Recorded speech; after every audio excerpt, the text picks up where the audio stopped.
Hello, welcome back to Hangar 51. So who's going to jump in the room first tonight? Let's take a look and see.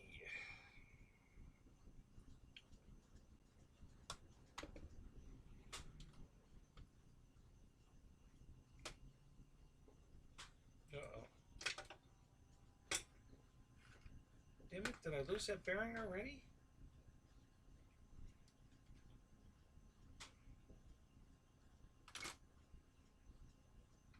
Maybe not.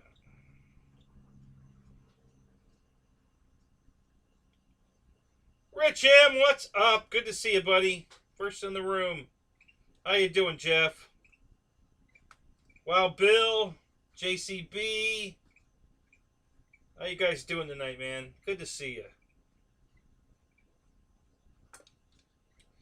So I'm just playing. Hey, we got one. Just playing with Wild Willie a little bit here while we're waiting for people to jump in here. So don't mind me.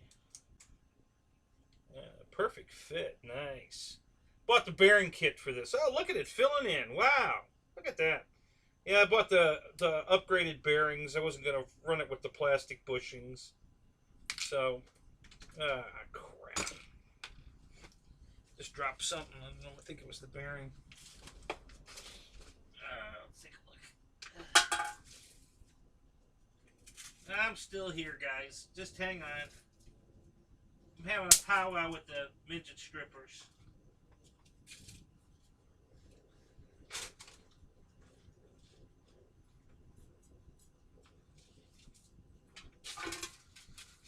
Oh, God, I'm so glad I get this place cleaned up. It's such a pigsty. Sick of it. Just sick of it.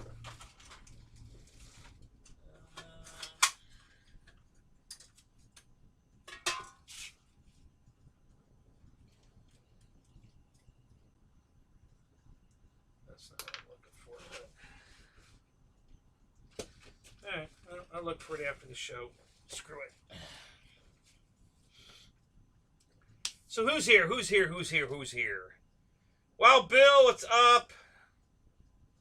Mike SSI, good to see you, man. Dennis, how you doing, man? Good to see you. Victor, what's up? Yeah, it's the Hidden Kenny show. Oh, that's funny. What's up, Eric? Good to see you. You're on your anniversary trip. All right, well, have a happy anniversary. Keep Mama happy. We'll catch you later.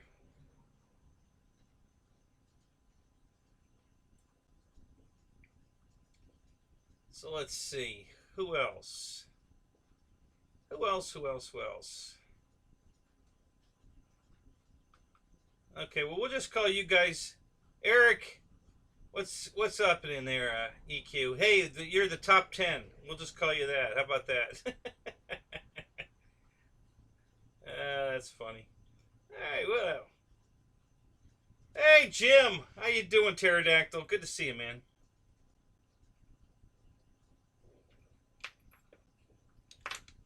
All right, so I got the dog bone.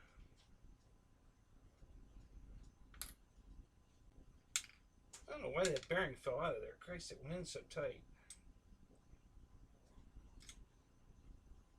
So if we put that in there. Hang on 1 second, guys. I got to put this piece back together before I lose it again.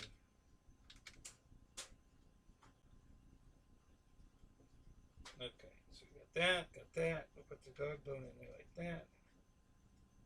Close it over like this.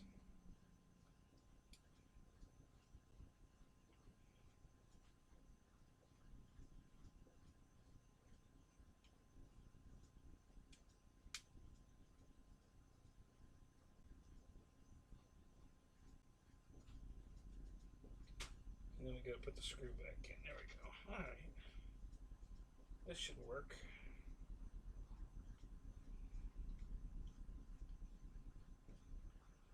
Yeah, I just want to get this in here before I lose it again.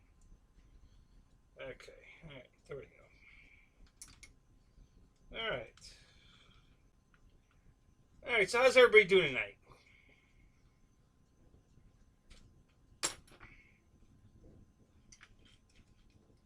Yeah, that worked. Good to go. Good to go. All right. That all works. Dog bones in. Can't fall out. Okay. All right. Cool. All right. So, I don't know. I don't think I have my magnet handy here. That's all right. All right. So what else is going on?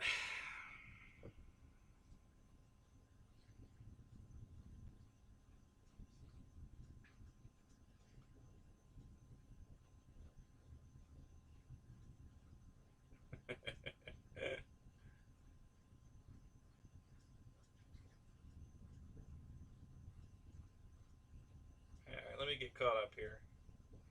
Craig Beeman, what's up? Good to see you, buddy.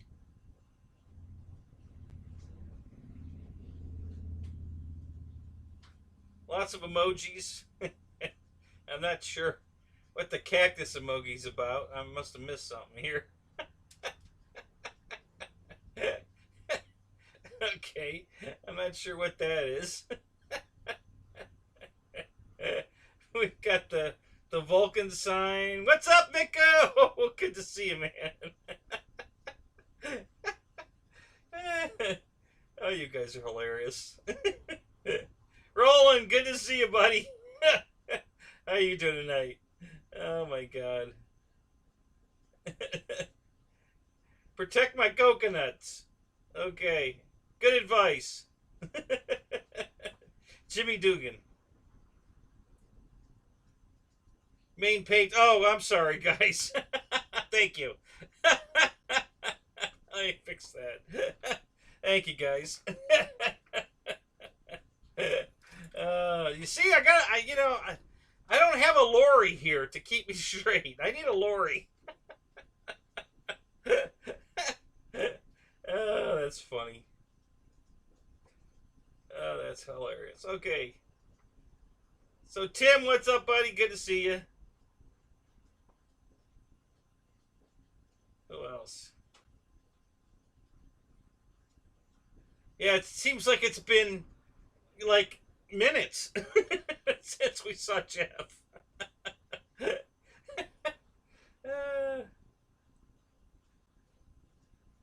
How you doing, Matt? Good to see you, buddy. All right, who else? Who am I missing? Oh, that's funny.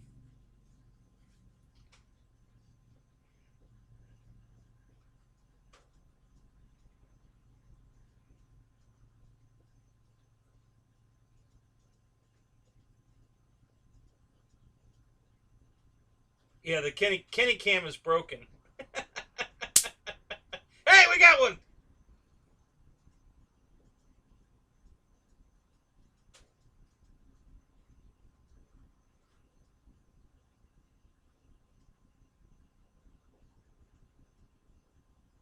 I need keepers, not helpers.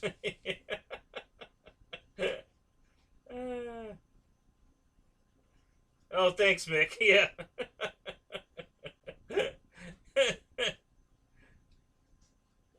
Yeah, in the news. You're an idiot.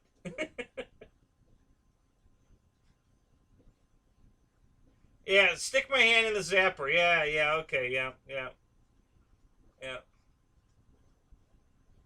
Yeah, in the Zoom, they were everybody wanted me to lick it. Yeah, I said, you guys could keep pestering me all night. I'm not going to do it.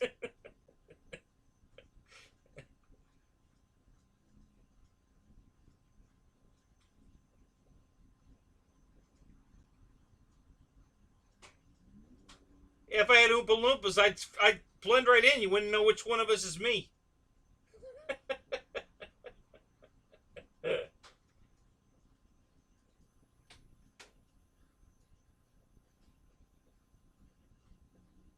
Boss, good to see you. Jackson Aviation, how you doing, man? Good to see you, Chris.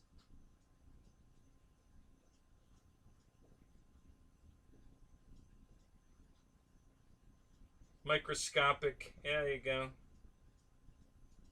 Holy crap, that's an awful big word for you, Dennis.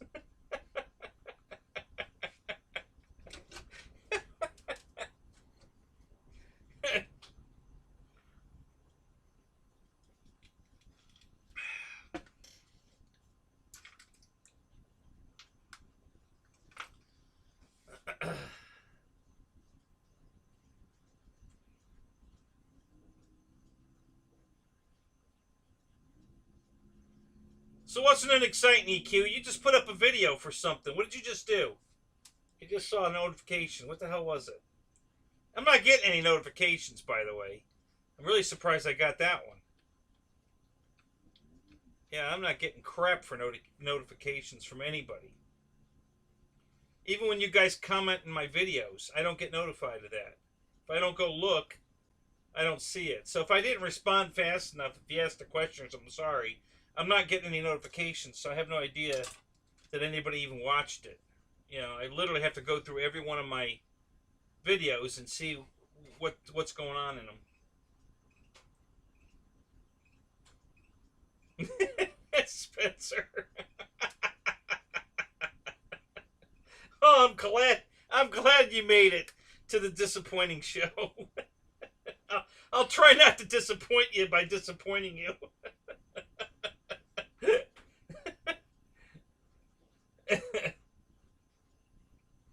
Oh, that's right, the DT9. Yeah, that's what it was.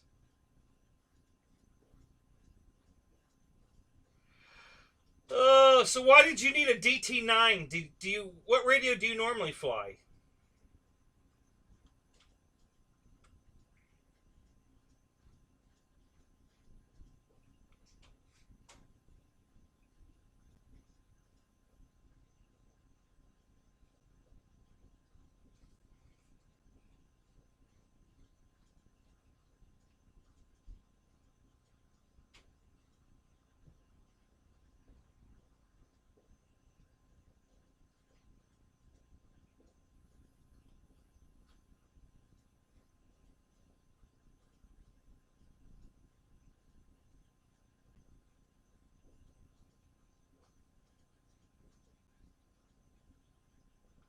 Yeah, Roland, I don't get notified either on the Zooms. I gotta, generally what you can do is go back to a previous show of Dave's, like 2 weeks before or whatever, and the link from there will still work. So just go back to the link in one of Dave's older shows and click that, and that'll work.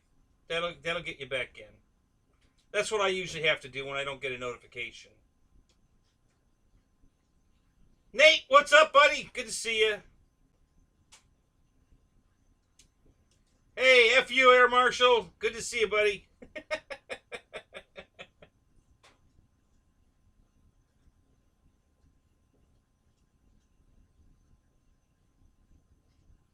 Yeah, I got that the other day too, Dave. I opened up a something I was watching, and it was Jason Merkel and Draco. I'm like, you guys want to advertise on my show? Really?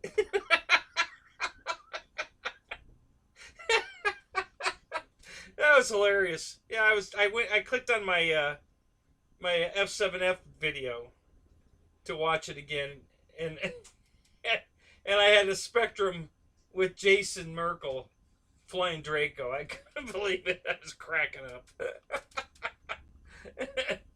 Oh my god, that was hilarious. The irony of it all.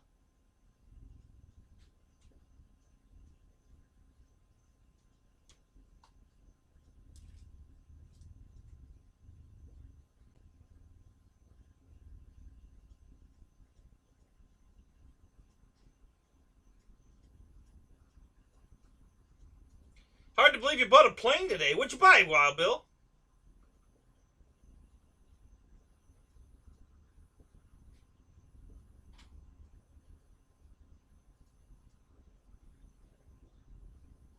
Right, Nate. Now, isn't that amazing? How quiet that damn airplane is when you balance those props? It's unbelievable. That thing is whisper quiet. All you hear is the wind go by. It's amazing. Love that airplane.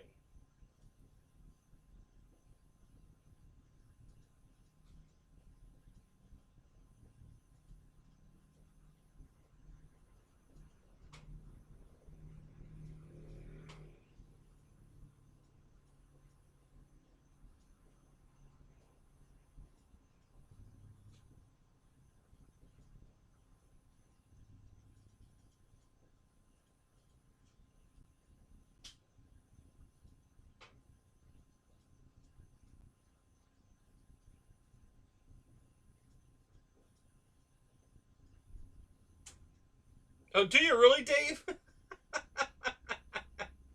Oh, God.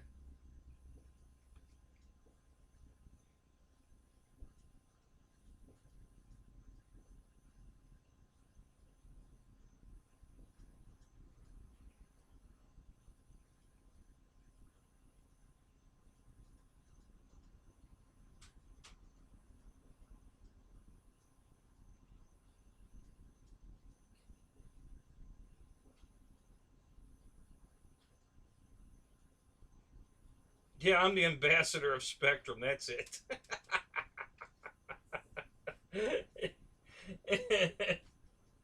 Oh, that's hilarious.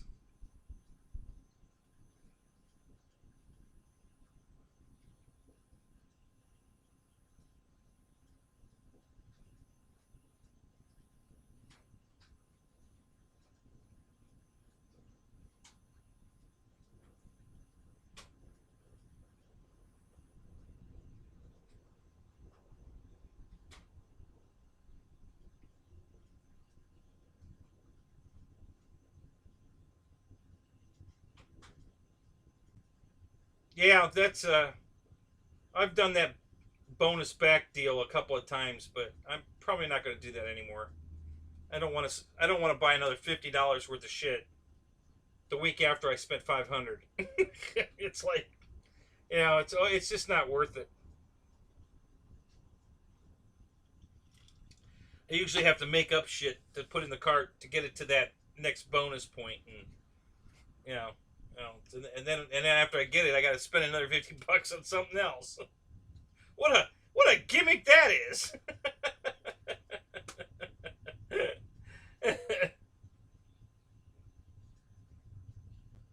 Yeah, it's a good. That's the one I use. It's a good one.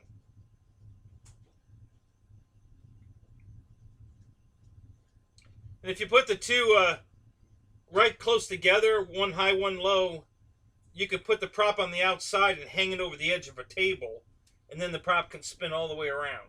Big props. So that's what I do. I hang it off the edge of the table, and then I can rotate the prop all the way around. That's why they give you those 3 slots to put the uprights in. So instead of having the two outside, you put the prop in the middle. When you got a big prop, you put them together, one high, one low, and then you spin the prop outside overhanging the table. It's pretty cool. I like that thing.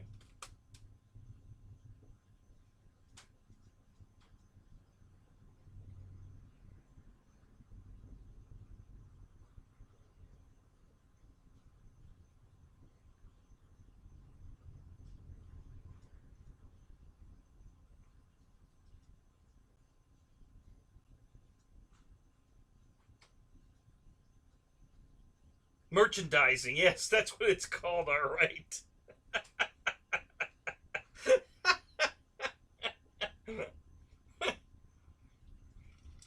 Yeah, Jeff, that's what it's called. Yeah, yeah, they're the king of merchandising.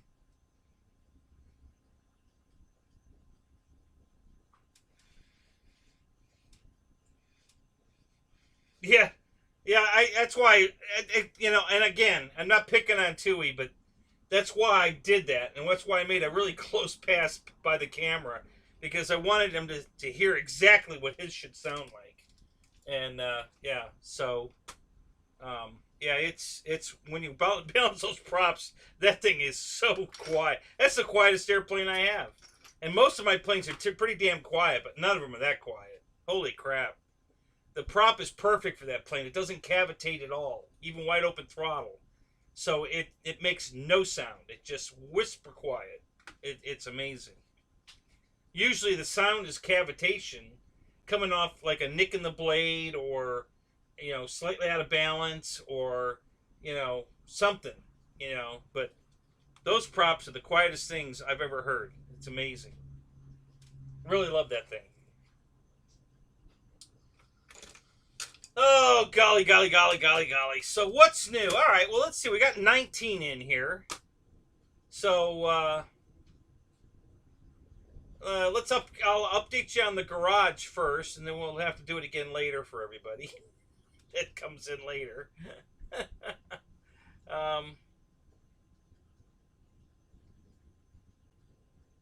Yeah, that's true, Jeff. I had one Dynam prop that was perfect out of the box. That's the only one I've ever had. Yeah, you used to get 2 blades in the box. When I bought my FW190, it came with 2 props, and one of them was perfect right out of the box. I didn't have to do anything to it. So, as a matter of fact, that prop's sitting right here on the floor. Because I contemplated putting it on the Hurricane. I thought the Hurricane would look cool with a 3-bladed prop. I think it came with a 3-bladed prop. Yeah, it did. That's right. So I was going to see if I could get the 190 prop on it, because I think it was bigger. Yeah, Dave, of all companies that have a perfectly balanced prop, yeah, it was a Dynam. I know, I was like, really? I was like, damn. Yeah.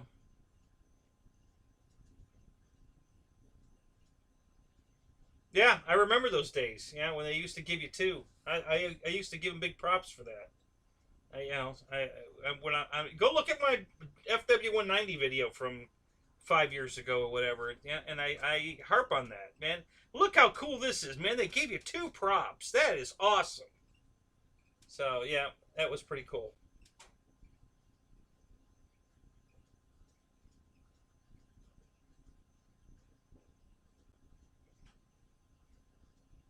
Is Bill Flynn in here? I don't think he comes to my show, does he? Yeah, he was pretty lit last night, wasn't he? David, what's up? Good to see you, buddy. So I had the concrete guy come by today, and he looked at my forms and everything, and he said that he's gonna get me 3 loads of dirt tomorrow, and his skid steer guy to come dig out all my grass that's inside the forms and spread the dirt. And now I'm not positive he's spreading the dirt tomorrow, but he's supposed to be getting the dirt and doing all that. And then after we get the inspection done, he's going to do the concrete work too. So I'm just going to pay him and get it done. I'm so over farting around with this damn garage. I just want it done. So gonna just pay a few extra bucks, a little more than a few bucks, but just gonna pay and get it done. I'm not wasting any more time with this damn thing. So if everything goes as planned, the garage, I think the building will be up by the end of September. I think. As soon as I call the factory and say the concrete's done, they'll put me on the schedule. And they told me it'd only take them 3 or 4 days to put the building together. Now, I don't know if they've got anything in front of me, that they got to do first. I don't know how far down the queue I am. I have no idea. So I'll find that out when I call them and tell them that it's been inspected. Concrete's done. It's inspected, and we're good to go. And then I'll find out then. And then I'll give you an update again, just when they're going to come out and put the building up. I think they said it was only going to take them like 4 or 5 days to put the building up. So, and I'm going to try to stream that live. I might even do the concrete stuff I don't think I'm going to do the guy skid steering it. That's probably not going to be very interesting to watch. Um, but I might stream the concrete work. Now, he told me because of how big it is, he's going to do it in halves. He's going to build a wall down the middle of the garage and do one half one day, and then I guess the next day, um, I would think he'd want it to dry a little longer than a day, but maybe, I don't know. I'd say, hey, I'm paying him to do it. I'm not worrying about it anymore. Screw it. I'm done worrying about the fucking thing. I'm just going to let him do it. So yeah, so he's going to take care of that and then everything, and he seems like we'll have it inspected by the end of next week, from what he said today, to get the concrete poured. So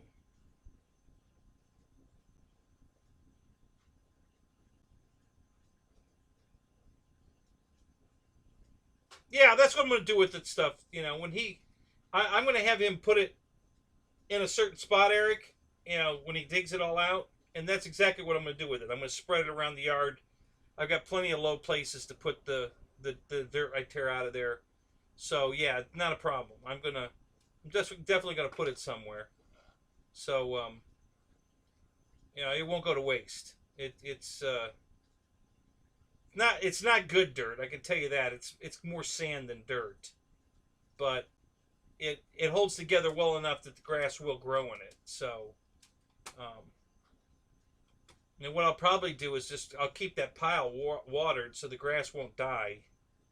That's in there, and then I'll dig it out of there and put it everywhere. So I haven't checked, but the hurricane, I don't even know where the hell it's at. Let me go look real quick.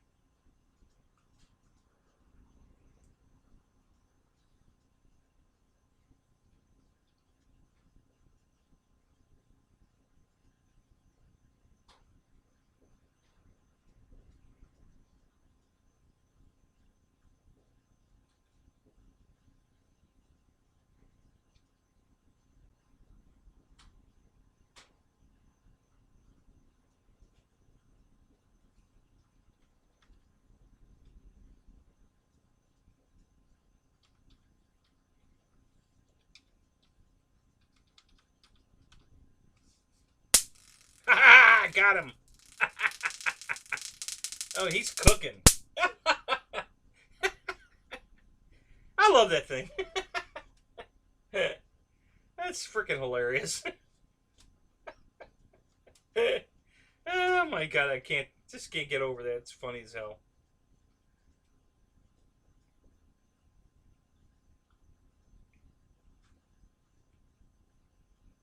Yeah, so it's only a tropical storm, so it's not.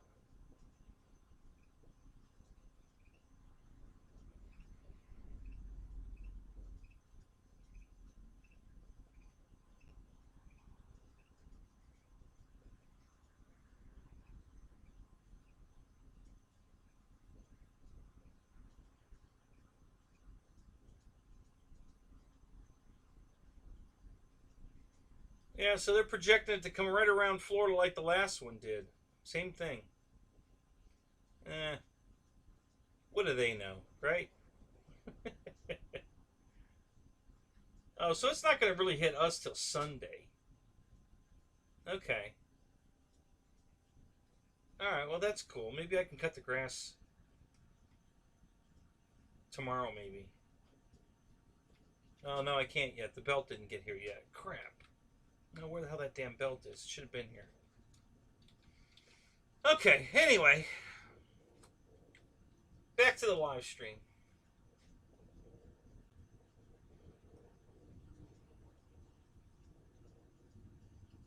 Yeah, it's coming for me, Barry. It wants to take down my garage. It's not even up yet. It's just aiming for me. That's that's my luck.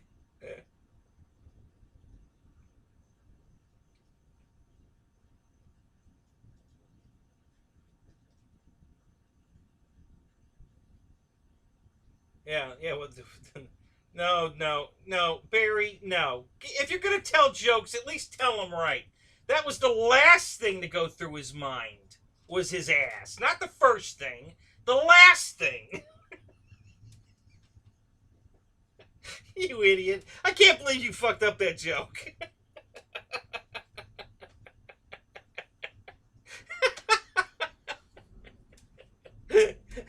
Right, so what's up?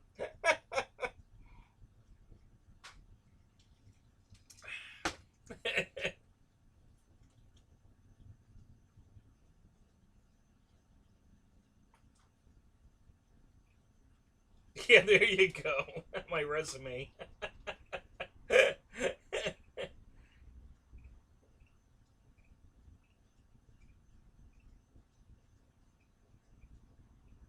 Yeah, yeah. There's a whole pile of. But now I cleaned them all off before I put it up tonight, so they're we got all fresh ones now.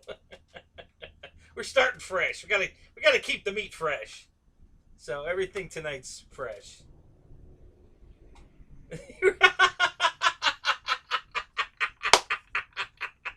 Yes, Barry, you are.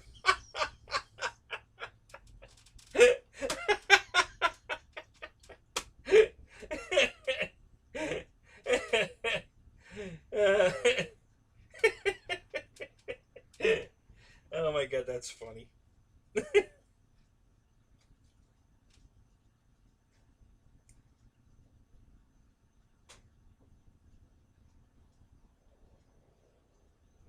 You were funny once. Just once. Yeah, so anyway, the garage is moving ahead very good, guys. I finally got the guy to come out and look at it today, and he was impressed with the boards and everything. Everything looked great. He did make a comment I didn't agree with. He said we could have set the boards lower, and it would have taken less fill dirt. Well, if we'd have set the boards lower, it would have been below grade of the yard and in the back, and I wouldn't have wanted that. I wanted it above grade, so that when it rains, no water comes in the garage. So I wouldn't have gone for that idea had I had him do it. I would have told him the same thing I told Sean. It's got to be above ground. I don't want it sunk in the ground at all. I don't want any water coming in the garage. So I don't get any standing water on the property. So as long as, if I'm an inch above grade, which is where we are in the back, and then it's 12 inches above grade in the front, I won't get any rainwater in the garage. It'll be fine. So, because I don't get any standing water on the property. Even during the torrential hurricane we had, no puddling on the yard. The driveway's crushed and packed blacktop, and it puddles there because it's hard for the water to drain through that quickly. But not in the grass. It goes right through in the grass. It just no standing water in the grass anywhere. So anyway, that's the update on the garage, guys. It's looking good. I think we'll easily get the permit first inspection done. Probably this week. Well, no, next week. And then they'll probably pour the concrete the week after. So by the end of August, the concrete should be done. And then if they don't have a big backup on the builder, the building put that together, that should be done by the end of September. It's the way it's looking anyway. Yeah, I'm going to need steps to get, and I already have that figured out, Barry. Thank you. I appreciate that. I've got pavers. So I'm going to make my steps. It's only 10 inches, so I'll probably only need 2 steps.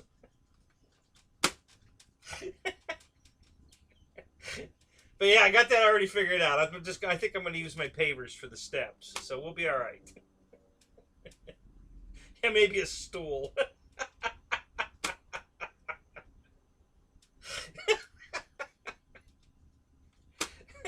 I might need a pole vault, I mean, come on, guys. We are talking, 10 to 12 inches here, so I may have to do a pole vault to get into the garage. We'll have to check that out and see.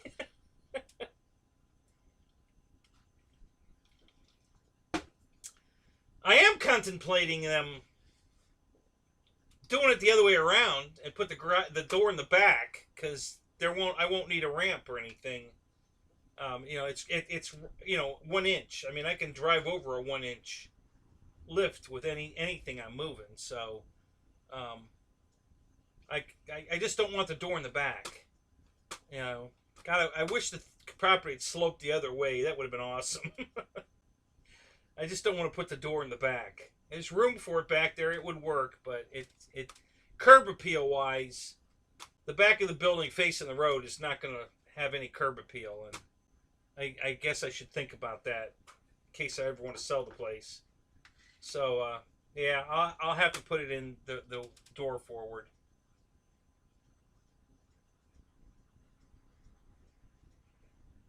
Yeah, absolutely. EQ, I'm going to tax him right. Hell, what do you mean runway? I'm going to fly him around inside the garage. You saw how big that thing is. I don't care what the weather is now, man. I'm flying every day now. I'm flying in the garage. Screw it.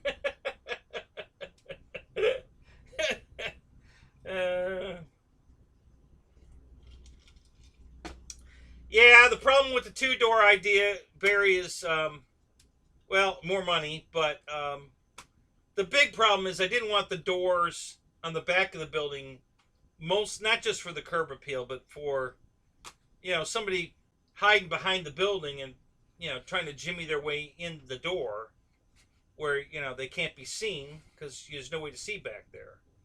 So, I can look right out my bathroom window to see the front door, so, they're going to have some big ass, brass balls to be trying to break into the building through the front when I have a clear view from the living room and the bathroom and the back bedroom even.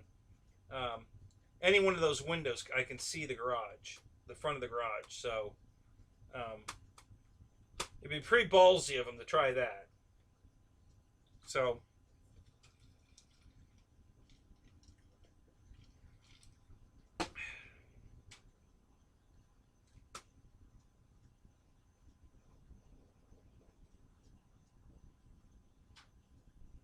yeah, there you go. I have the school kids come over and paint a mural on it. Yeah, what a great idea.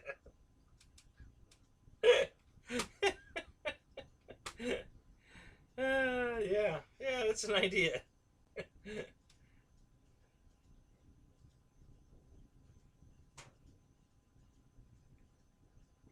Yeah, David, there's definitely going to be a lot of nights I'll be sleeping in the garage for sure. There's no doubt about that. So, but they don't know that. They won't know I'm in the garage. And people, crooks are pretty stupid anyway.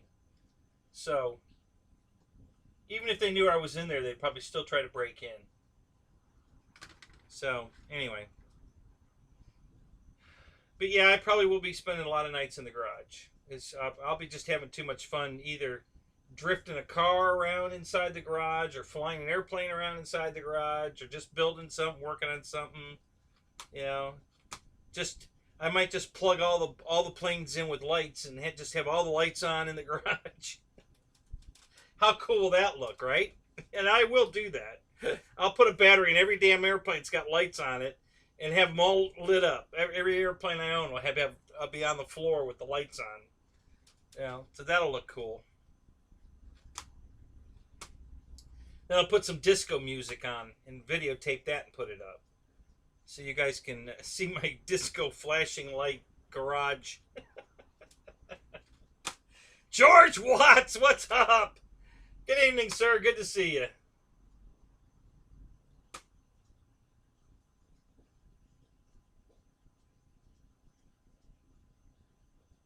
Yeah, there you go. Cooking marshmallows in the garage with the turbine. Hell yeah. Hell yeah.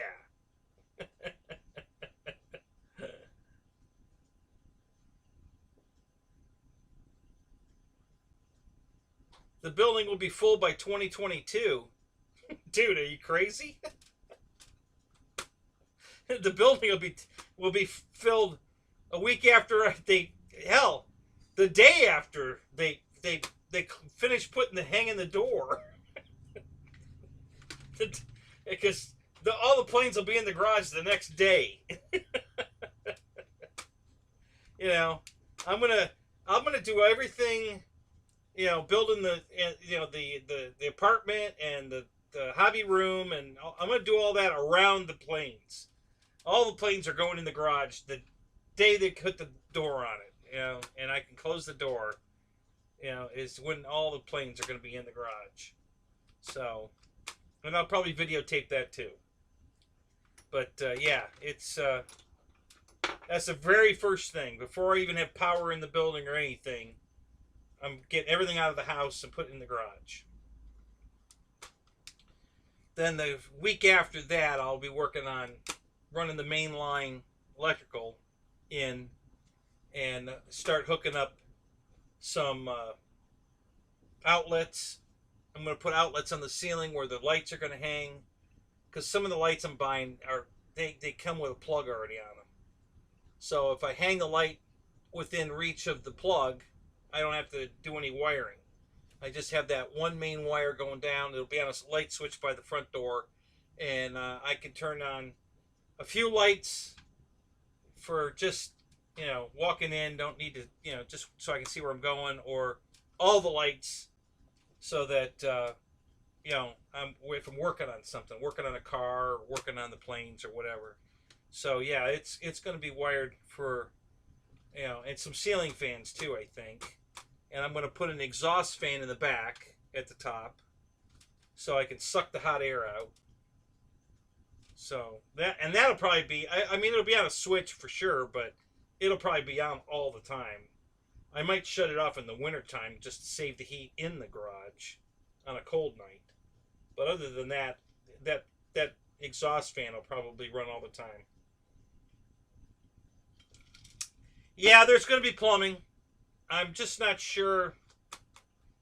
You know, when the guy comes back to finish doing the footers and everything, you know, finish up the footers and get the dirt laid and everything, I'm going to ask him, you know, after the inspection, can I, you know, add a sewer pipe, just, you know, so it's already in the concrete before we pour it, you know, for you know, a bathroom later on, you know, not right now, but later on, and see how he feels about that.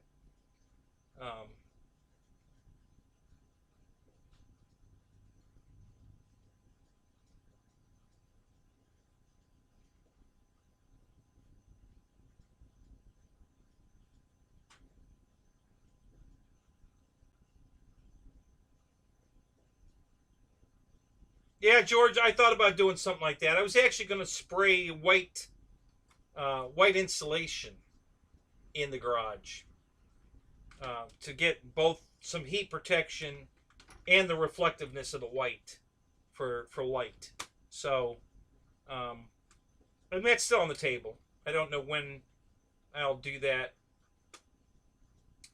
Probably after I build the one room. And then get all the airplanes in the room so that they're out of danger of getting sprayed, and then I'll probably spray all the spraying I'm going to do. I really only have to do the south wall and the back wall and the front wall, maybe. The north wall never sees sun, so I don't. Well, I could paint it, but I wouldn't have to spray the insulation on it on the north wall, but I could still paint it though. So, yeah, so that's all, you know, good advice, George. Thank you. I already thought of that. It's, you know, definitely going to brighten the place up. I think I picked a light gray. I don't know if both sides are going to be gray or if just the outside. The inside might be like that, you know, brown, zinc chromate color, you know, I don't know, or green. I haven't seen any green, but usually I see a brown. You know, anti-corrosion paint on the inside. So I don't know. We'll see. But yeah, painting it white will definitely brighten it up in there for sure. Get a lot of white reflective. Um, Terry, what's up? Good to see you, man. The Buzz Zapper is awesome, man. I can't recommend that thing enough.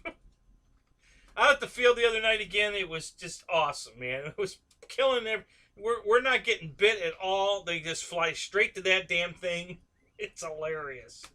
So we're out there flying around, and we're not watching, but we can hear it. Bang, crack, crack, bang, crack. And we're cracking up while we're flying because we know what's going on. It's pretty funny. The thing is, I gotta tell you, just for entertainment value, it's worth $20. The fact that it's killing all these bugs is great.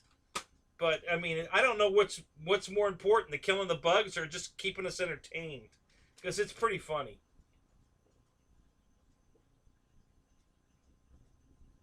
Oh yeah, plenty of room for a lift. It's 12 feet on the walls and 15 and a half feet in the middle. So plenty of room for a lift. Yep. And there'll be a lift in there. I was thinking I'd put a 2-post bolt in the ground lift, but I've decided I think I want a movable 4-poster. There's one that's on wheels, and you can move it around, and then you set it in place where you're going to lift a car, and it's got all the cross bracing and everything.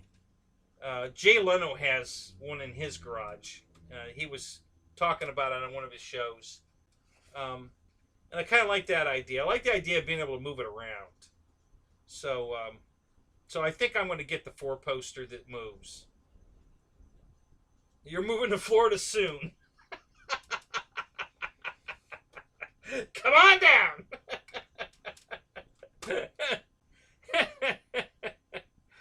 That's funny.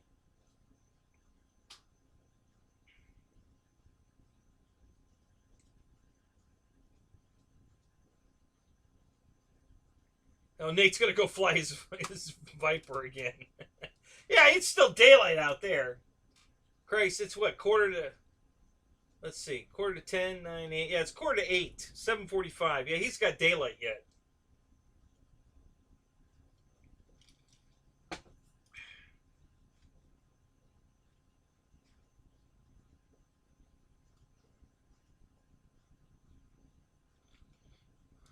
Yeah, see, that was the big garage. Honestly, was more for the cars than the planes.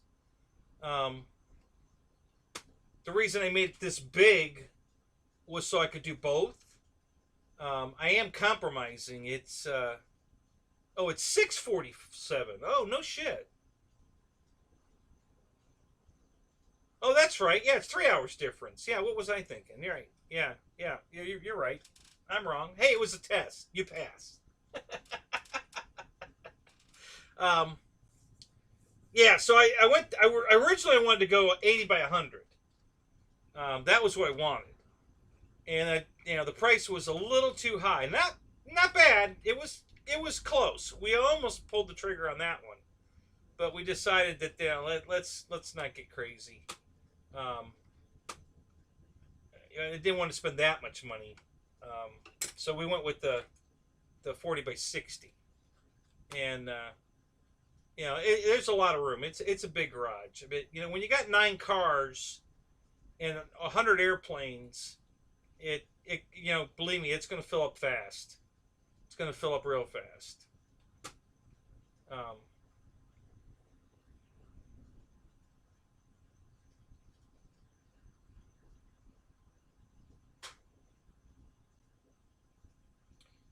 Your hand will never have a car or a lawnmower in it. What? The lawnmower part I get, but a car? What are you talking about?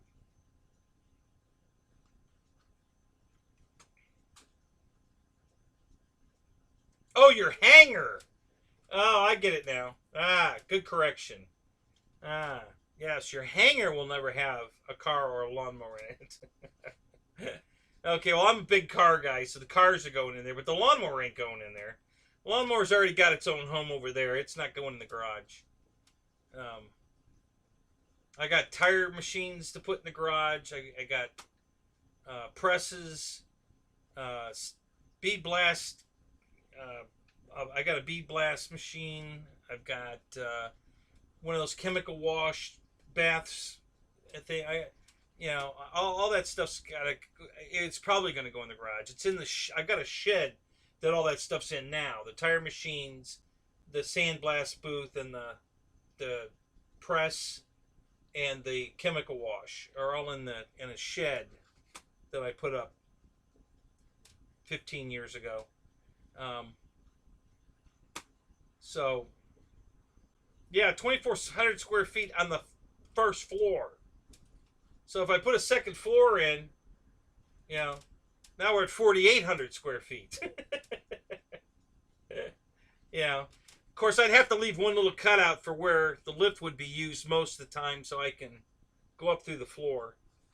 But, it'd be cool if I put a lift, put a car on the lift, put it all the way up, and then go upstairs and sit next to it while it's on the lift, because it'll be even with the floor. And I can get in and out of my car upstairs.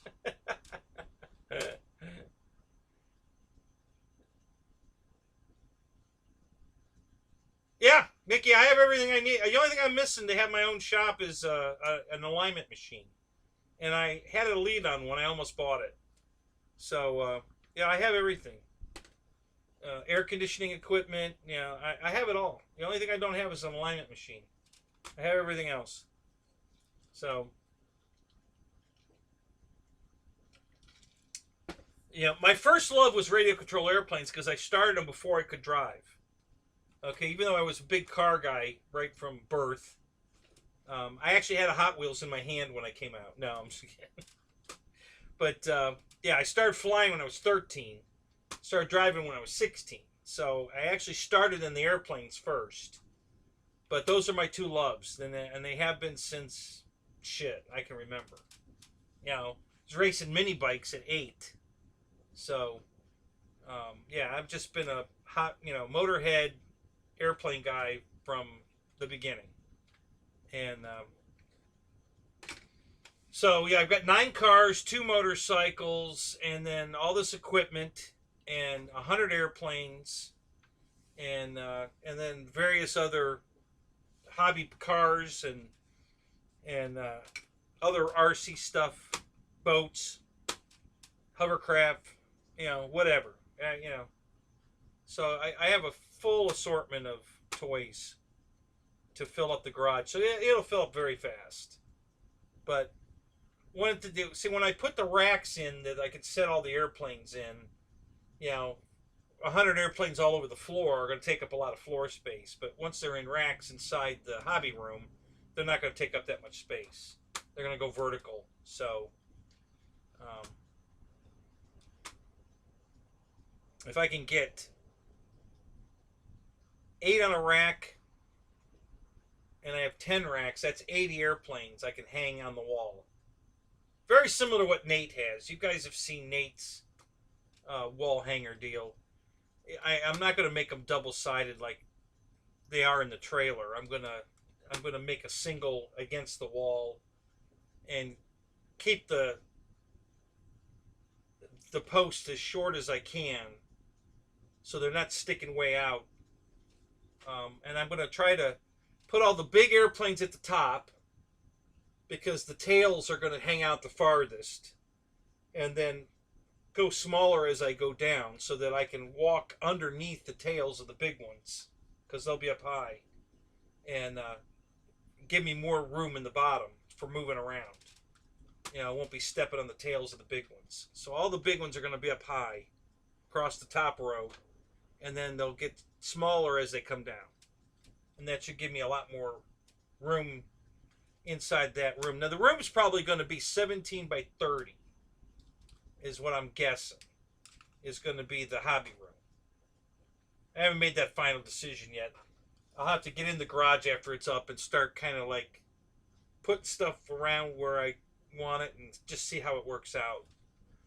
But if I have the hobby room at 30 by 17, and then the bathroom's going to be 8 by 10 probably, maybe maybe 12.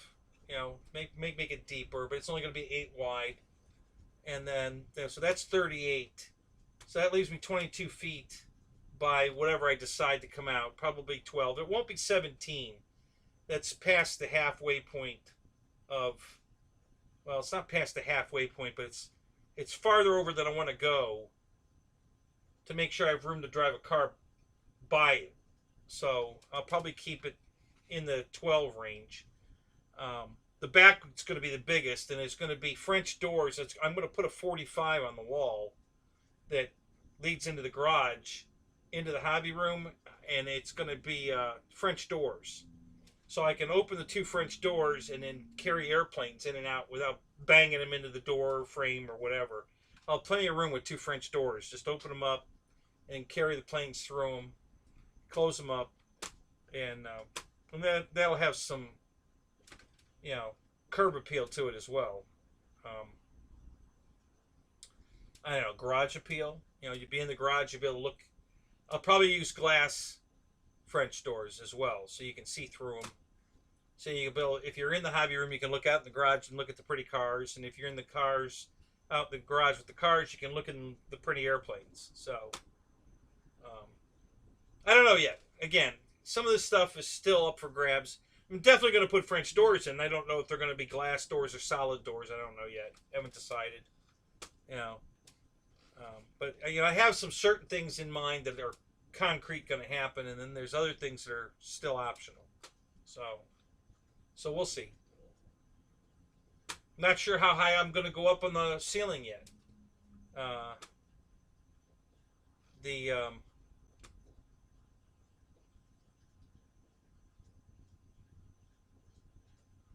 Yeah, right. Wow, Bill. Yeah, you know, hell, you could paint it. It'll wear off. Christ, if you're gonna walk all over it, the paint would wear off anyway, even if I use paint. But yeah, chalk's a good idea.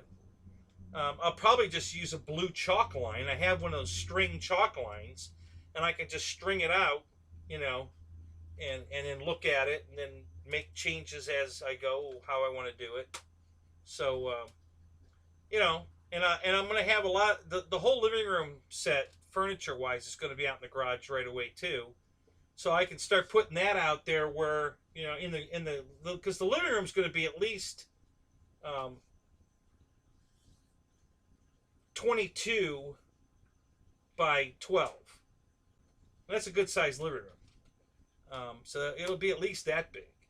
And if I decide to go maybe 15, which I might come out farther. If I make the bathroom 8 by 12, and then there's going to be a hallway, and if the hallway's 3 feet, then that puts the outer wall at 15.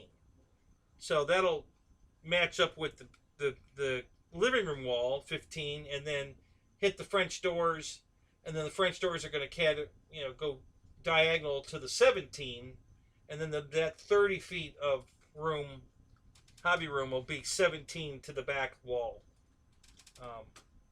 So that's kind of the way, and that's because I can drive a car down that wall and then make the turn at the French doors and diagonal the car in, and then the next one behind it I can diagonal in, and I can put 4 across the diagonal, and then I can put 3 more straight down the middle. So that's 7 cars in the garage with the apartment. If I didn't have the apartment, I could put 12 cars in there easy.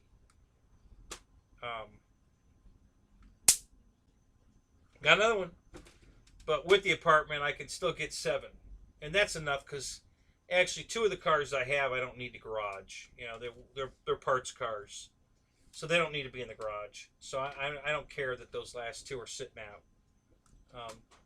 You know, the 7 good cars are the 7 cars I want in the garage. So,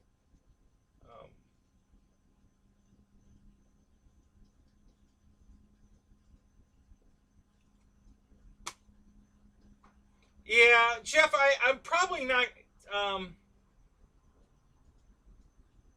we'll have to wait and see. I'm not going to put roof units on it for sure, but I might put a couple of. They've got a unit now, and I can't remember the brand name, but it comes all pre-charged and everything, all quick connect hoses, all pre-charged. You basically just cut your holes in the wall. You hang the interior unit on the wall. You run the hoses out through the wall outside, and the compressor and everything's outside, and you just literally quick connect the hoses onto it and add power, and you've got air conditioning. It's that easy. My buddy just did it in his, and it's really affordable. The whole unit's like $900, and it'll I think that unit will cool like 1,200 square feet. So I'm thinking I'll put one unit in the house, in the apartment area, and one unit out in the garage.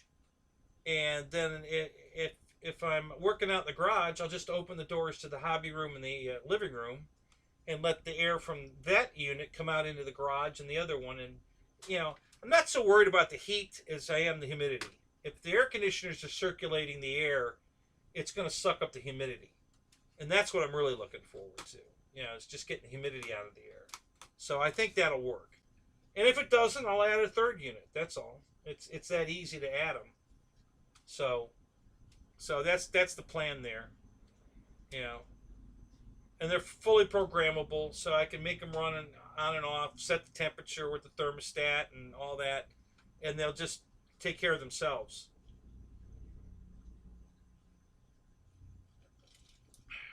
So we'll see. Again, that's all stuff that's not set in stone yet. We're going to make decisions on that as we go.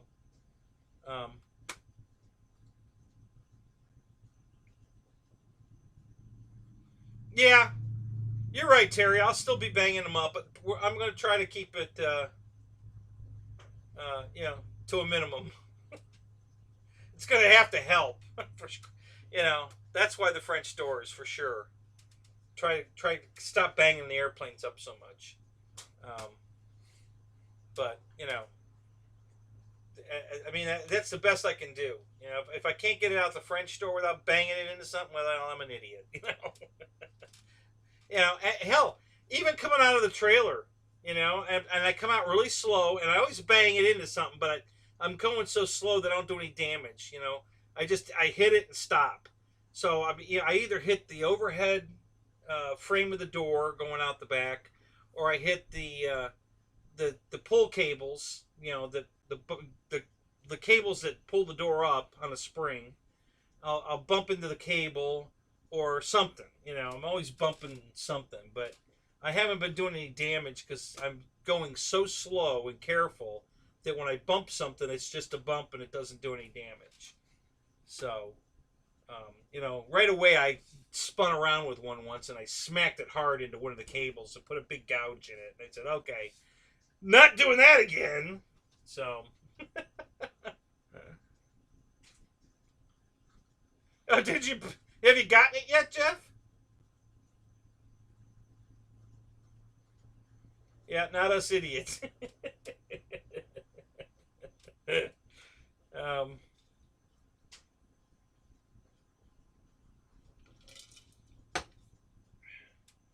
See, the best part about this particular zapper and why I bought it is because of this. Because it's on. I don't have to hold it. I don't have to swing it.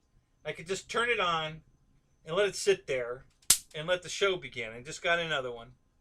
And if I go turn the lights off, the thing's going to light up like a Christmas tree because it just, it loves,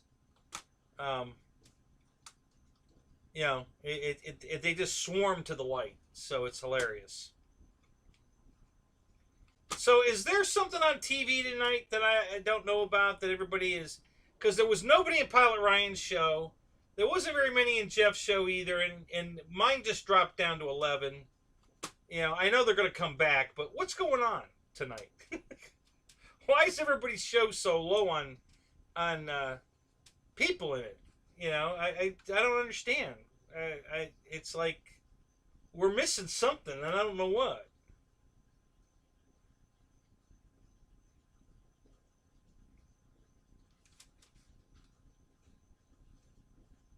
It's like a new movie came out tonight, or is football on? Is there a football game on tonight? That could be it.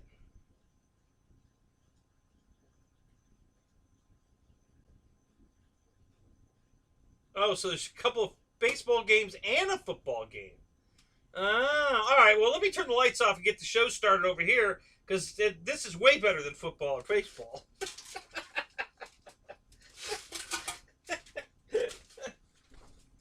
I mean, come on. You know, football and baseball is one thing, but this, for God's sakes, now this is worth watching.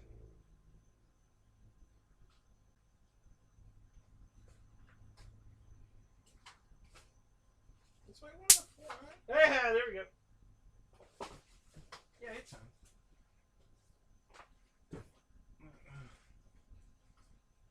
I'm only going to do this for a couple minutes. I just want to see. There's a lot of bugs flying around in here, so I thought I'd let them clear out. I'd kill a bunch of them, and then we'll go back to the light. So, there's an awful lot of them flying around in here tonight for some reason.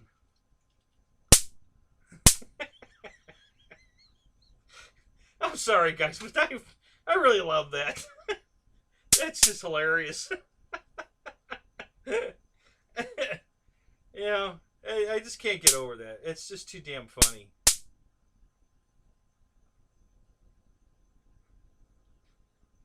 So that's a boatload of bugs already we've killed.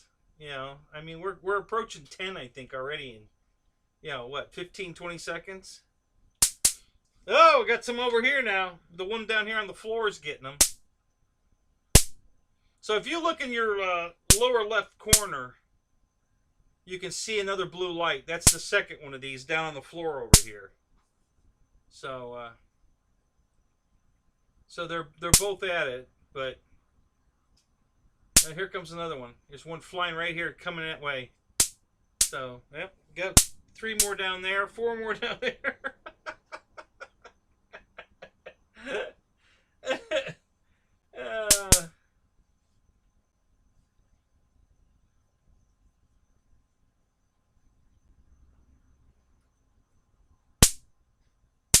Yeah, that's true. Kids went back to school. That might have something to do with it.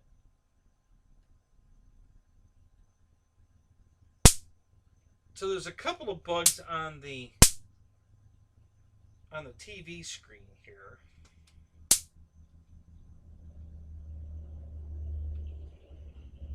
Let me do something real quick here. That might help.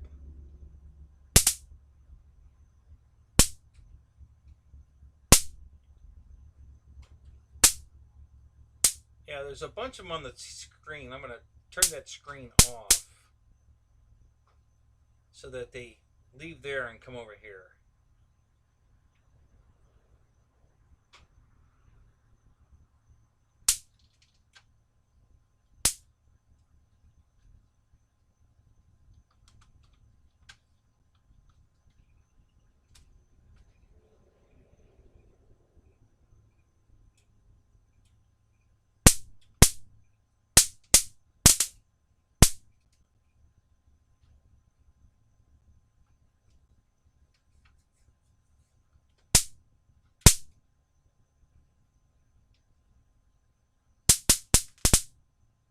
Yeah, that should, yeah, that's going to drive them to the light.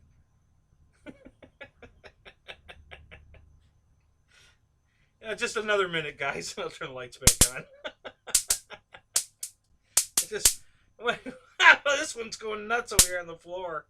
I just want to clear out some of these damn bugs. There's a lot of bugs flying around. They're not bothering me, but they're just flying around. So I figured I'd give these two a chance to kill a bunch of them before we go on. Oh my god, I can't believe how hilarious this is, man. It's really funny. I really enjoy this.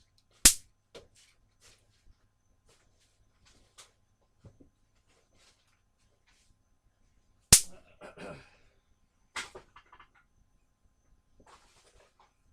the hell am I stepping on? I don't know what that is. Alright, we'll get back to the show here.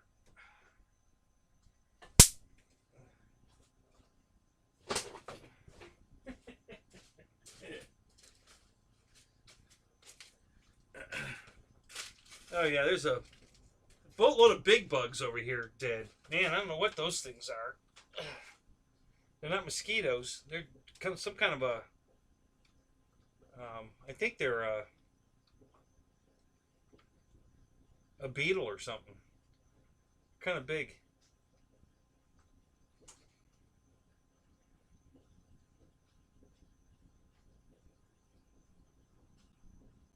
All right, so let me check. Let me check the chat real quick. Hot as hell, boss. Where are you at? It's very nice out here tonight. It rained. Oh my God, did it rain? Holy crap! Right about 5 o'clock here, it poured, and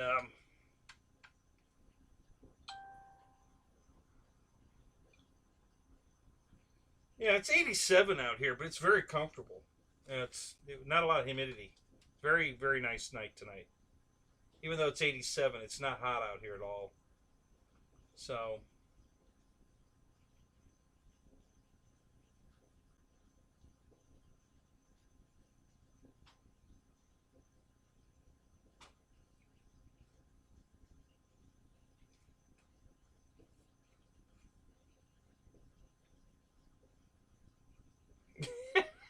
yeah, Jeff, there you go. Cornholing and cold bush are natural light and a bug zapper. Man, who could ask for anything more? Hey, Paul, how you doing, man? What's up? Oh, that's hilarious.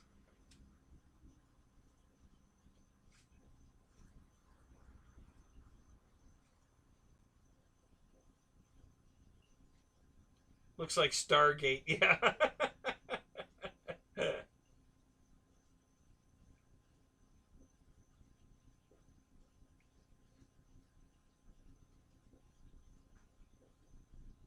So, all right. So, what do you guys?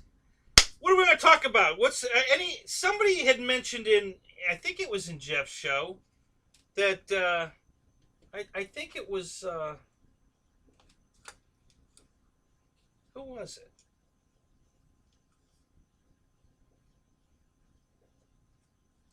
Somebody said something about a new release coming out from Motion RC. Did you guys hear anything about Motion coming out with something?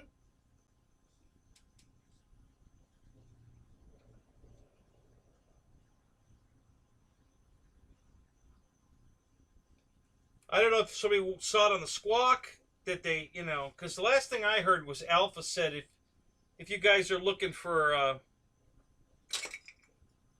any new releases from Motion, don't wait because nothing's coming out. Now he said that I don't know a month or two ago, but so yeah, I don't know what because it was God, I can't think of his name now. I responded to it. It wasn't one of our regular guys. It might be one of your regulars, Jeff. I don't know. It's not a guy that's been in my show. Can't think of what his name was at the moment.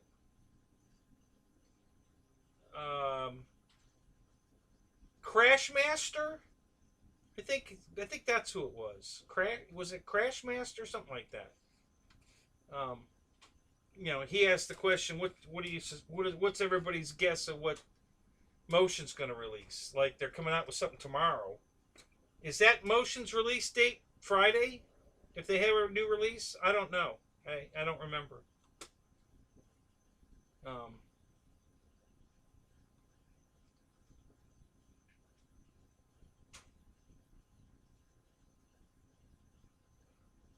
Free Wing tomorrow on their live. Now, where are you getting that? Was that something that was brought up in the Squawk or on RC groups or what? What do you know? What did you hear? What did you read?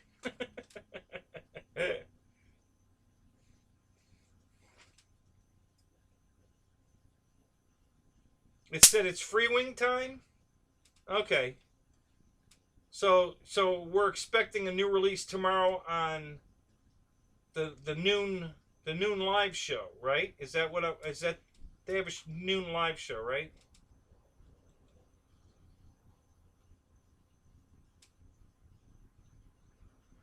Yeah, I saw that. The Arrows Hawk. Um, Arrows has got a bunch of planes coming out. You know, the Hawk and that other thing. Um, well, the glider. I think there was another jet.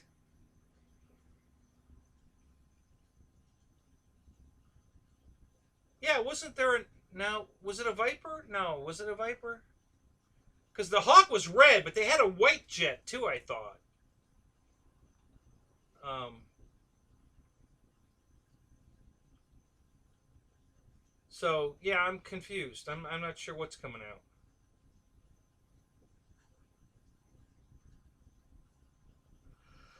I guess we'll find out tomorrow. If it's free wing, it's probably going to be a jet, right? So I don't know. What do you guys think? What do you think? What do you think they're going to release tomorrow? Which T-33 do you want? The new one from Arrows? That's the other one from Arrows. The T-33. Yeah. Is that the one you want, Jeff? It is cute. It looks cute.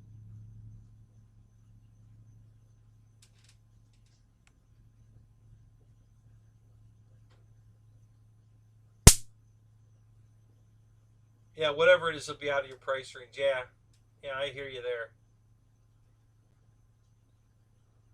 Yeah, everything's out of my price range right now. You know, there's no more buying until maybe Black Friday, but nothing until then.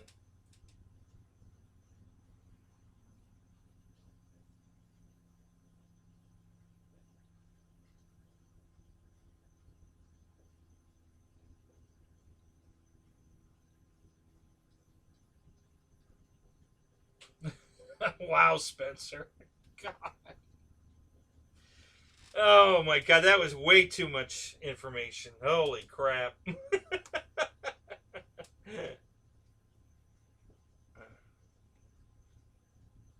Yeah, Paul, we can disagree on that one. I don't think much emotion anymore. They used to be great, but they're not anymore. Sorry, I just you know they've ruined their company.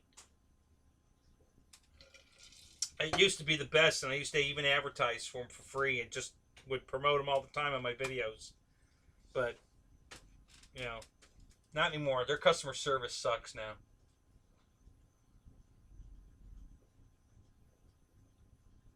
The mighty T-33.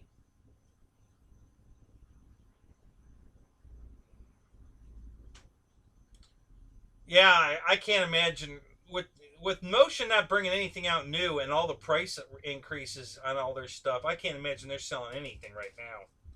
You know, because and there's nothing new, and their prices went way up. So holy crap!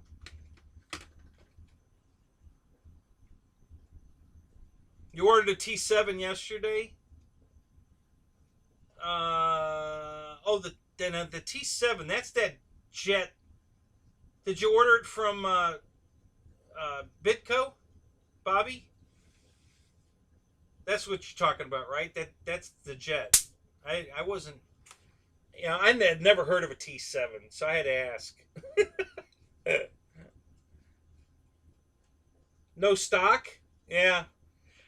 Yeah, I want to buy. You know, I would buy a tank from Motion if they had any, but they don't have any. um, I did want to get a Hanglong tank. However you pronounce that, but they don't have any. So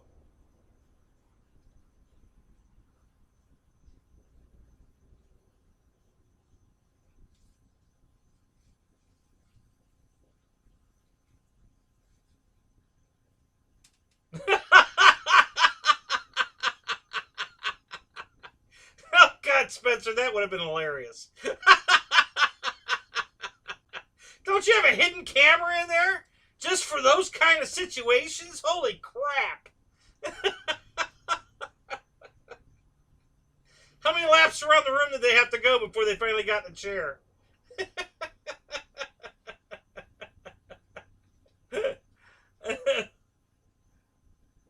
Yeah, now you know what it's like to be me, exactly.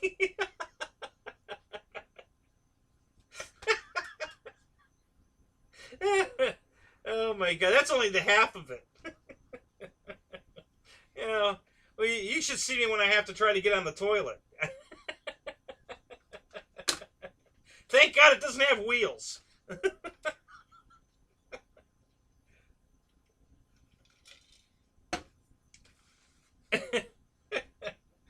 Oh my god.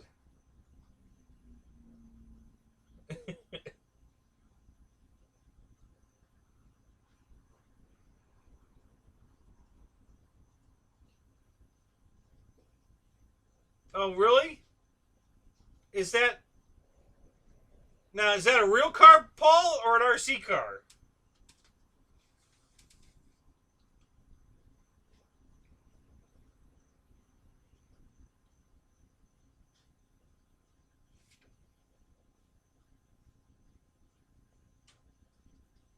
So I ordered two bearing kits.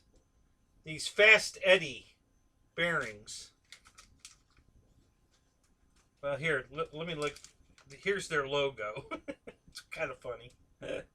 Um, for the Wild Willie here and the Audi Quattro. So I got the bearings put in them. So I was farting around that this first thing when I got in here.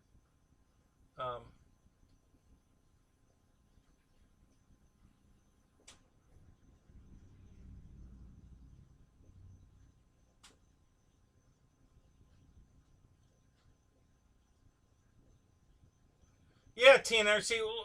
Did they ever get bisons in? You know, they brought that bison out.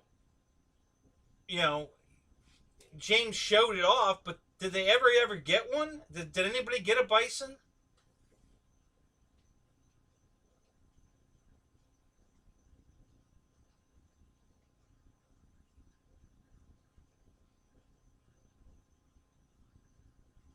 Yeah, Eric, I've been on Amazon and eBay and Banggood looking at the tanks. And yeah, you're right. You can get the full upgraded kit with everything. And I don't know if you noticed or not, but the ones on Amazon that says the turret goes 360. Um, the ones on Motion only go 320. So the turret won't go all the way around. It'll go, you know, and stop, and then go all the way back around the other way and stop. But the ones they show on Amazon say they go 360, so it'll just keep going round and round and round. So there's another upgrade to the tanks, and I assume Motion hasn't shown that because they don't have any. I'm sure they'll update all their information and probably the prices at the same time when they finally get some in. But they don't have any. So I think they had one or two, but I mean, they don't have the one I want. I want the Challenger, and they don't have any of those. So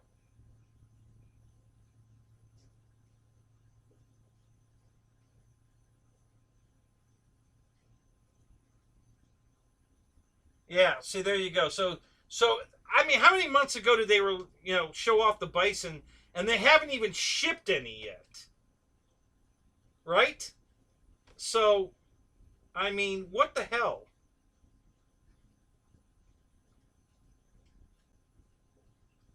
Motion's releasing a new F-15. Really?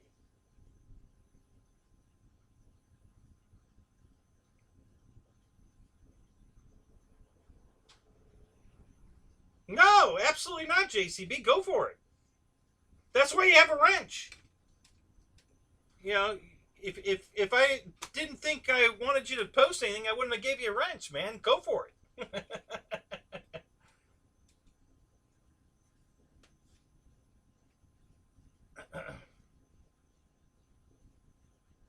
I don't know how much I'll play with the tank, but I've always wanted. I mean, I have a tank that's motorized, but it doesn't steer, and it's not radio control.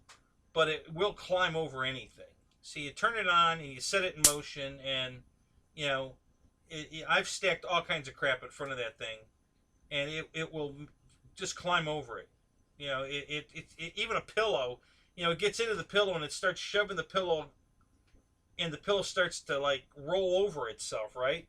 And then the tank just finally gets the treads against the pillow and starts climbing over it, and then it folds the pillow over, and over it goes. It's hilarious. You know, it's a tank I've had since I was a kid, and it's a little smaller than the 1/16th scale ones that they have, but not much, just a little bit smaller, and it's very detailed. It's a good. I think it's a Tiger is what it looks like. Um, I don't know where it is. I mean, I'm sure I have it packed away somewhere, but it was just a cool ass tank, and I always wanted a radio control one. And then when Motion brought out those ones, I was like, oh wow, this is cool. It shoots BBs and it smokes. It's got sound. It was cool. And they're out of stock, and they haven't. I don't think they've ever replenished. We're still waiting for them to get more of them back in. So I don't know. We'll see.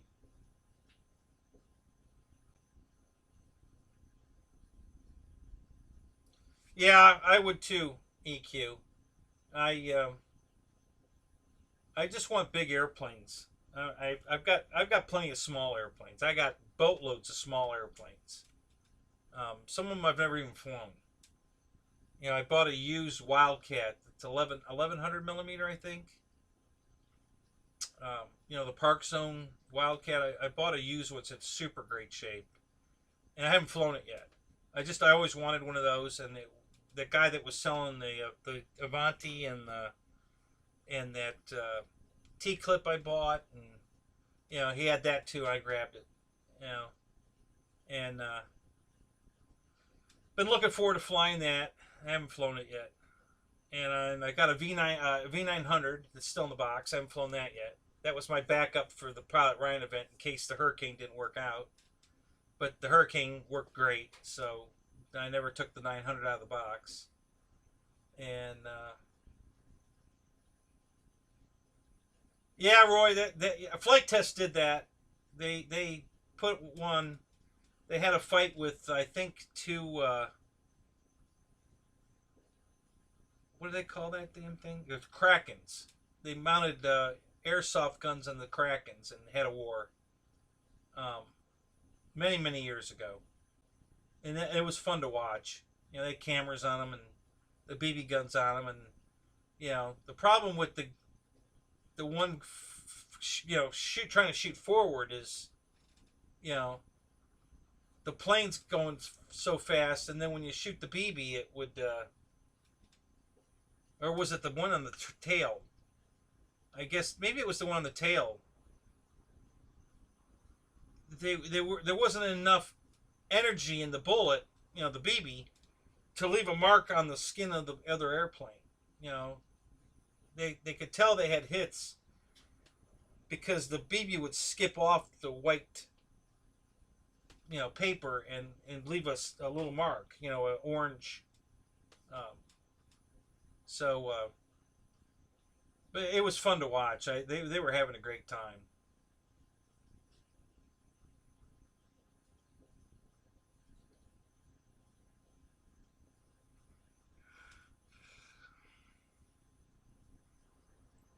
Yeah, yeah. The problem is there's just not enough energy in a little round BB to. I think it was when they came out of the back of the plane. Um, because the plane was going so fast that as the BB exited, it's really already at, it's losing a lot of its oomph because the plane's moving. So it just barely comes out of the end of the barrel and then just starts to fall because it doesn't have any energy. I think that's how it worked. I know it was either forward or backwards, and they had an explanation why that wouldn't work. But yeah, but it was cool. I mean, it was fun to watch them doing that.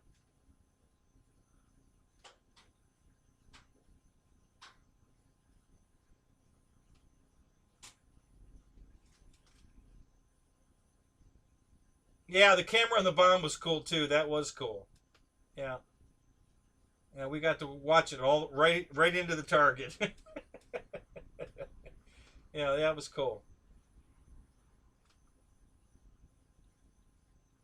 What they need to do is put, make the bomb radio control so that, a smart bomb, and then you could fly it to the target, Now that would be cool.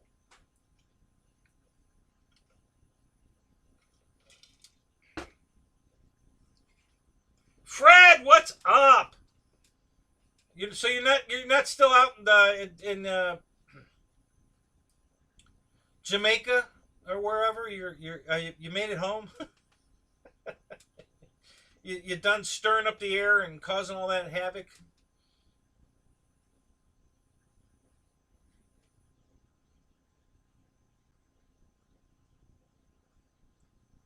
Yeah, Paul. So I wish I could put my hands on that car.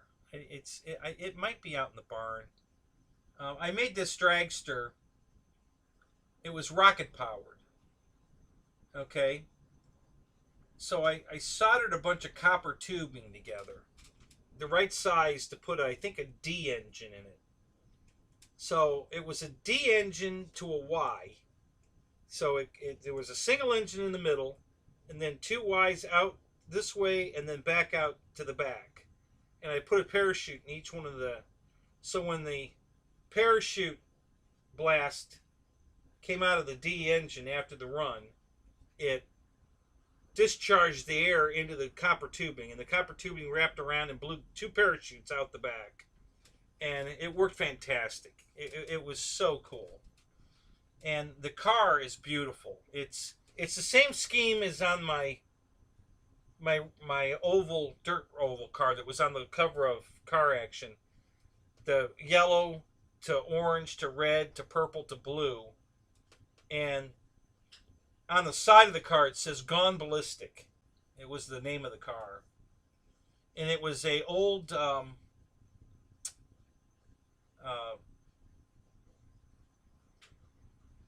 Lumina, a Chevy Lumina NASCAR body that I painted up.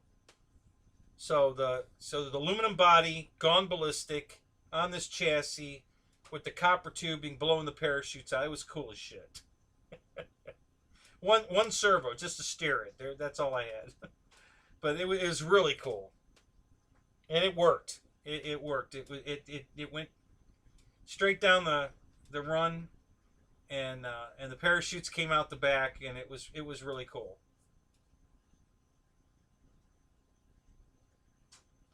Yeah, bottle rockets aren't strong enough to propel it. It wouldn't go very far with bottle rockets. Um,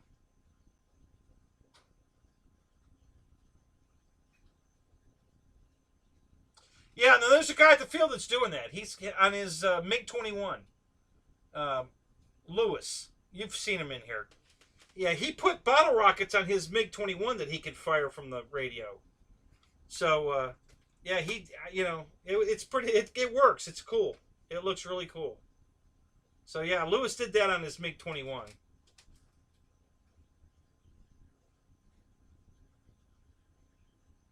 Well, I haven't seen the game.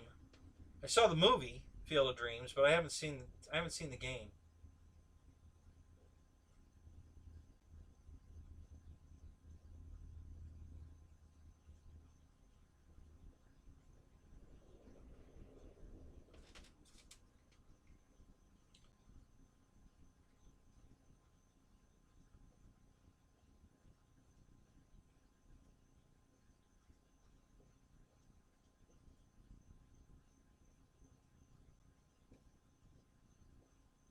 So the F-15 that Motion's released in Spencer, what size is it?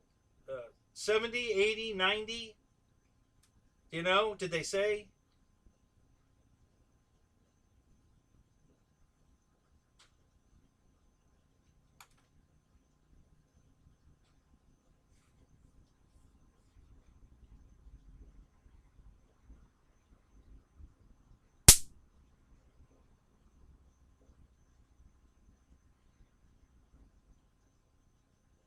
Yep, build it, they will come.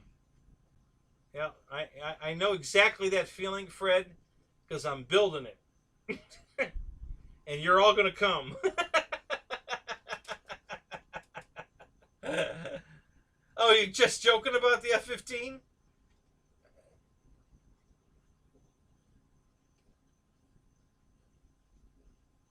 So I saw our Chinese Japanese friends. What is that, FNRC or something? Whatever those guys, they did a video on an FMS F-16. It's the exact same plane that Horizon just released. So apparently FMS is making that plane for them. Same decals on the tail and everything. It was the exact same airplane. So I went on FMS's website to see if it was there. It's not there yet. So I don't know what the deal is with that. If it's being released in other countries under the FMS marker and only under the E-Flight marker here, I don't know. I'm curious to see if it comes out in an FMS, and E-Flight. So we'll see. I'm curious to see if that happens.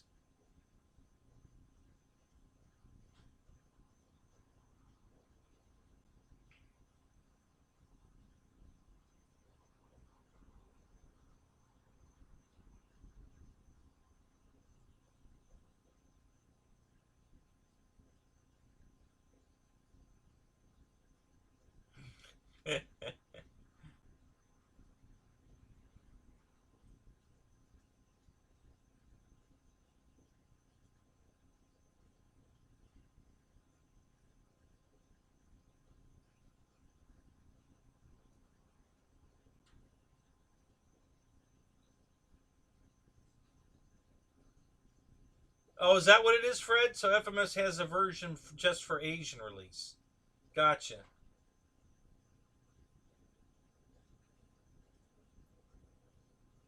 No, JCB. I figured. Yeah, I'm the best lightning rod money can buy, so I figured I just go that way.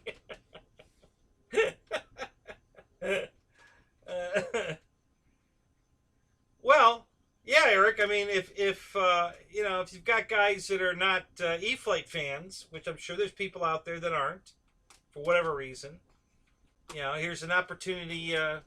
If this is called, if Jeff in Lower Alabama is still here, this is called cross marketing, so that you can, get them either way. Offer it in two flavors in two different areas, and hopefully you'll buy one of the two, and then they don't lose a sale. They get it coming and going.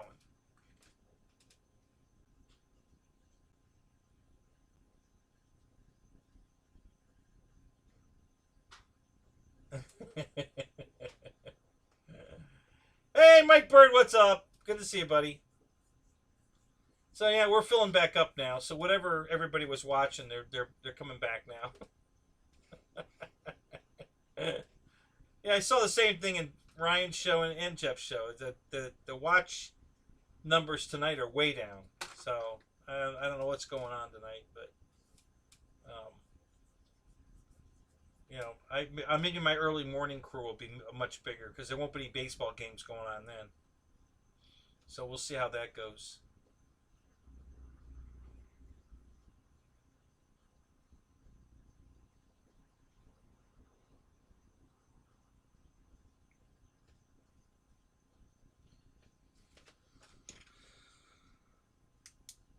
All right, I'm going to walk outside for a minute.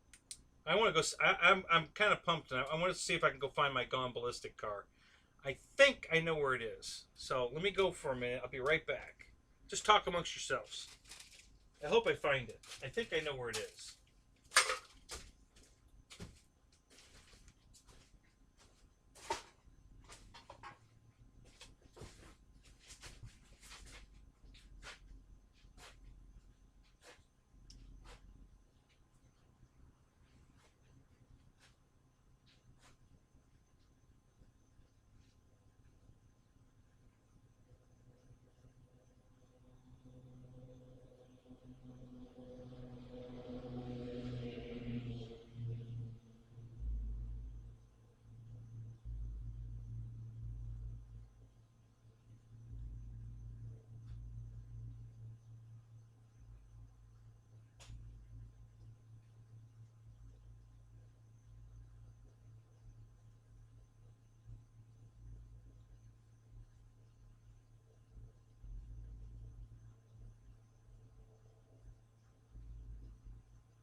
Well, crap. Hang on, wait a minute.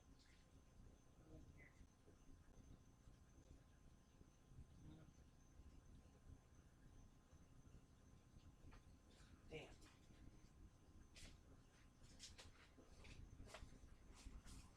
I thought I knew where it was. Damn it. Wasn't there. I think it's back here. No, it's not.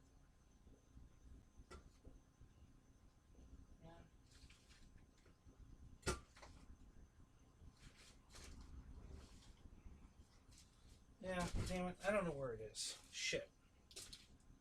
It was, I found the NASCAR oval, my on-road oval car, which was an aluminum body, just like the other one. And it's got the exact same paint scheme on it, but it doesn't say Gone Ballistic on it. It's not the right chassis. It looks very similar. It's got NASCAR decals all over it, so not what I was looking for. So, damn it. I can't wait to get in the garage, because I'm going to find all the stuff that I can't find when I move all of this over there. It's going to be great. I want to find so much stuff.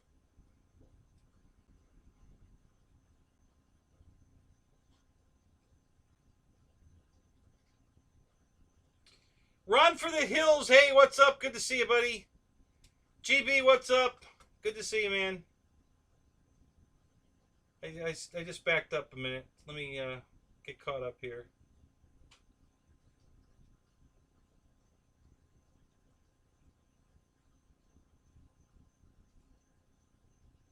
Uh-oh, what just happened, Roy? What'd I miss? What just happened?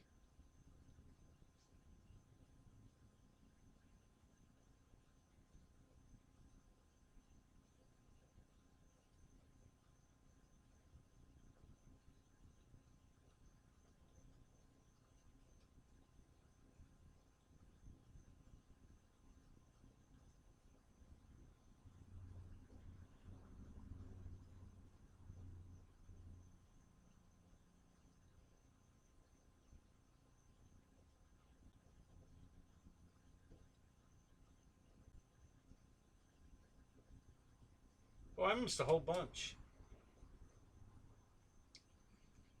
Miko, what's up? Good to see you, man.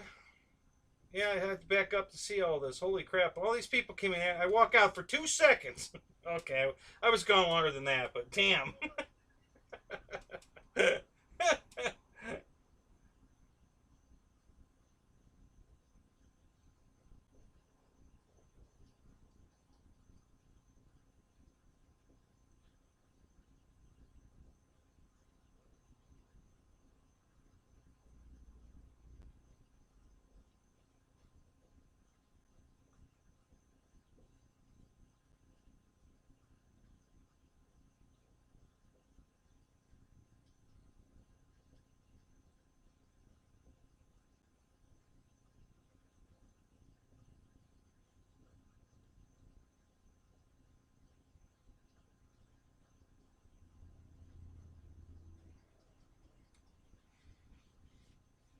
Ron, I absolutely agree. At 200 bucks a piece, you could not say no. Absolutely.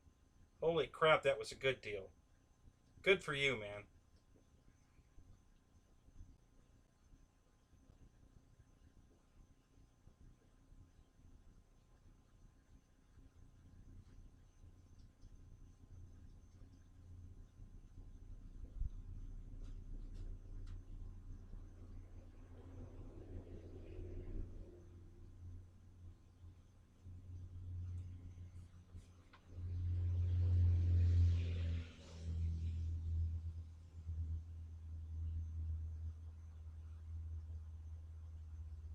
Yeah, Wild Bill, you're right. Soon I'm going to find everything. When I finally can unload the trailer and get all this stuff and take it over there and organize, yeah, I'm going to find all kinds of stuff. I have found some stuff. Like, yeah, I just found over here that I can't get to, but I saw an airplane and some more car bodies, but I can't get to them. They're all blocked in with other stuff. So, but I can see them. But I couldn't find that car, and I don't know where it's at. It might be buried back there, but I don't know. Not sure.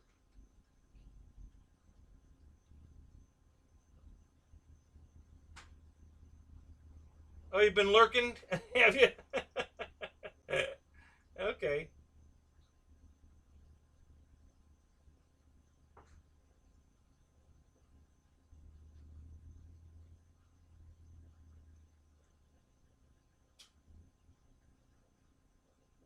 All right, Dennis. Have a good night, buddy. Sorry we're not entertaining enough to keep you in here tonight. If you have a suggestion, throw it at me. Maybe we can make that work.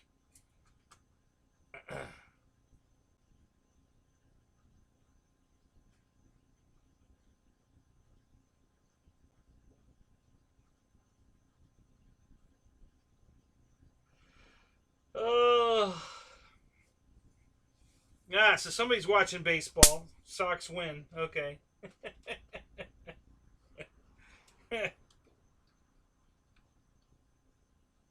Always competing with somebody.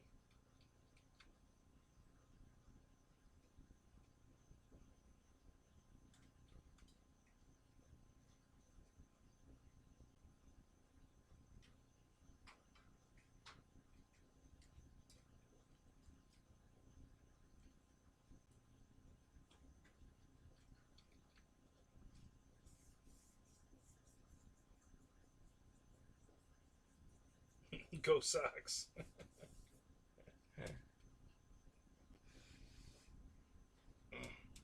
So, how many of you guys have the Night Radiant? Either the old one or the new one. I mean, they're the decal scheme is the only thing that's different. Same airplanes, just it's not flight test anymore. It's E-flight now.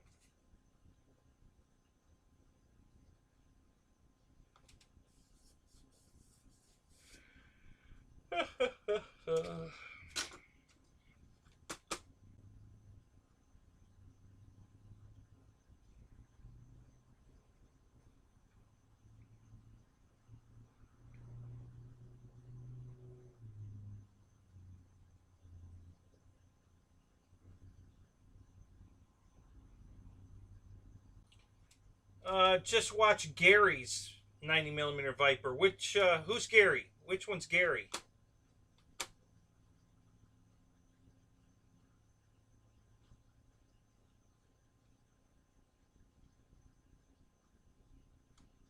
When I get in the garage, Terry, yeah, that's where I'll be doing the shows from. Yep, I'm going to move it over there. Um, I'm probably going to start off with, after I get power in the building, I'm probably just going to put up a back wall first before I start framing out the whole room, so that so I have a backdrop to have my show from. So there won't be a roof. I mean, there'll be the 15-foot roof in the garage, but there won't be a room roof or walls, just the back wall. I'll put the back wall up, drywall it, or probably, or whatever, and so I have a backdrop to do the show from, and then I'll just put a desk and chair in front of it, and we'll go from there. I have a really nice desk, one of those old shop class from school, from high school, the big steel metal desks from school. I have one of those, so I'm gonna use that and get a chair to sit behind the desk, and yeah, so that's going to be my new workstation, not this makeshift thing I have here. So yeah, that'll be the new backdrop, and the new desk, and then I don't know what all I'm going to do. I have some ideas to do something pretty cool. Yeah, we'll see how it works out.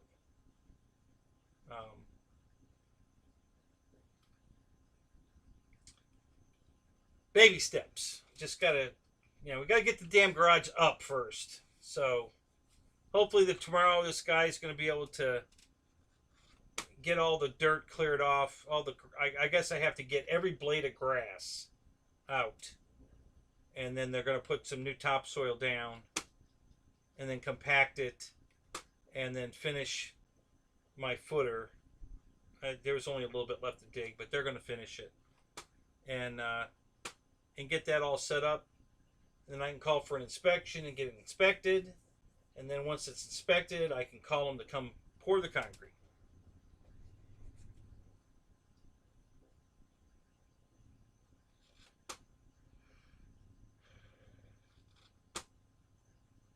Grandpa Gary? I still don't know who that is.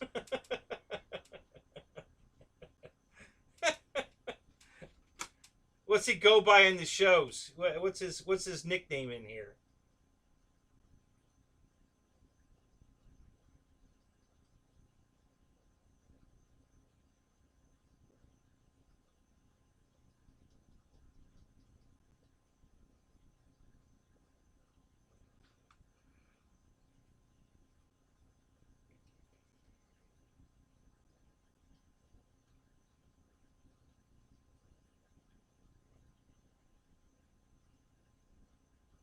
Oh, I just got here. Oh, gotcha.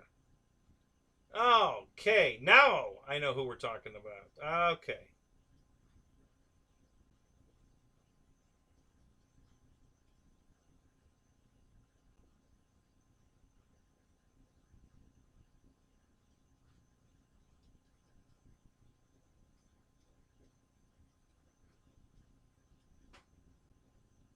Christy, hi, what's up? How you doing tonight?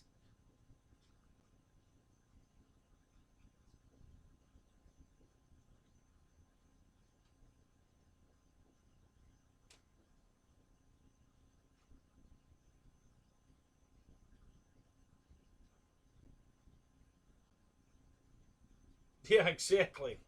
Nothing but commercials out there on TV.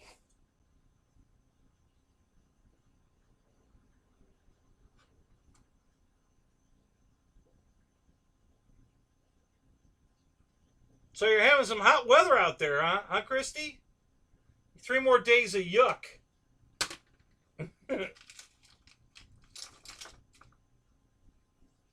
Yeah, we can't have any of that yuck. That's not good.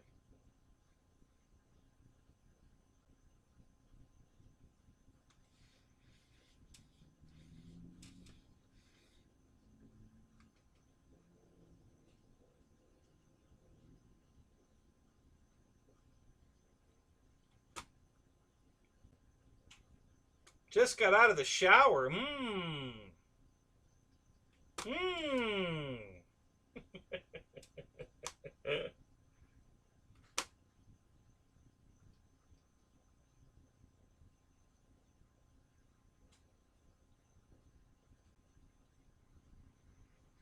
Terry, the whole building's steel.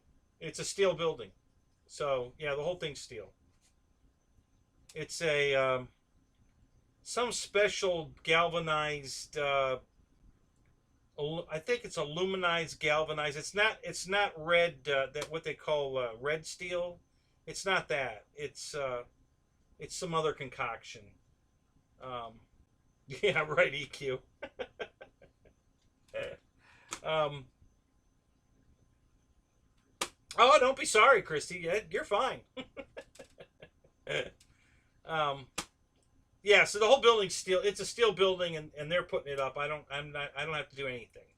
At this point, I'm done doing anything except the electrical after the building's up. But you know, there's a guy now I'm paying to finish the footer. You know, finish doing the what we started with the with all the boards and everything. He's going to finish that up. The guy coming tomorrow with a skid steer to take all the grass out, and then there are three truck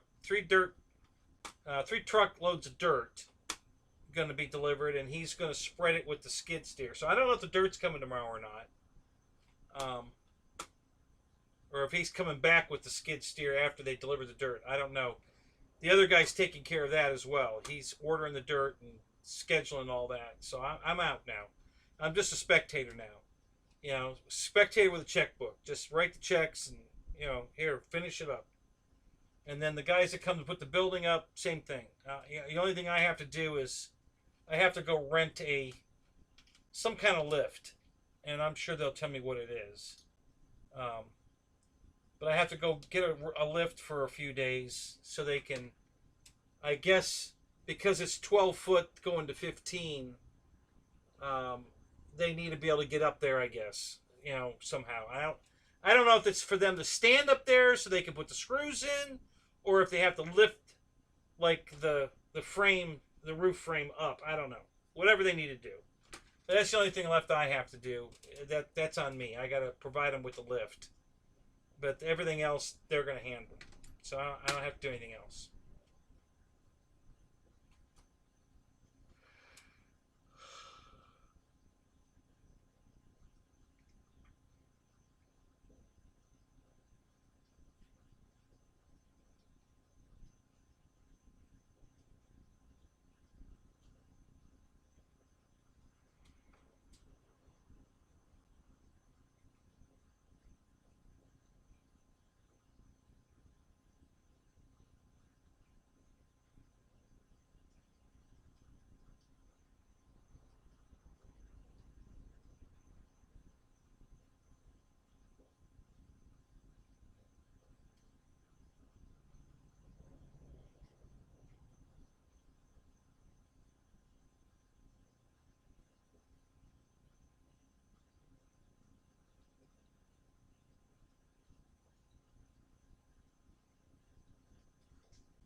So what model are we talking about from Phoenix Models? I missed something here.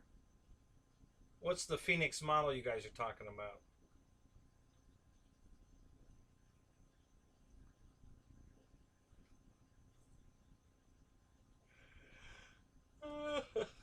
Oh, a Waco? Oh, no kidding. Okay. God, how big is that thing? That's probably big if it came out of Phoenix. I'm assuming anyway. Most of their stuff's pretty big.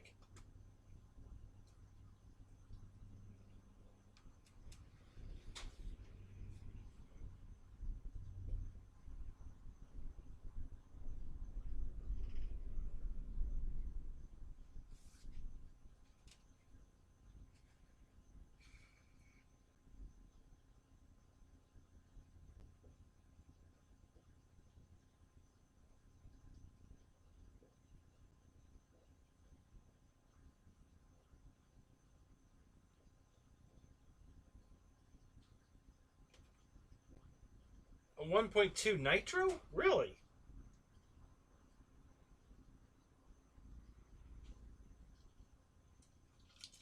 Yeah, thank you, GB. I was just going to ask the same question. A night radio? Night radiant. Okay. I assumed that's what you were going to do. Yeah, it's beautiful in the air, man. The lights are just gorgeous on that thing. It's really pretty in the air. The only thing I don't like about it is when it's coming straight at you at eye level, you can't see any lights. The thing disappears. So I'm going to do something with that. I'm going to put a light strip on the leading edge of the wing, or I don't know. I'm going to do something with it because you can't see it. It completely disappears when you're coming right at yourself at eye level. So landing it gets tricky. Because if it's pitch black and when you make your turn on final coming at yourself, the plane disappears. So you're screwed.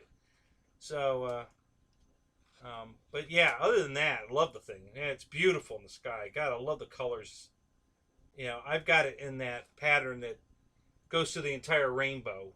Starts in the middle and goes out and down the front, down the back, and out the tail feathers. It's a continuous rainbow of color. It's beautiful.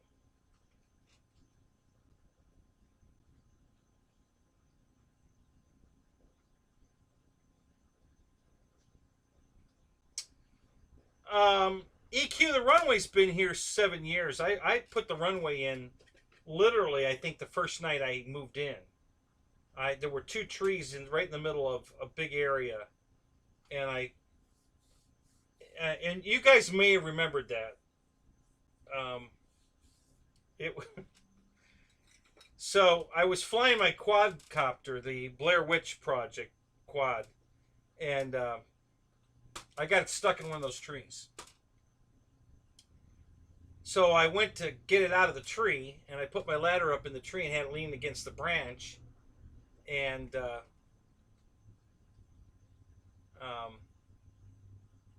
so when I up the ladder, it's a 16-foot extension ladder, and when I got to the top of the ladder, the branch moved and the ladder fell. So I'm on the ladder here like this, riding it to the ground. So I hit the ground, dislocated both shoulders. I had already dislocated this one previously, working on my car. Actually, I was working on my buddy's car. So this arm I couldn't move at all. Not at the elbow or well, I could move the elbow like this. I couldn't move the shoulder at all. And this one I could move. I could move the shoulder to here. I had about that much movement. That's it. And so I went and got my chainsaw and cut the tree down that night. Even though I couldn't move hardly at all, I could hold the chainsaw like this. So I was able to do that. So I went out there and I cut the tree down to get my quad out of the tree. So, and then I went to my buddy, my orthopedic surgeon buddy that I'm storing his cars out here. And he put me in the MRI and looked at my damage to see if he needed to do surgery or not. And he said, no, it looks good. It'll heal. Just give it a few days. And it was more than a few days. A few days I had movement in both arms, but still couldn't do anything. And it took months for them to heal enough that I could literally do something. But yeah, it was like the Keystone Cops, falling out of the tree. So, but that happened right away as soon as I moved in here. So I've been flying on that runway for years. Small airplanes, my quadcopters, helicopters, UMX stuff. When Tim was here, we were racing the trucks up and down it. So that runway's been in service for years. When I cut all the trees down over here where the building is, it opened it up so that I can now fly out under the power lines and around and back down the runway, back up under the power line. So I've got a lot more flying room now. So Tim and I had our UMX Timbers out here, and we were flying around when he was here under the power lines and stuff. So yeah, so that cherry's been popped for years. But when the building goes up, I'll probably fly my UMX turbo timber inside the building that first night. And I'll have you guys live. Depending on what night it is and whose shows it is. I'll make sure I don't step on their show. I'll make sure they're done or whatever, and then I'm gonna go live and I'll be flying my UMX around with the lights on inside the building, or the quadcopter, or both. Yeah, but yeah. So I'll pop its cherry probably the first night as well. Um,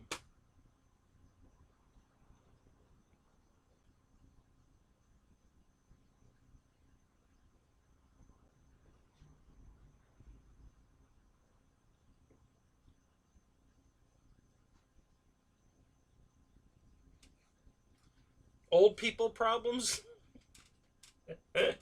Yeah, Fred, I agree. I resemble that remark. Yeah.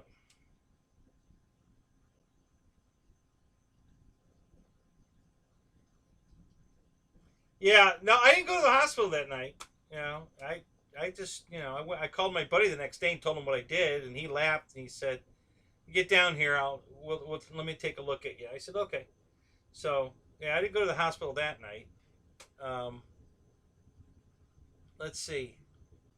I didn't go to the hospital the night I got hit by lightning either. Um, I did about 3 days later. I drove down to the fire station. It's a half a mile down the road and had them check me out. But yeah, I didn't go to the hospital that night either. I don't usually go to the hospital. I get hurt a lot, but I don't. I don't have to end up going to the hospital usually. uh,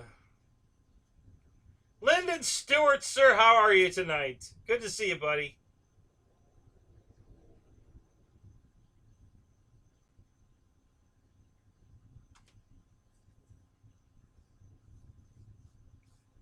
So yeah, it's I've definitely had my share of bad luck for sure. With everything that's gone on, and some other stuff has happened that I can't share with you, but um, it wasn't good. So yeah, I feel like Job a lot. Um, for you guys that read the Bible, um, you'll know what I'm talking about, and I definitely feel like Job a lot. So BD, what's up? Good to see you, man. Welcome back to the show. Good to see you tonight.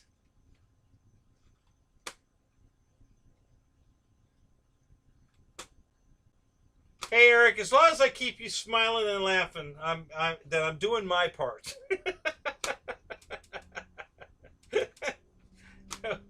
Other than what can I say?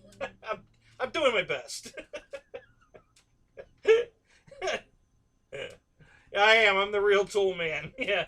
No, honestly, it's funny. When I'm working with tools, I never have a problem. Um, it's all the other crap for some reason. I don't know. We're just weird.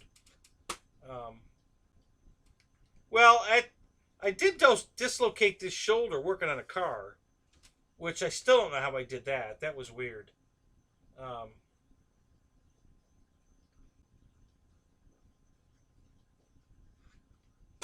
uh-oh. Who thinks you're Bill Flynn?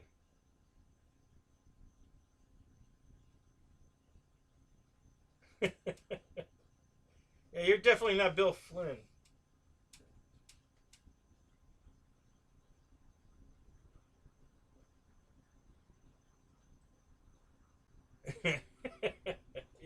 You want to be Bill Flynn for a day? Is that what you're saying?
So welcome back, Nate.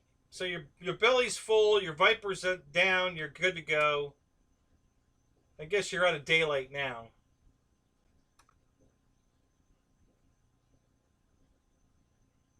Well, you probably actually still have a little bit of daylight, don't you?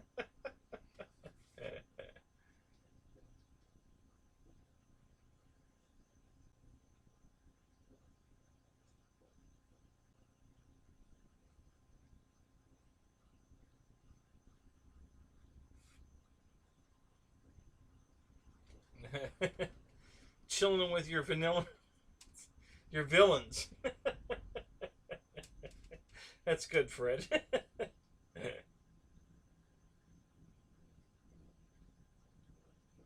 No, I'm not going to touch the bud zapper.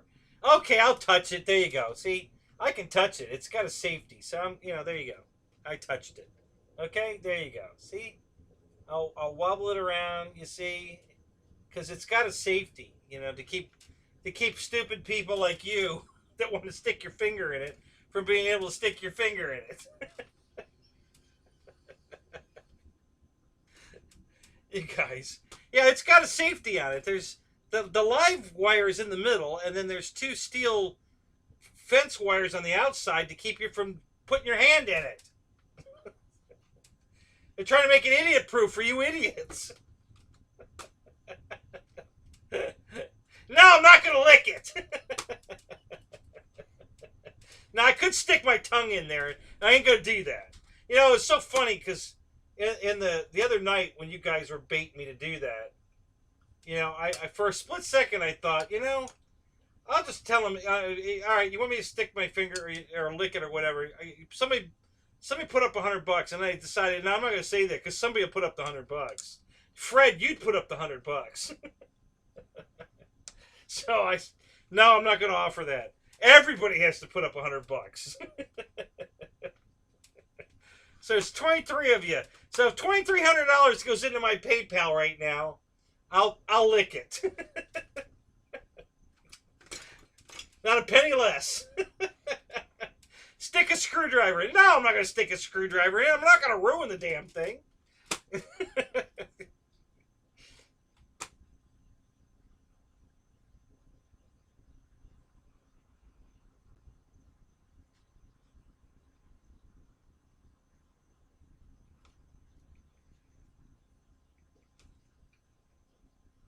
No, I'm telling you guys, I'm really impressed with these. This $20 bug zapper is cool as shit. Robert, what's up, man? Good to see you. Haven't seen you in a while. Get my wallet, Willie, off the table.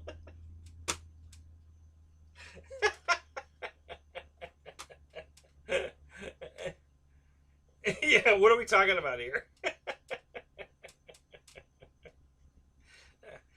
I'm not sure what Robert's talking about, but yeah, this is a Wild Willie. So, yeah, and it's on the table, so that's what I think he's talking about. I don't know.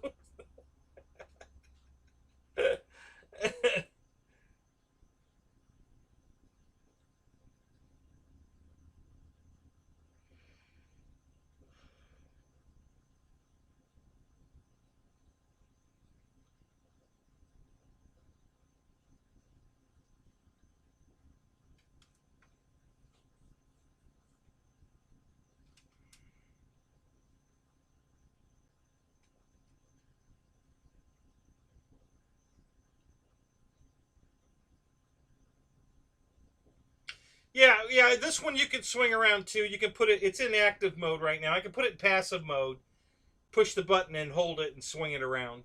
So it does both. Um, the reason I went with this one is because of the blue light. I knew what it would do. I mean, I knew I could just turn it on and put it in the stand, and it would sit here killing bugs. And if I turn the lights off, the thing's going to go crazy. I did that earlier. Both of them went off. There's one down here too, and the two of them just were going crazy. So there's dead bugs all over the table again.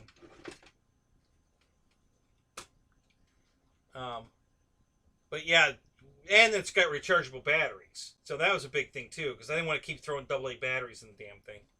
So, you know, between the rechargeable batteries, the blue light, active, passive, you know, yeah, it was that was the one I wanted. $20. Great, $20. Yeah, do it again. I want to see it. Wait, you want me to turn the lights off? Is that what you want to see?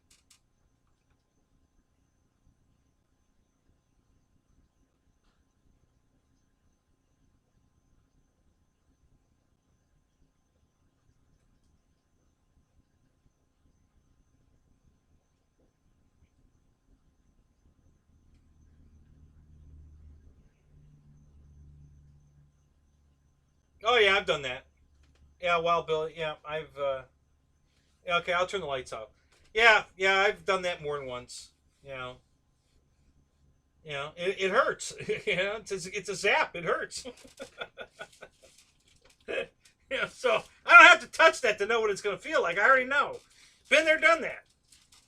So I certainly ain't gonna lick it. All right, let me turn the lights off for a minute. It gets pretty active.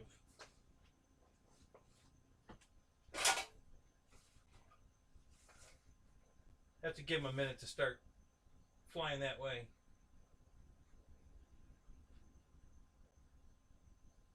Actually, let me come back around and darken the screen too.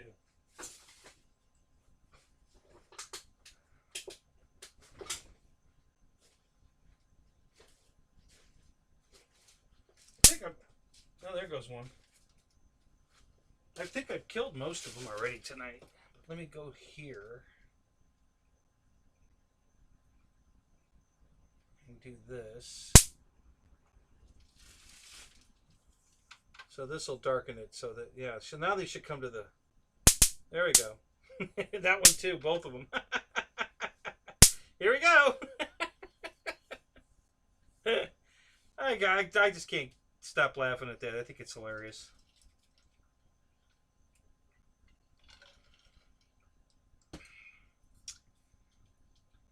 This is why I keep telling you guys to get them.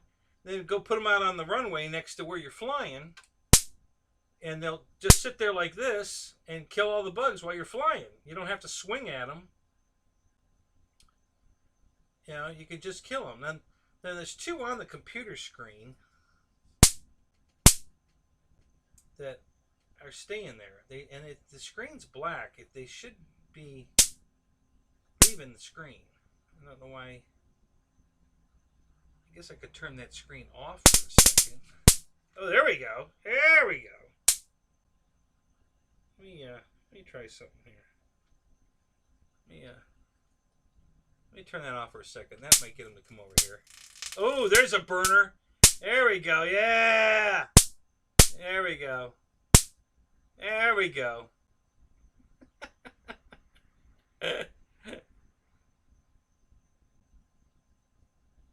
Yeah, I turned the TV screen off so that they would fly to it. So yeah, I think I've killed all of them out here. Christ, this has got to make about 20 now. Between the earlier zap and this, so yeah, we've killed a boatload of them. There's another one.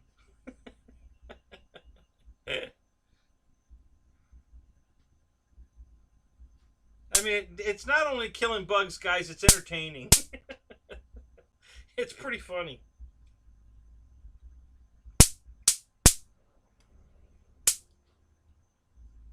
So you probably see the flash on the one on the floor. You can probably hear the click. But the one on the top of the table here is there. We got another burner. There we go. I think that guy played Plinko. I think he was burning as he was falling down through the wire.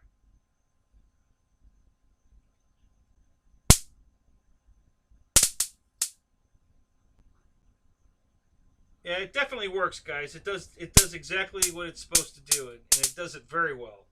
It's a great $20. You know, buy two. You know, I did. I'm super happy with these things. They're just, ooh, that one stunk. I'm starting to smell the burn. Let me go turn the light back on.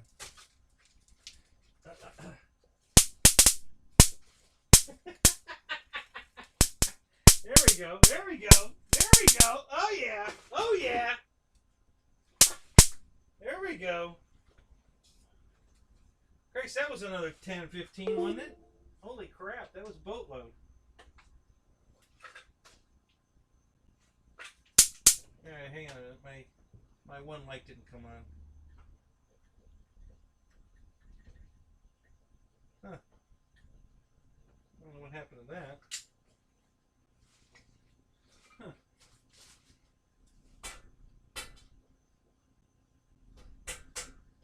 I don't know. Don't need it right now. It's not the show. We don't need it. Oh no, there's a boatload of them all over the screen now. I turned the TV back on and the screen's loaded with bugs. So, but yeah, it's pretty entertaining, guys. I think it's hilarious. Let me scroll back up.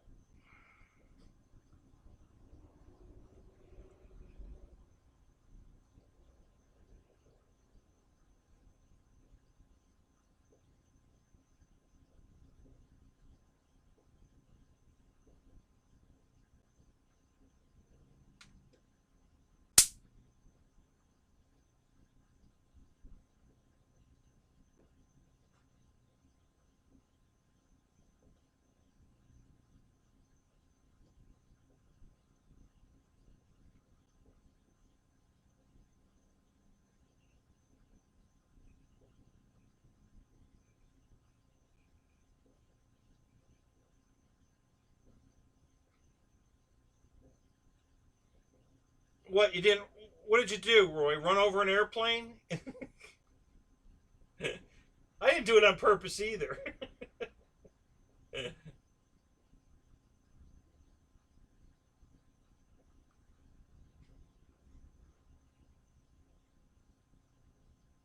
I'm gonna scare you again? Oh, come on, Christy. You're not afraid of the dark, are you?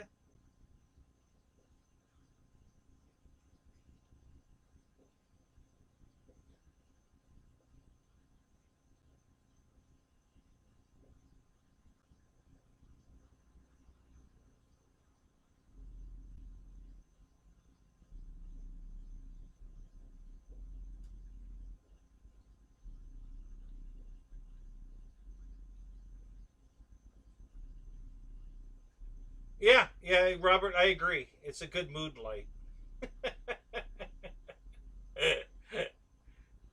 Yeah, it's like fireworks. It really is. It's like I said. You got to get these, Nate. Take them out to the field when you guys are night flying. You know, because if that's the only light source out there, it's just going to go nuts. You wouldn't have believed how it lit up at our field. Oh my God, it was crazy. And the bugs left us alone. We weren't getting bugged at all. They were all going for the tennis rackets. I had both of them out there. Now there's a big bug hanging on the back of the tennis racket just below the danger zone, and he's just sitting there. So maybe he'll crawl up into it. If I try to shoo him, he's probably just going to fly away and not into it. So I'm going to leave him there and see if he crawls into it.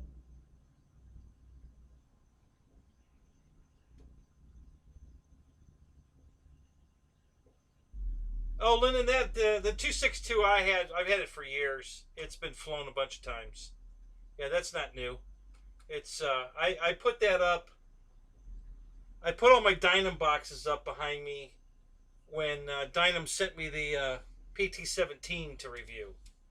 So I wanted a backdrop that was all Dynam. So I had all my Dynam planes up, and I've since taken them down and put them over there. But yeah, the 262 is not new. I've had it for many years. Good flying plane, very nice, good, very stable, rock solid flyer, very nice flyer. Not real crazy about the landing gear. Wasn't crazy about where they put the ESCs. They overheat really quick. So I've done a lot of mods to it to upgrade it. So it was a 4S bird, and it's a 6S bird now. and I moved the ESCs from inside the fuselage out to inside the nacelles so that they get cooled from the fans. And I put the Avanti landing gear in it because the landing gear was crap. So, but I haven't flown it yet since I did all the changes because I still have.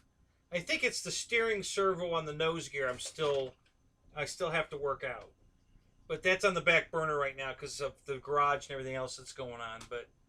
But everything else is done. I moved the ESCs. I've tested them. They work perfect. The landing gear goes up and down beautiful. So everything's perfect. We're almost ready to fly it. I think the only thing left is to hook up the steering on the nose gear, and then I'll remain it with the 6S and see how it does. I upgraded the fans when I first put it together. It had 5-blade plastic fans in it, I think. And I had bought these. It's a... so this is a 12-blade aluminum housing fan. So I put 2 of these in it. So it's got the upgraded fans. It's got...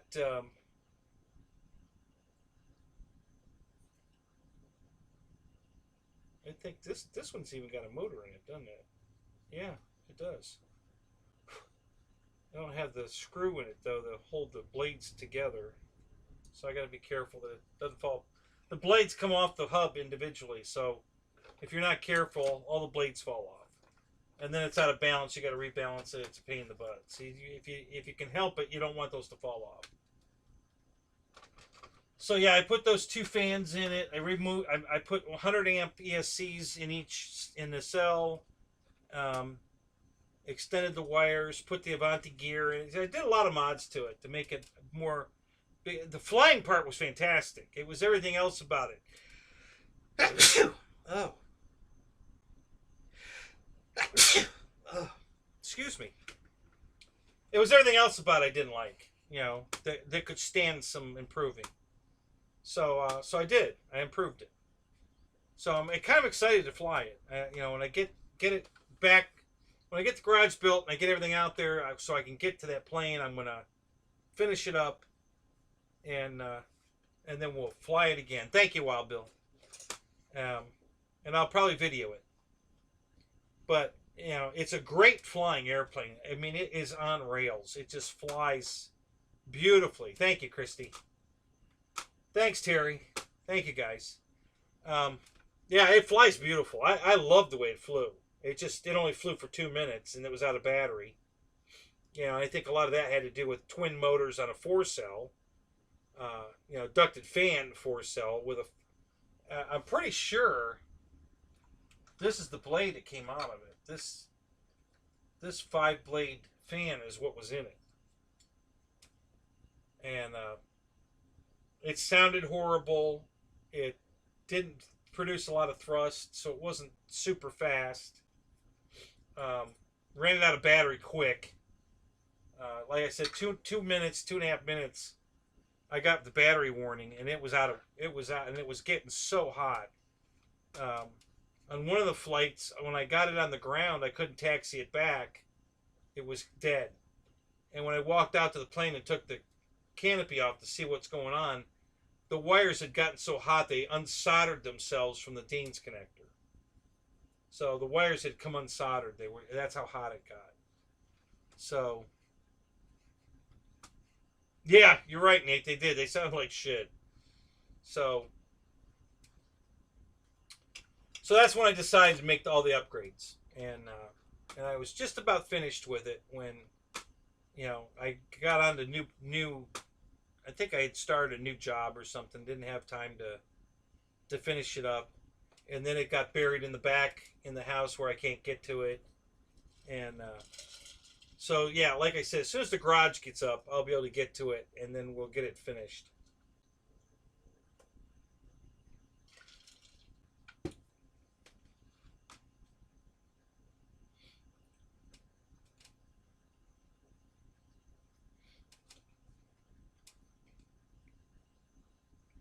So my buddy gets one given to him. Same exact airplane.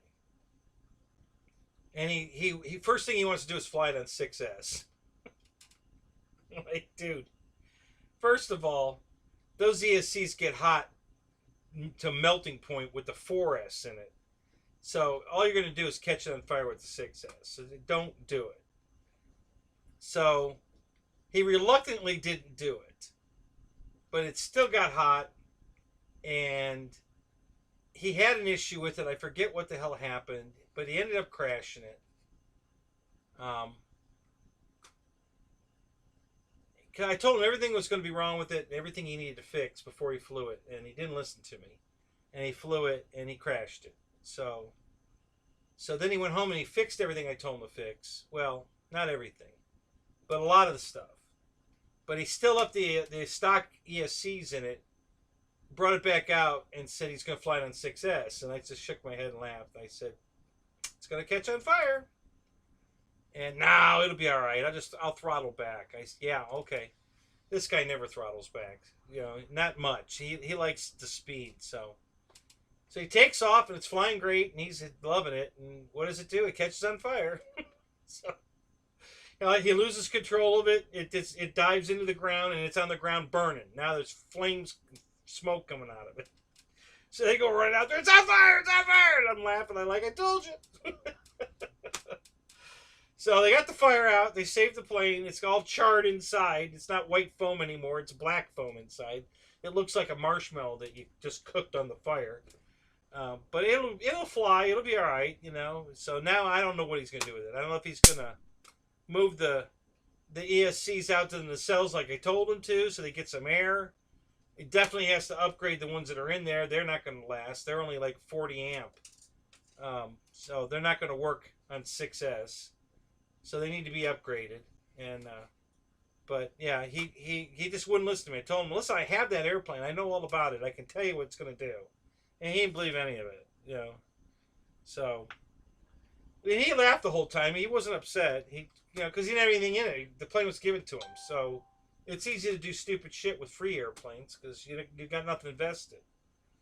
You know, other than the fact you're going to lose an airplane that you like. But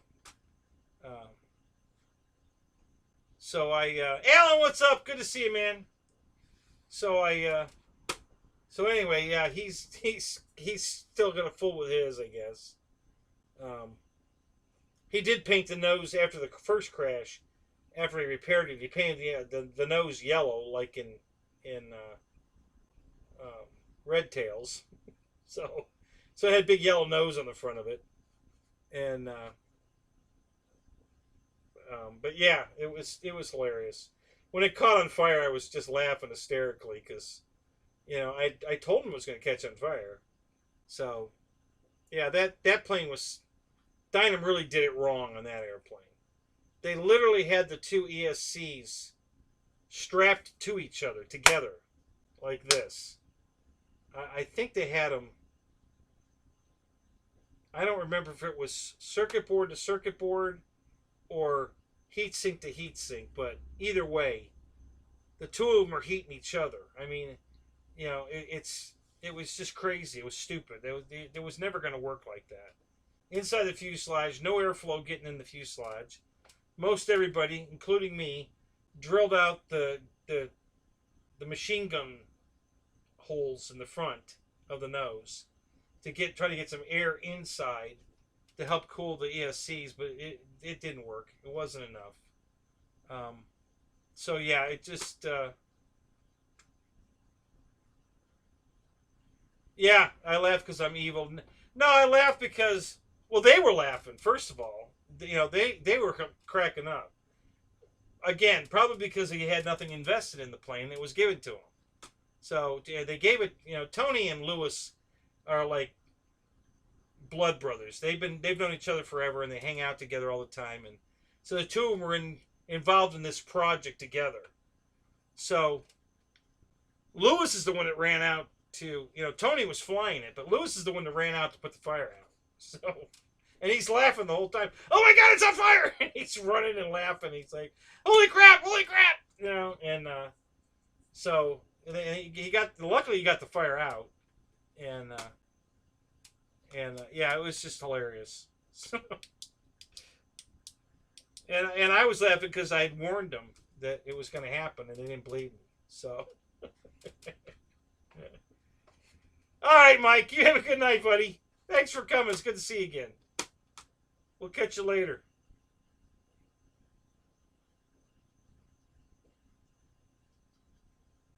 Devilish. Ooh, there you go. So it's a good airframe, though. I mean, it flies fantastic. It's a really good flyer. Really good. I really loved flying it. That's why I wanted to fix it, because the 2-minute flight time on that plane sucks, because it's really fun to fly. So I definitely wanted longer flight times. So I got, like I said, I put the fans in it. I put the bigger ESCs in it. I moved the ESCs to the nacelles to cool them.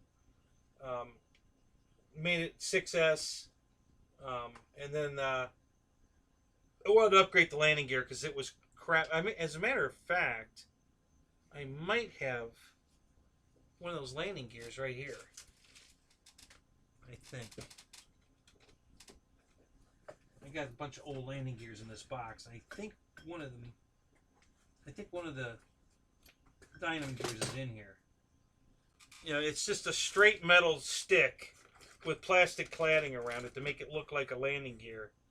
No suspension whatsoever, no spring, wire, no oleo, nothing. Just a solid piece of steel wire. Yeah, no, it's not in here.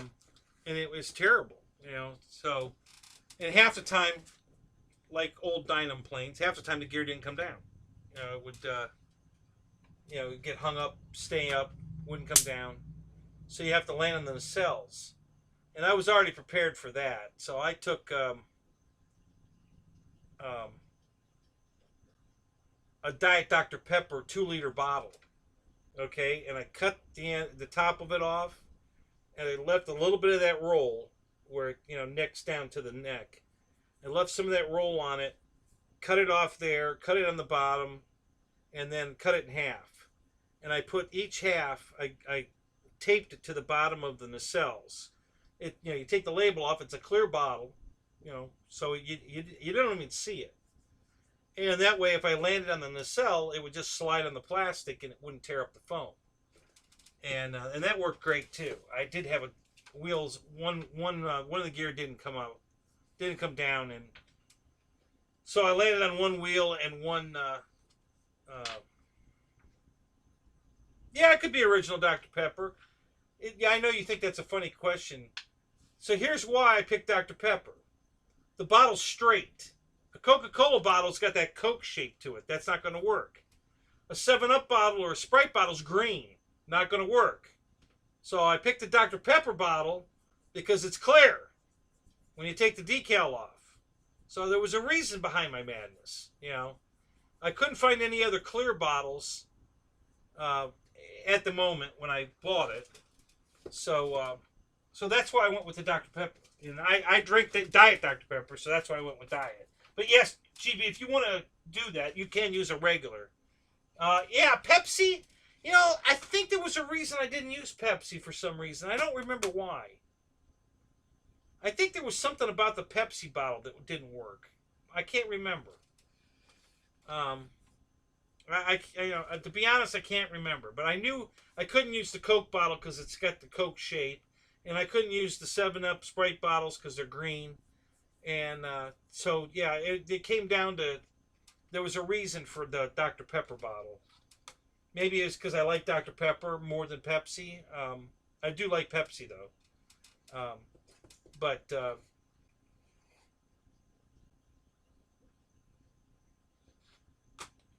because Pepsi is shit. Nah, sorry, Mick. I'm a Pepsi guy. If I had my choice, I'd rather have Pepsi. I drink a lot of Coke, I'll be honest with you. I drink a lot of Coke because it's on sale more than Pepsi. But and I'm not picky, so I'll drink anything. But if I have a choice, I'll take Pepsi.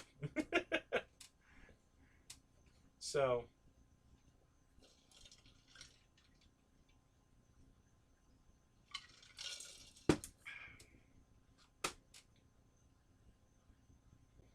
Yeah, Roy. I know Roy's a Pepsi guy. I think EQ is too. I believe.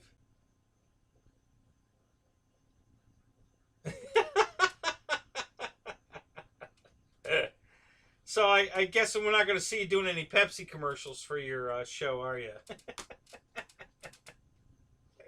Hey, I'm doing Spectrum commercials. Did you notice?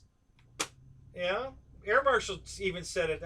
I clicked on my own show since I can't see who's leaving me messages because I'm not getting notifications. I have to literally watch my own show so that I can go through the comments to see who's left me a comment.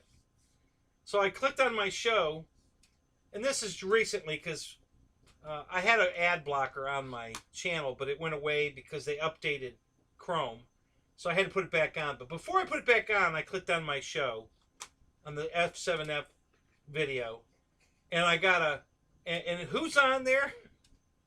And Jason Merkel, flying the Draco with a Spectrum rating. It was a Spectrum commercial. And I was laughing my ass off. I'm like, do you guys really want to advertise on my show? Really? So yeah, I just thought that was hilarious. And Marshall's got the same thing because he clicked on my video and got the Spectrum commercial also. So he was cracking up too. So when he came in the show earlier, he said that. So I know he got the same commercial I got, which was hilarious. And we were both laughing over that one. So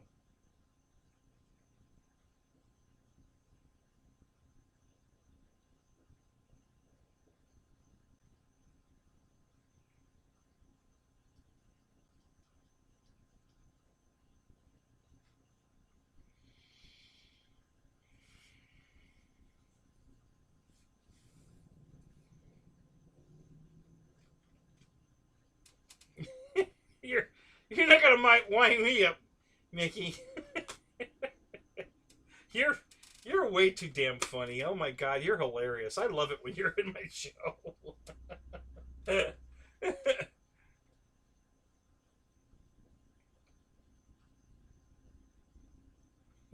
there you go.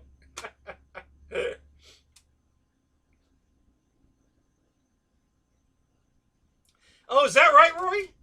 Horizon's always advertising on my show? Oh, that's hilarious. Oh my god, that is hilarious. I'm gonna have to call him. Say, hey, yeah, I'm advertising on or I should say, you're advertising on my show anyway. Why don't you just send me the product, and then when the commercial comes on, I can just continue on with whatever it is you're selling. you know.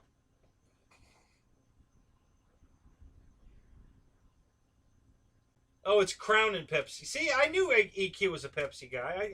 And Roy and EQ and me are Pepsi guys. Oh, Matt is too, I think. Aren't you a Pepsi guy too, Matt? I think you are.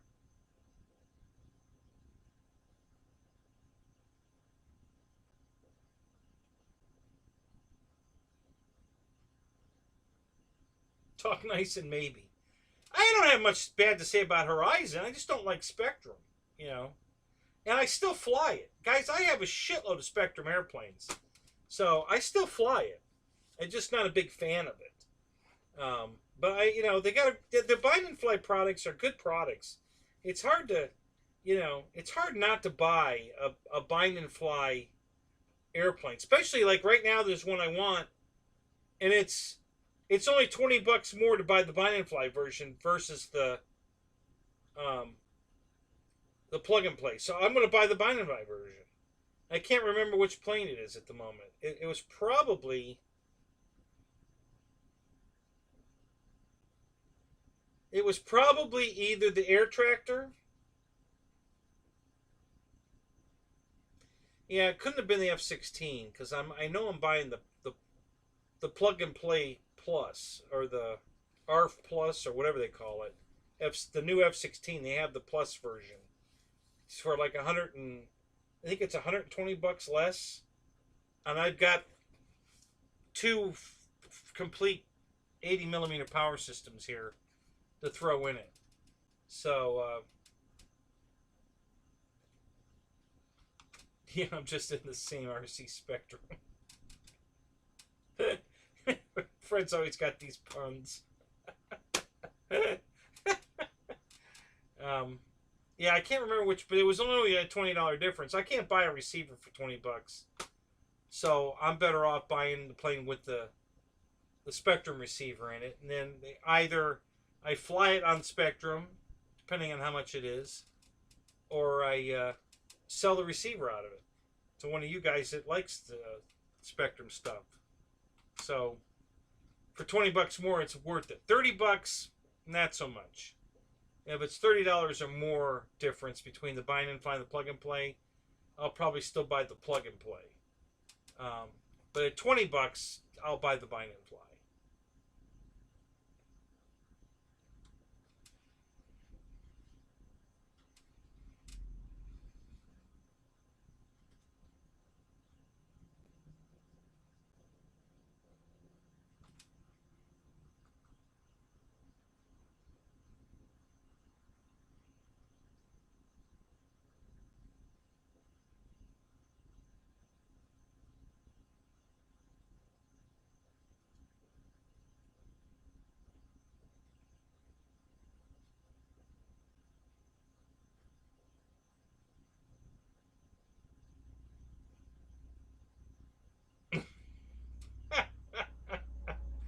Oh, Dana, that's hilarious.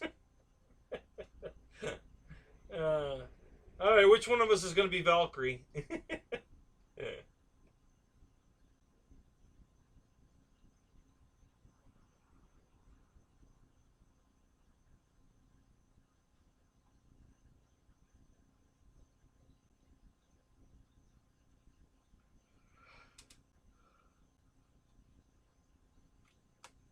Yeah, he's just being Dana. You know, just ignore him. We do.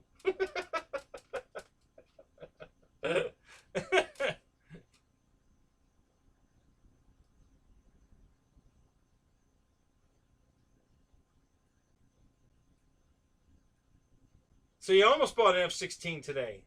Which one, Matt? The new one, the new E-Flight one, or one of the other ones?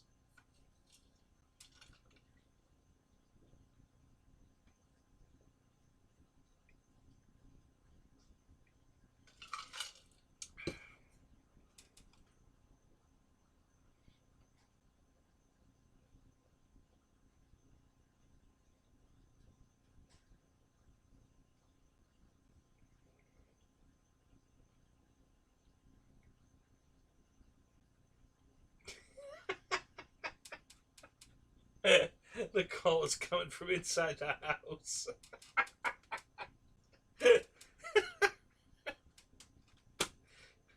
So Dana, run! Run!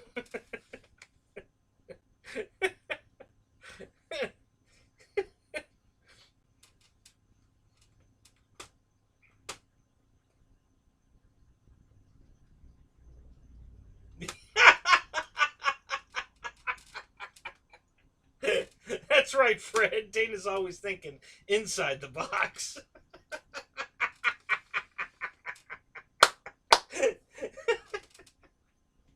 Oh, that's hilarious.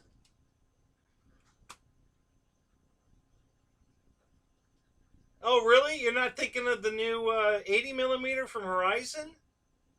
Because we confirmed it today or yesterday that it's made by FMS, and it does look like a really nice F-16. I'm seriously thinking about getting that. Not right now. I got plenty of time to buy it, but I do like it. That's a good looking bird. So that's the best looking F-16 I've seen.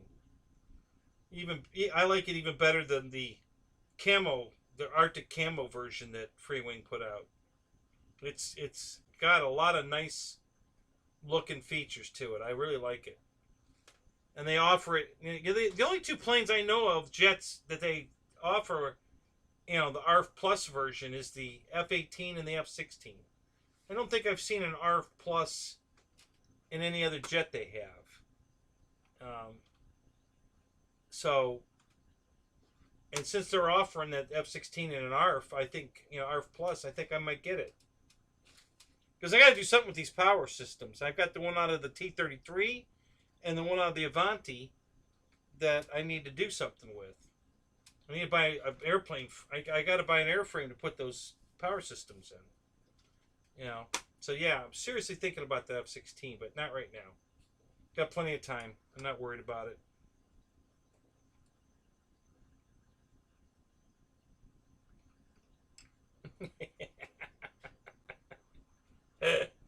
uh,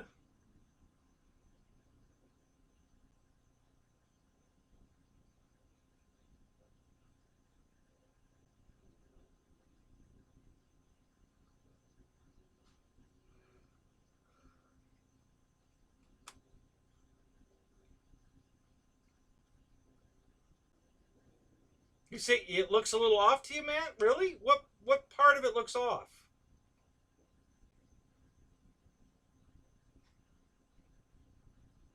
That's funny you say that because the other ones look off to me.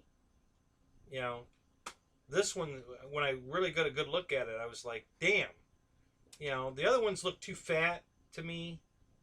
You know, this one, like in the back where the tail fins are and the cone looks better to me. I think it looks more right than the other.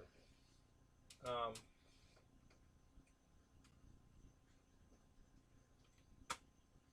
sure, Dan, it'll show up in the dark. You just shine a light on it. And there you go. The new one, the 80 millimeter free wing one from Horizon Hobby, not free wing. I'm sorry, the E Flight one, the new 80 millimeter E Flight. Um, it looks good. I like it, and they offer it in a in an ARF, which they don't. I think the F-18 and the F-16 are the only two they offer in the ARF. Um,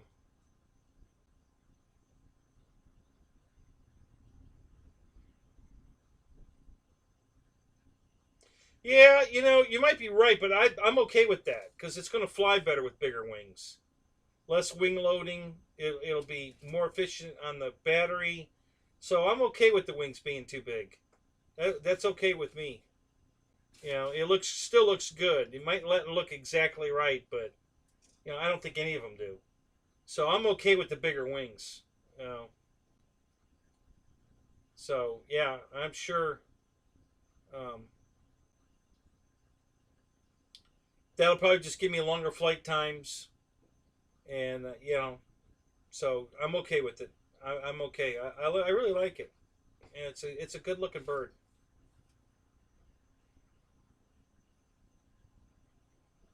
Did FMS come out with one? I don't think so. Horizon had one, but I think they discontinued. I have that F4. I love that F4. It's beautiful.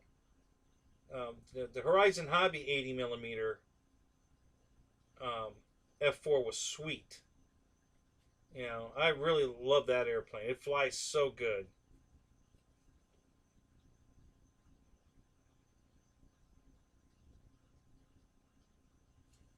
Right, that's what you had on the table the other night, right? You had one. You have that plane. You had it on the table. So yeah, yeah. I'm pretty impressed with that one. And I just found out either yesterday or today, I don't remember, that FMS made it because that FNRC channel from China, Taiwan, wherever those guys are, they were demoing the plane, and it says right in the title, FMS 80 millimeter F-16. So it's the exact same airplane. It even has the same 4 different tail decal sheets. They advertise, so it's got to be the exact same airplane.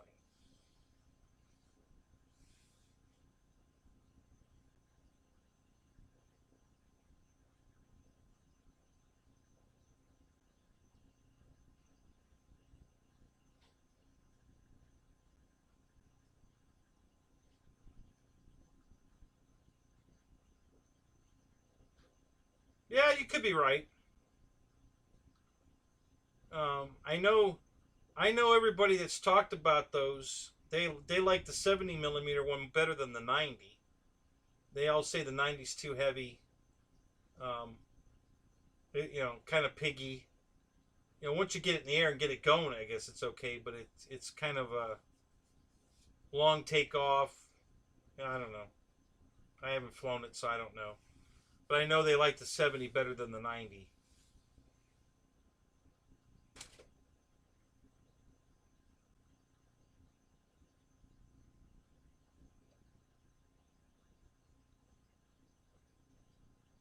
Yeah, not all of them, Fred, but a lot of them. You know, E-flake will sign it. You know, they'll make a deal with whoever cheap. You know, sets them to the cheapest. So some of their planes are not uh, FMS, but a lot of them are. I suspect that Draco is not an FMS plane. Because I've seen it up close, and some of the things about that plane don't look FMS. I could be wrong, but it doesn't look to me like it's manufactured the way FMS manufactures most of their planes. So, but yeah, a lot of their planes are, you know, a lot of the E-flake planes come from FMS.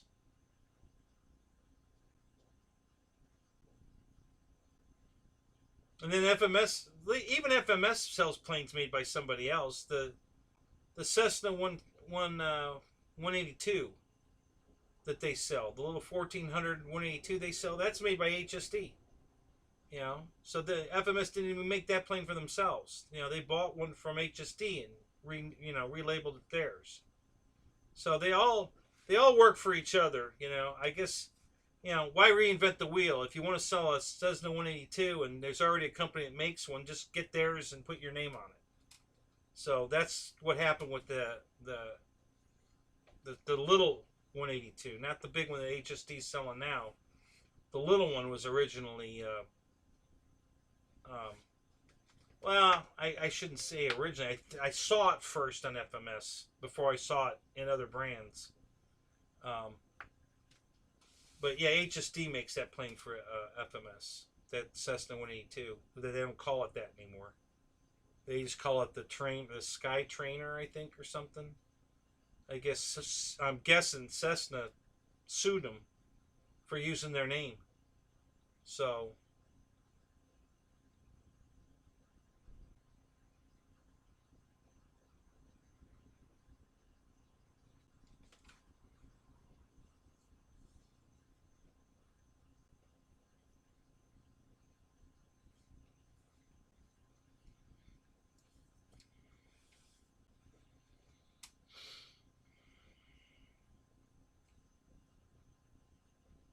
well, you paint airplanes, don't you, Mika? You could paint it. You know, put an Arctic camo paint scheme right over the gray. You're already halfway there. Just add some white and black, and you got it.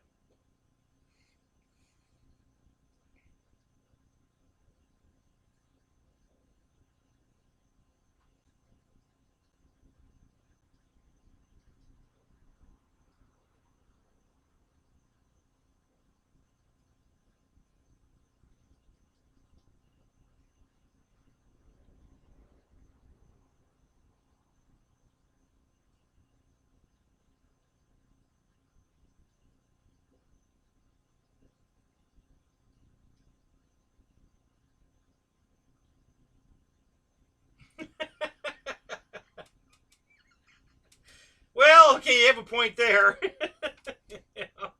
Yeah, I love it when you know, Freewing came out with their no paint job version of a couple of their airplanes, but the price was the same. I'm like, wait a minute, you didn't put any paint on it. You didn't, no labor to paint it, no paint to paint it. So you're out, and you're going to charge me the same amount of money for it? What the hell? Yeah, I, I get it.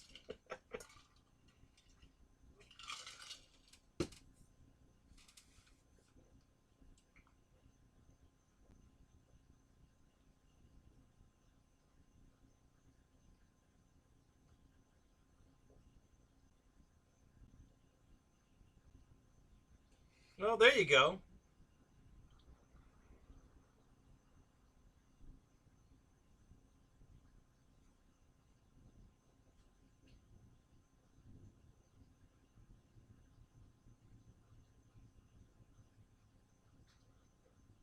Yeah, I definitely don't like flying gray airplanes on gray days. I made that mistake with um, my F-22.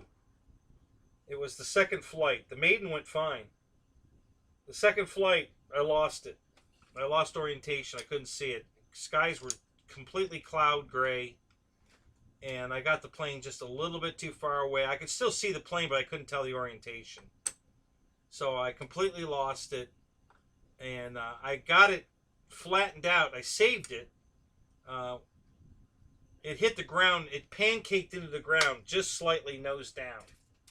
So the only damage was the nose. It scrunched the nose up in front of the landing gear. But the wings were perfect. The tail, all the tail feathers were perfect. The whole fuselage is perfect, except for the nose. Um, so so I had to I replaced the. I mean, it really broke it bad, but I mean, like right in front of the landing gear. So it was there was no way to fix it other than just glue a block of foam onto the front of it and then start whittling.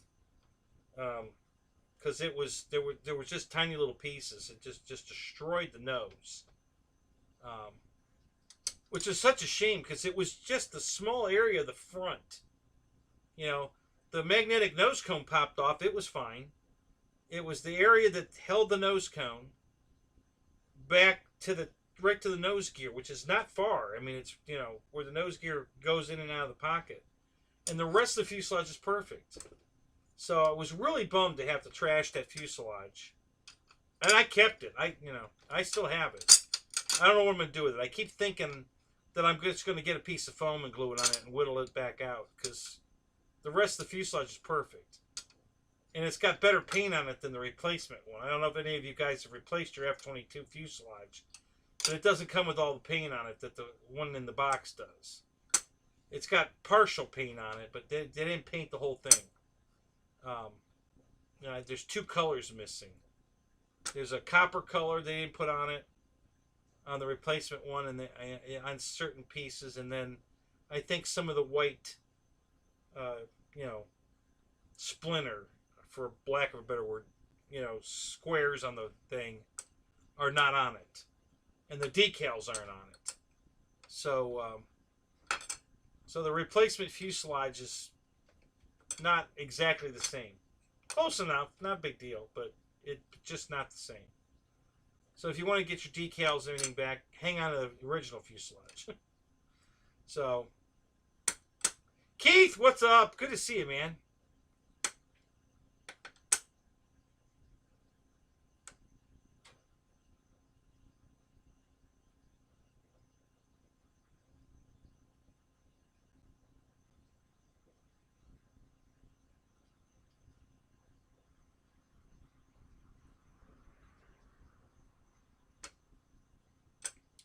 Yeah, Mika, I've had that problem before too. I've done some really incredible work on some planes, and then I look at it and go, "Damn, I don't want to fly this. I don't want to screw this up. It came out too good, And then you sit there like, God damn, Now what am I gonna do? Shit, it's too pretty to fly now." So I always fly it anyway. But yeah, I've had that same feeling. It's like, God, do I want to fly this now?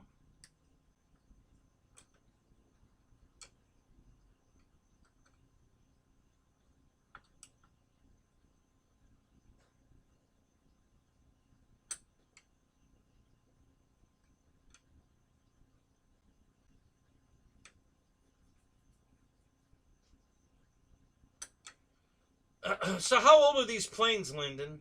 The 110 and the B-26. Are they months ago, years ago? How old are they?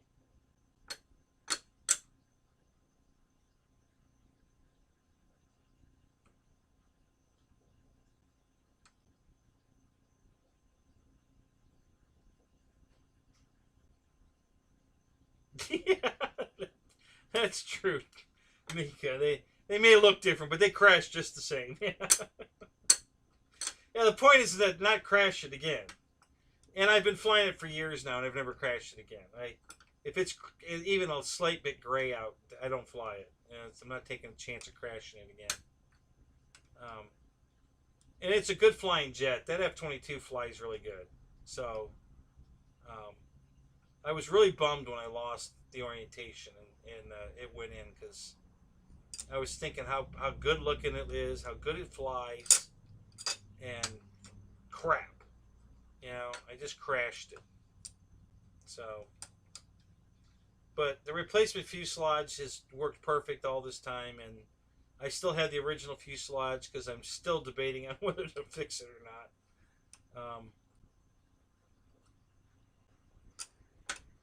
Maybe I'll get lucky and somebody will crash one and tear off the back of it, and the nose will be good, and I can graft the nose off the front of a crashed one onto mine, and you know, then I'd be set. So there's always that possibility. So yeah, lights would have definitely helped. Um,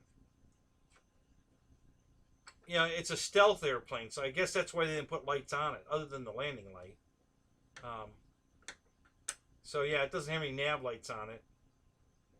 It wouldn't be too hard to put them on it, but again, it's a stealth airplane. You're supposed to lose it in the clouds. The difference is though your butt's supposed to be sitting in the seat, so you can still fly it when you lose it in the clouds. Yeah, so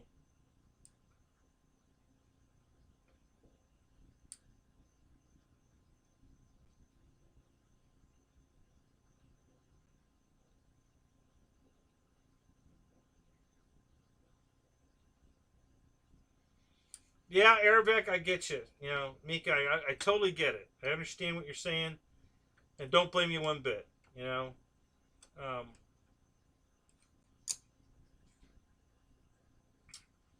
when I first started flying, I crashed some planes and didn't worry about making them pretty anymore. I just put them back together and made sure they were aerodynamically sound because I was doing a lot of pylon racing, so it had to be, you know, smooth and aerodynamic, but it didn't have to be pretty. So I didn't worry about fixing the paint or you know remonocoating with you know matching monocoat. Hell, if one of the planes was yellow and white, and it turned to orange and white because I crashed it and fixed it and didn't have any more yellow monocoat, so you know, I went to orange. Yeah. So yeah, I didn't care. Just put some monocoat on it and go race it again. So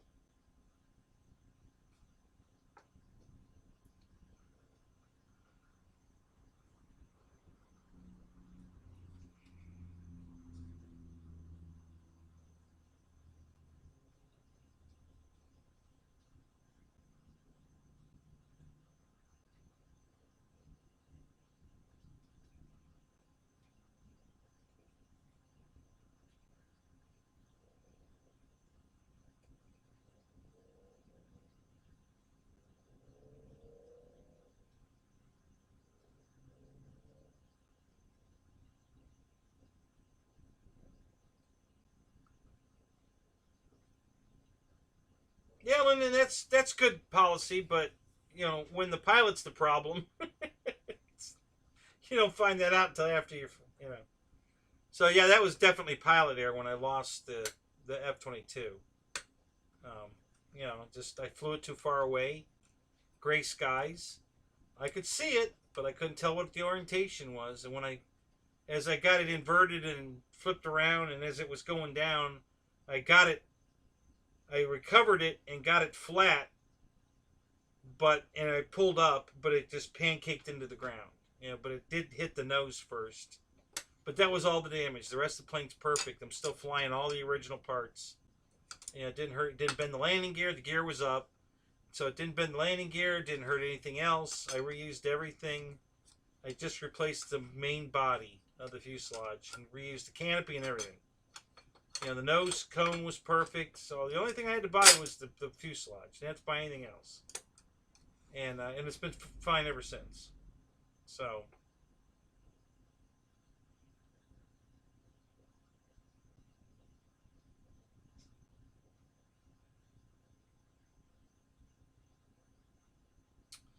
well, then what was it, Matt?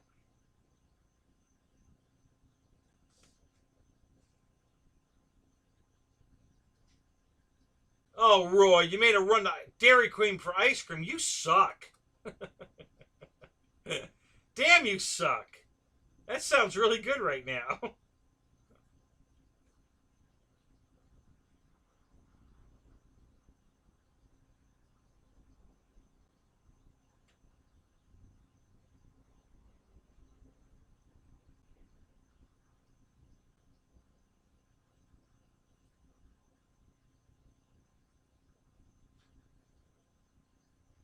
Yeah, yeah, Eric. There you go.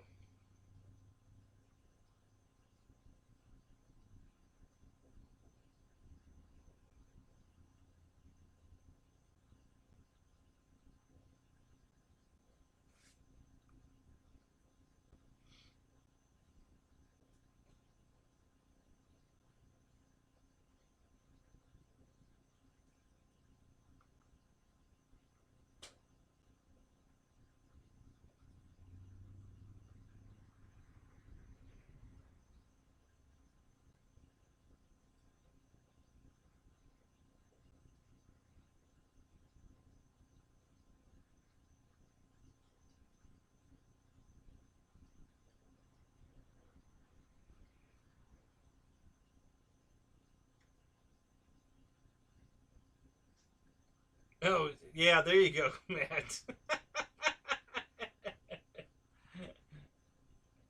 Yeah, there you are. Yeah, that's pretty cute. I'm doing a tail slide. Yeah, I haven't tried that yet.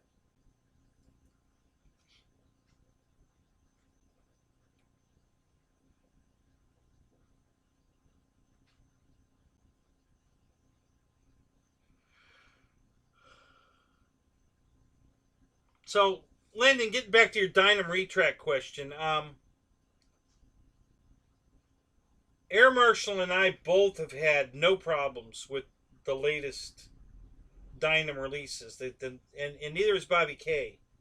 Um, the retracts on these new planes that they're sending out were working really good. Very reliable, no problems. Um, and I had several bad landings with the Hurricane, at the Pilot Ryan event. Not at the event, but getting ready for the event. I had several bad landings where I bent the gear. That's all. Nothing else. Just bent the gear. And bent it just enough that it wouldn't retract into the pocket correctly. So I had to straighten them out, and then I bent them again. But they still went up and down every time. I haven't had them except the final race at the event. The one gear wouldn't go up. And the funny thing is after I landed and taxied it back, they went up and down fine, and they're still going up and down fine. They've worked ever since perfect. But the one time I needed them to go up for maximum speed is when they didn't go up. The one didn't go up. Son of a bitch. But the rest of the time, I mean, they're working perfect now. I mean, they worked right after the race. I taxied it back over. I picked the plane up. I hit the switch. They went right up. I put them down, up, down, up, down, up, down. Worked perfect every time. Up, down, up, down. Since I've had it home, up, down, no problem. It's just during the race when it really mattered, it wouldn't go up. And I cycled it like 3 times, and it wouldn't go. That one gear would not go up. I was like, son of a bitch. So,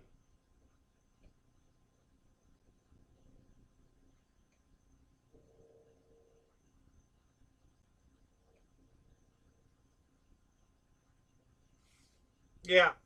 So I don't think you'll have that problem anymore, Lyndon. If you buy a new Dynam plane, it seems like they fixed the landing gear problem. The gear's been very reliable on the new ones. So, don't be afraid to buy a Dynam plane because of the landing gear, because I think they fixed that problem. It seems like they did. Um, Nobody's. I didn't see one Dynam. Not everybody, but a lot of people had Dynam planes there, and landing gear wasn't an issue on anybody's plane but mine in the last race. Uh, Everybody else's planes, their landing gear did fine. So now my landing gear when it didn't work, that was just after the tent fell on it. You know, when I had everything crash down on, you know, it crashed down on that plane. It broke the elevator. I had to glue the elevator. And everything else seemed okay, but that's when the gear wouldn't work. You know, I tried cycling it up and down, and it went up and down, but the one gear was moving really slow. So I figured something must be bent. And then during the race, it wouldn't go up. But then after the race, when I cycled it, it would work in, you know, fast and it's smooth again. So it, you know, somehow on that last landing, it fixed it. I guess either the impact or I don't know what caused, but now it's fine. It's working perfect now. So I don't know what the heck happened, but everybody else's landing gear, Tug Hills, Dave Marshall, Dave's RC. Who else was flying a Dynam plane with retracts?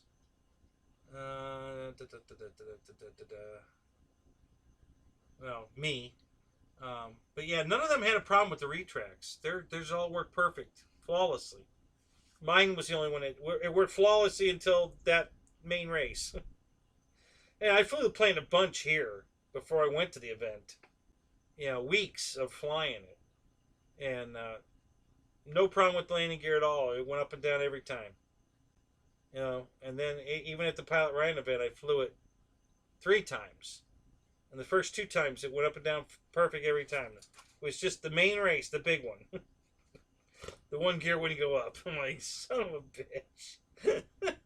Yeah, no, man. Now you're not going to go up. Yeah, that's great. Thanks a lot. So,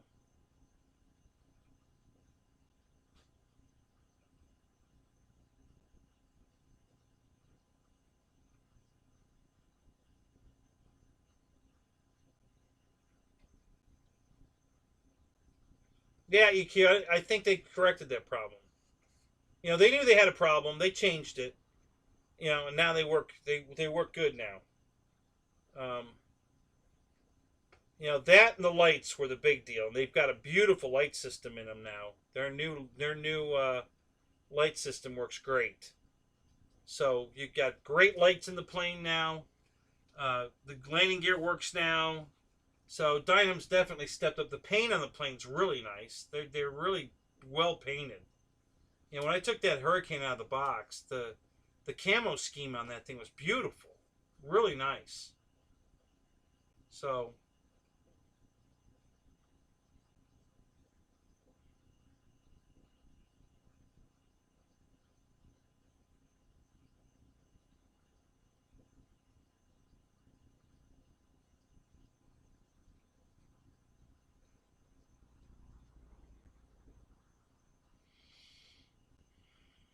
yeah, Mika, the only way you can straighten is to take it apart. You know, I mean, yes, it can be straightened, but you're going to have to take it apart. You know, unfortunately, but hey, you're going to have to take it out of the plane anyway to replace it. So, you know, penny in, you know, might as well go all the way. Just take it out. You'd have to take it out anyway. Take it apart, fix it, and put it back together. You know, it can be straightened.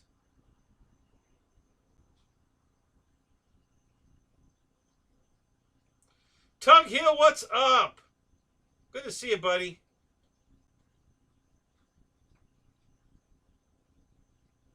What were you working on in the hangar?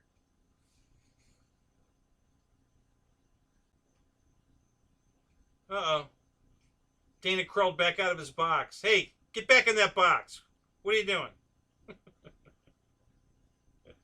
Who said you could come out of the box? Reckham Roy rocks. Hey, I like the rocks. But that's cool. I like the way you did that. That looks really cool. Never saw that done before. That is really cool. Working on a project. Oh, got top secret stuff here. Okay. I have clearance. And I know Clarence.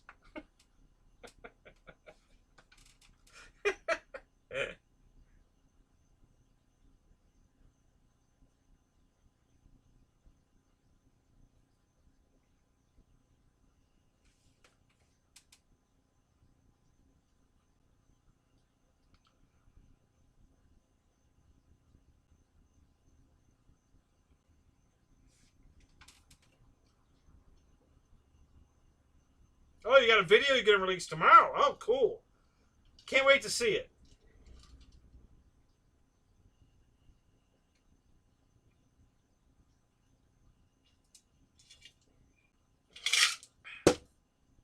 It's going to be on YouTube, right? Stop calling me Shirley.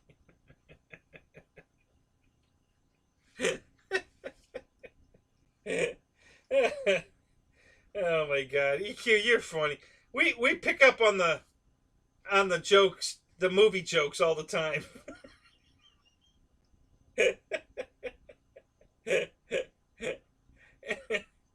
It's funny.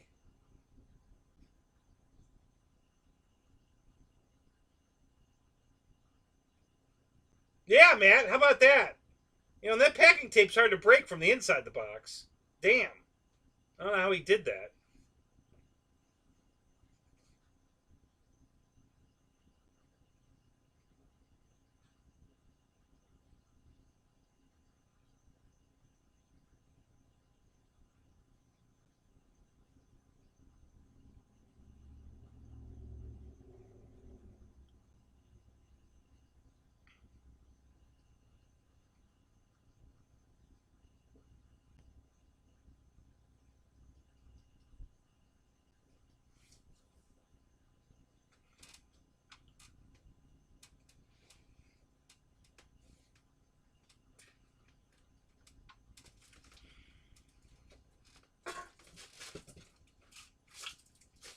I'm still here, guys. I'm just gonna do a little search and rescue here.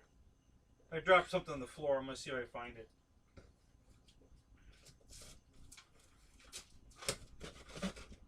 Just talk a little louder so I can hear you.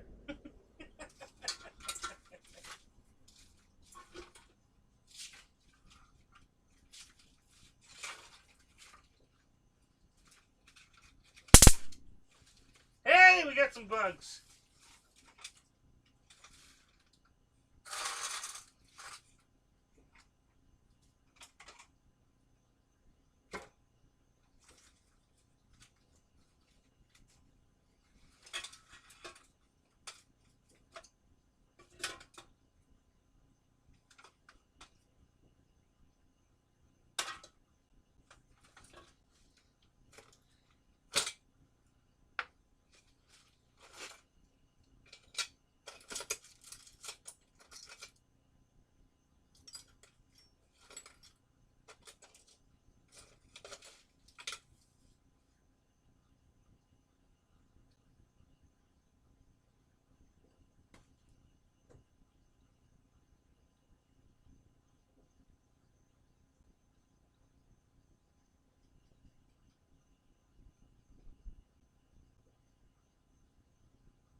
Thanks, Tug. A cheeseburger for me. Thank you, buddy.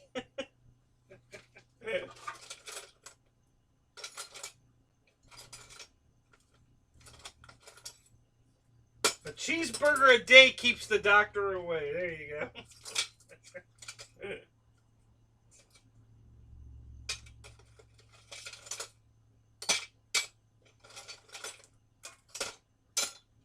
No, damn, it's not in there. Crap, I gotta find that bearing. Where the hell did it go?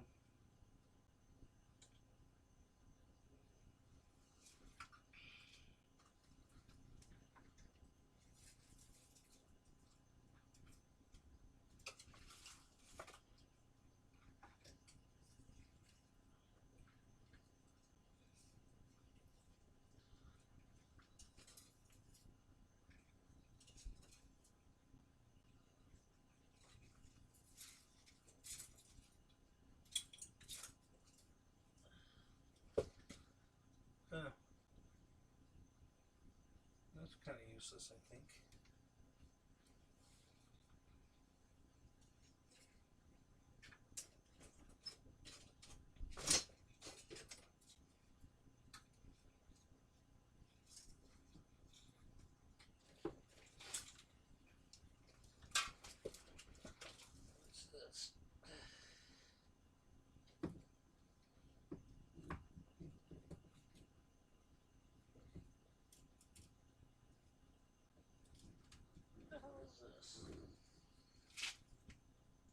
Oh, it's Kenny. There's Kenny. No shit. I found Kenny. Can I get him out? Yeah, this could be dangerous. I don't know if I can get him out this way.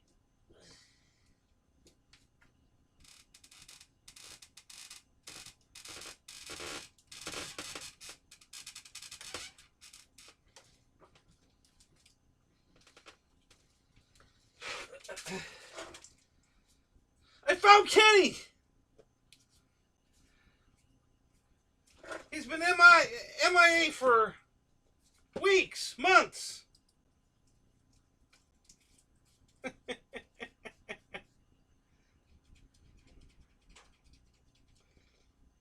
I wish Tim was in here. Because he'd start laughing when he sees what I'm about to do with Kenny.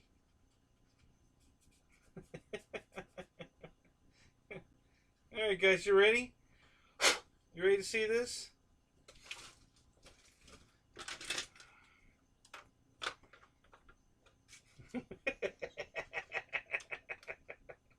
There we go. Wild Kenny.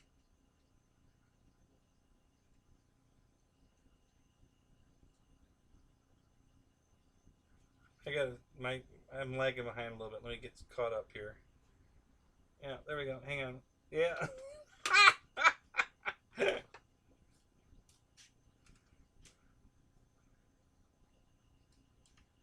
want him to be able to see over the...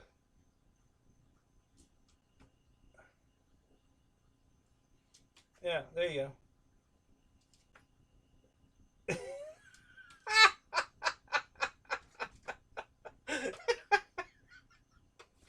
Oh, I'm so glad I found him. That's great. I didn't know where he... I thought he went off the back. I didn't know he was under here. So that's hilarious. So we found Kenny. Here, wait a minute. Let's do it this way.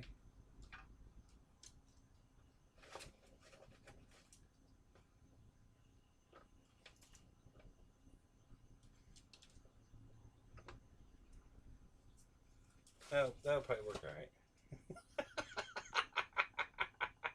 right. My phone's out. I gotta take a picture of this and send it to Tim.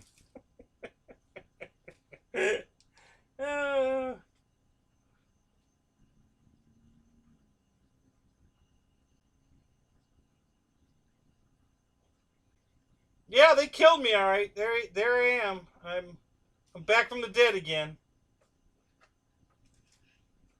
Hey, maybe I can get him to lick the bug zapper. That counts, right? He's a Kenny.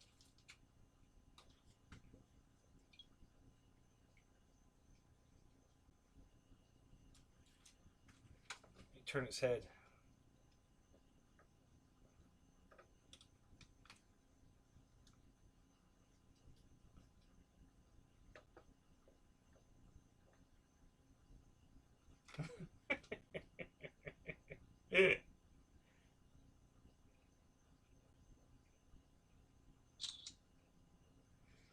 Yeah, this will crack Tim up.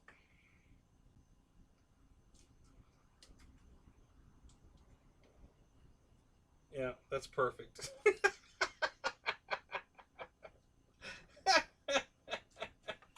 Yeah, that's gonna crack him up.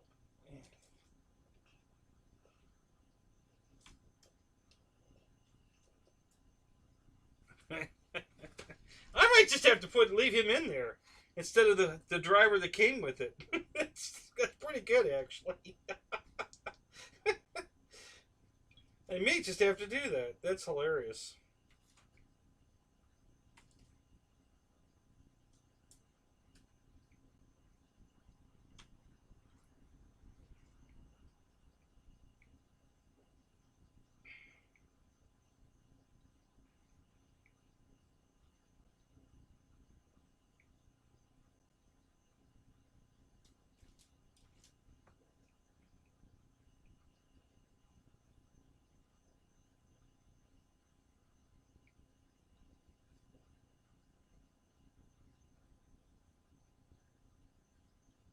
Okay, there we go.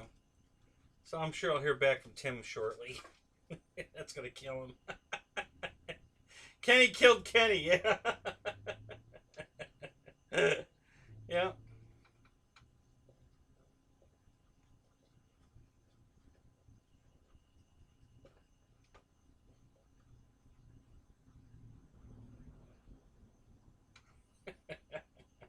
That's too funny. Oh my god.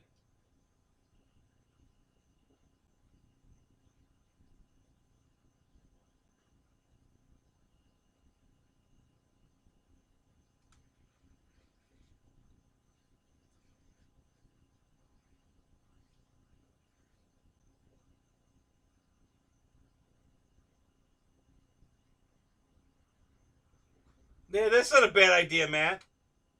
Except there's no passenger seat. That's where the nitrous bottle is. But I could probably.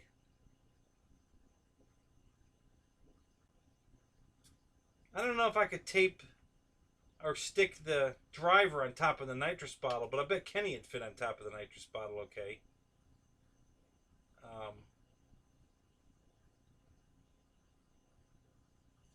Lyndon, I've been flying for 48 years.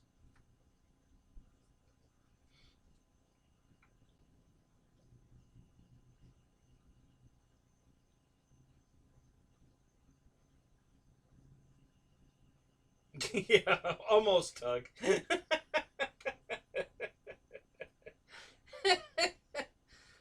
Almost. Not quite, but almost. I can tell you that his mom and my mom were both moms.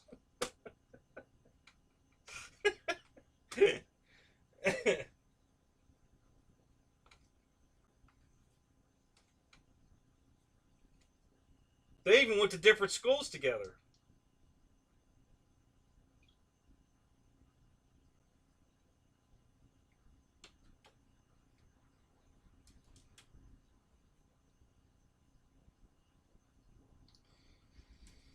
See, Tim is the one that bought me Kenny. He bought that and sent it to me. So he cracks up every time we do this. You know, I first put it in the YF or the PT-17. I put him in there and turned his head and took a picture from the side, and he cracked up. And then he sends me a picture with Kenny doing something stupid on his shit, and so you know, so he has a genuine love um, for this kind of stuff, for this silliness with Kenny. So when he sees this, he's just gonna die laughing.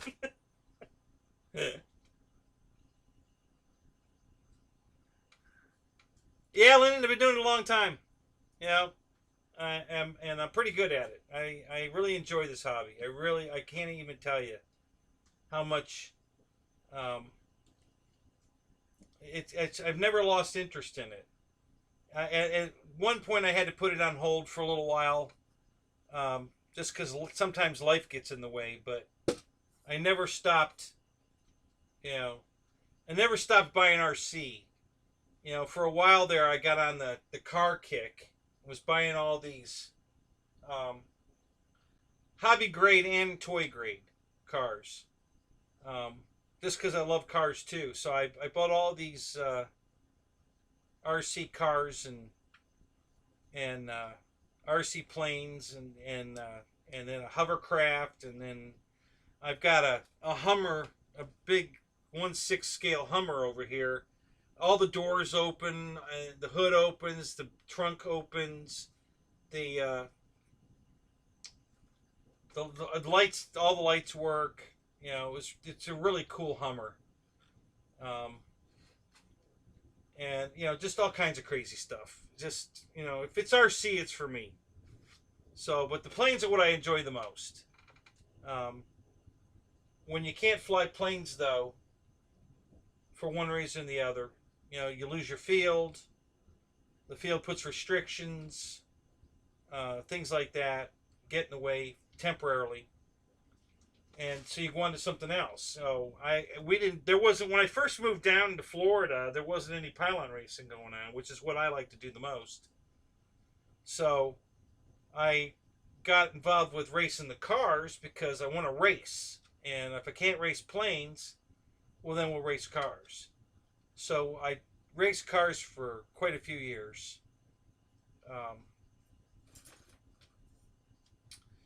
My car was on the cover of Car Action magazine in '89. So some, you know, had some great times there too. But the planes are always my first love. I just love the planes. I love the Warbirds. They're my favorite.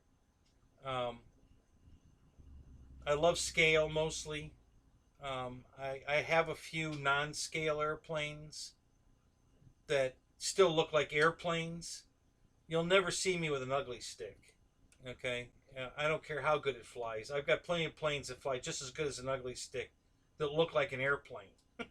So, yeah, thank you, Tug. Yeah, the Corsair video. Did you see the Corsair video I did with the folding wing Corsair?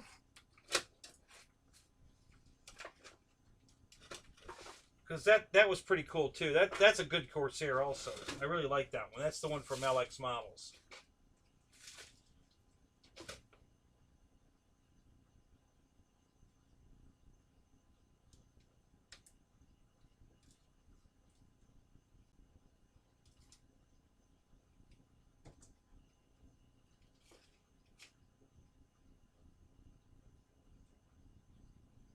Oh yeah, I've done that all the time, Tug Hill. Here, I could show you one right now I'm doing.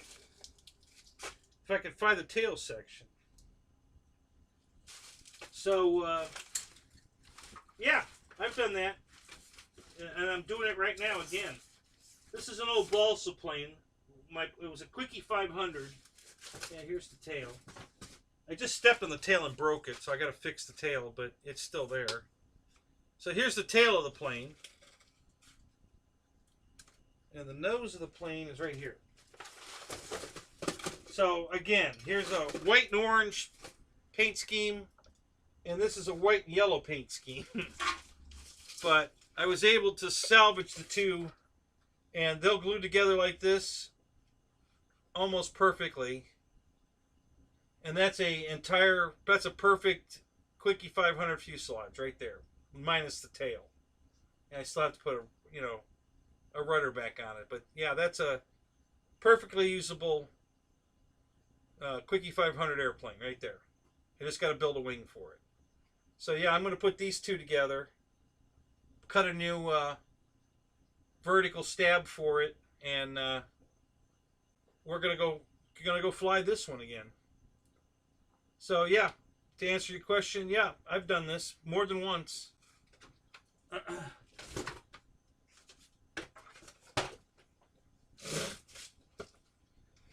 You know, I like fixing them. I love the feeling of accomplishment you get after you've done it, which is very rewarding.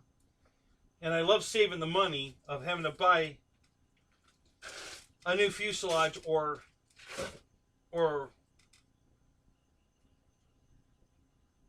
having to build a new fuselage, which that's all balsa. So you can't buy a fuselage. You'd have to buy wood and build one. And the way I look at it, especially with balsa, if you can graft two planes back together to make one, that's a lot easier than building a whole new one. And so yeah, that's why I chose to do that with those pieces.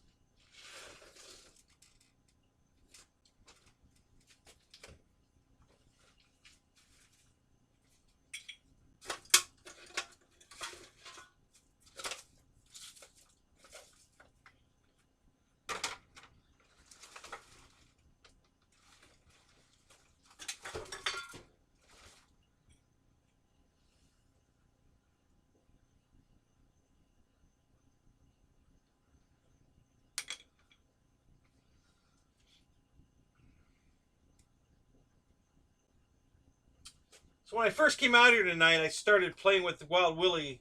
I bought a bearing kit for it.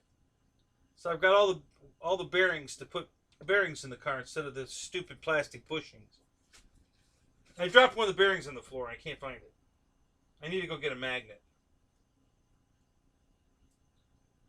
It's not turning up. I don't know where it went.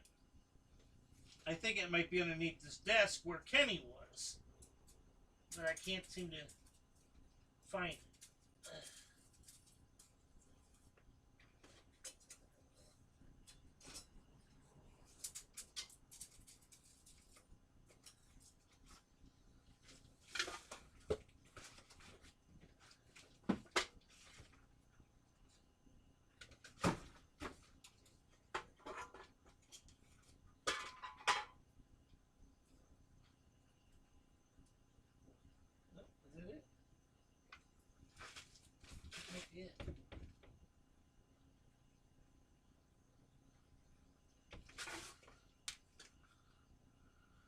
Nope. That's not it. Crap. Thought I got lucky.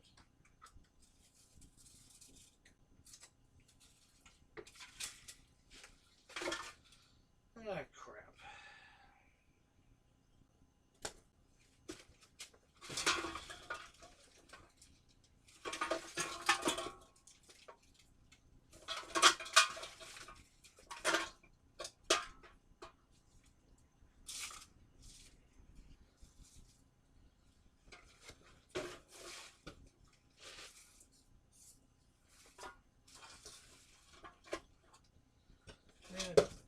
Dagnabbit.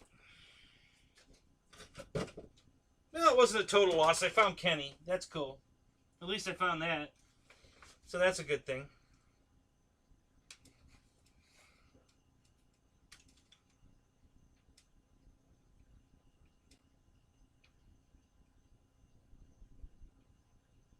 Yeah, school already started here, Dana. It started this week. Yeah, I could get a bus driver job. I already went to the orientation meeting and everything. I was going to do that. But there's so many rules. Things you cannot do. So basically the kids can do anything they want on the bus and there's nothing you can do about it. You can't yell at them. You can't, you can't throw them off the bus. You can't do nothing.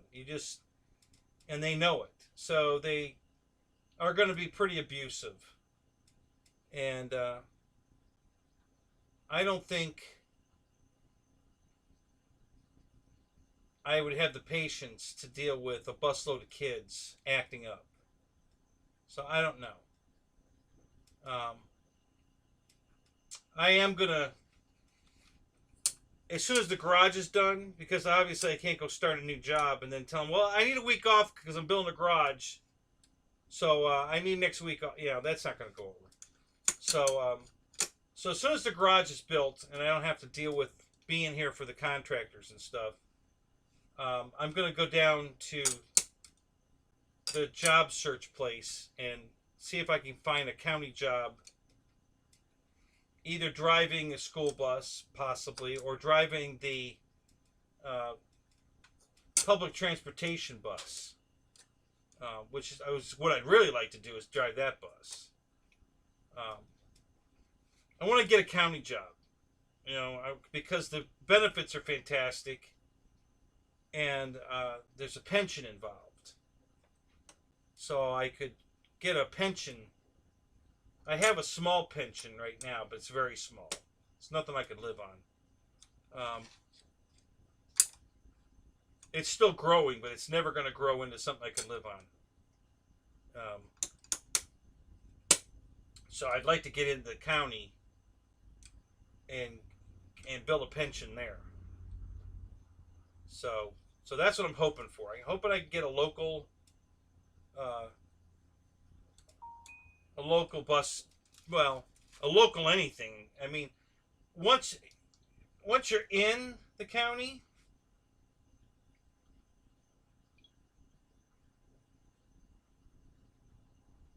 Oh, so this is Tim. He's laughing his head off. Got a whole row of laughing emojis. You know, I knew he would love Kenny in the Wild Willie. So yeah, once you get into the county, you can transfer to any department. So I just got to get my foot in the door. I'll take any job that they have.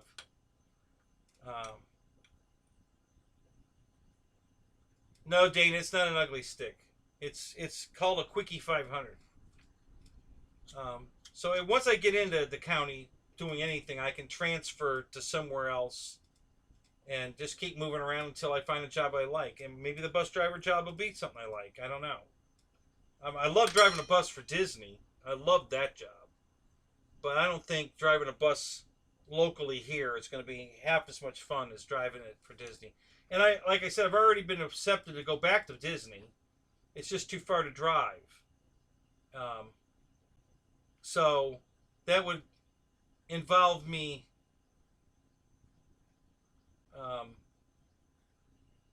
driving all the way to, selling this place and moving to closer to Disney, which I'm not sure I want to do. So,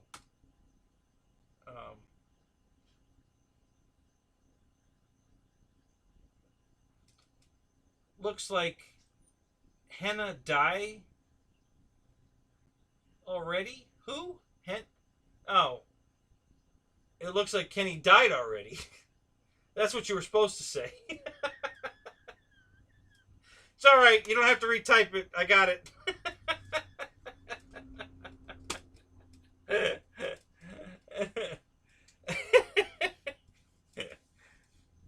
What do you mean it looks like he died already? He's alive and well. He's sitting in the driver's seat getting ready to go. The car died. The wheels fell off. Kenny's fine.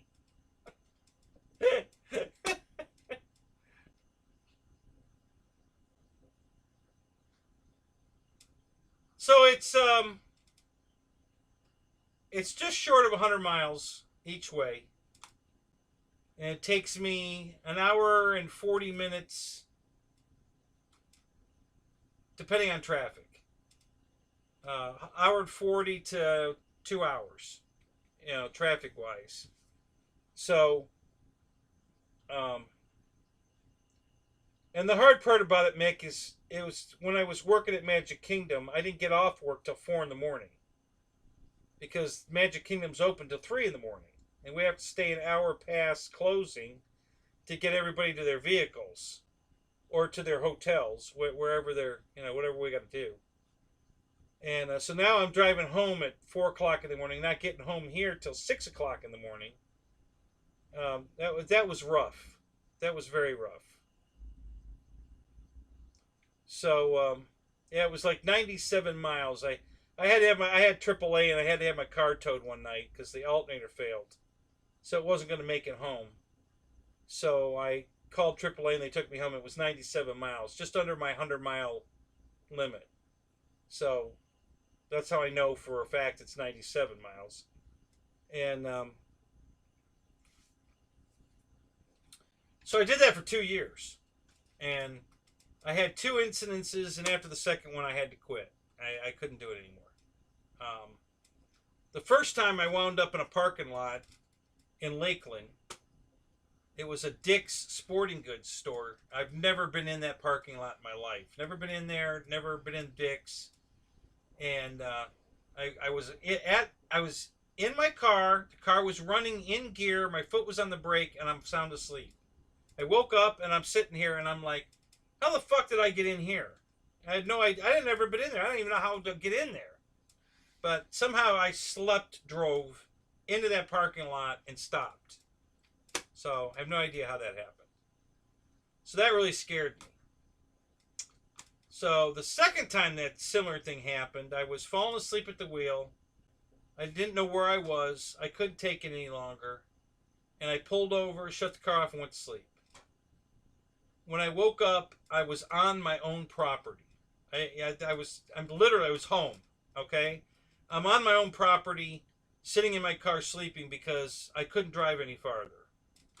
I could have walked in the house, but because I was so out of it, I didn't even know that I was home. And so when I woke up and realized I was home, I was saying, okay, I can't do this anymore. That's it. I gotta do. I can't do this anymore. So so I had to quit. Um, but I loved the job. I just couldn't do the drive at 4 o'clock in the morning anymore.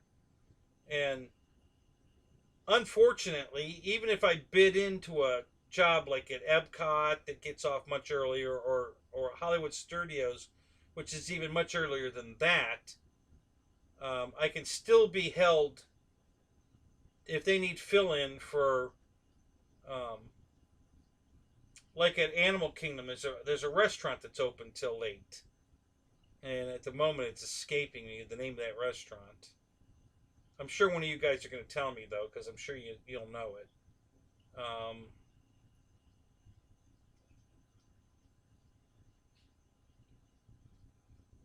yeah, Miko, I'm south of the park.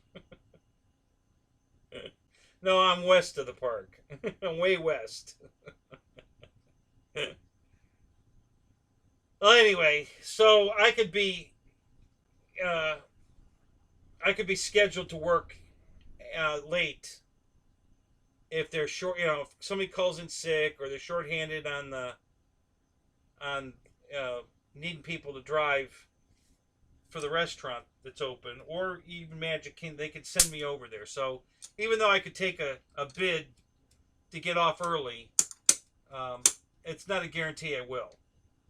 So, Roach Coach, what's up? Good to see you, buddy. So, um, so yeah, if I take a job back at Disney, I'm moving. I'll have to sell this place and move down to pretty close to my flying field. As a matter of fact, if I just move 10, 15 miles east of the flying field, I'll be very close to Disney, like 30 minutes away at the most, um, and 10 minutes away from the flying field.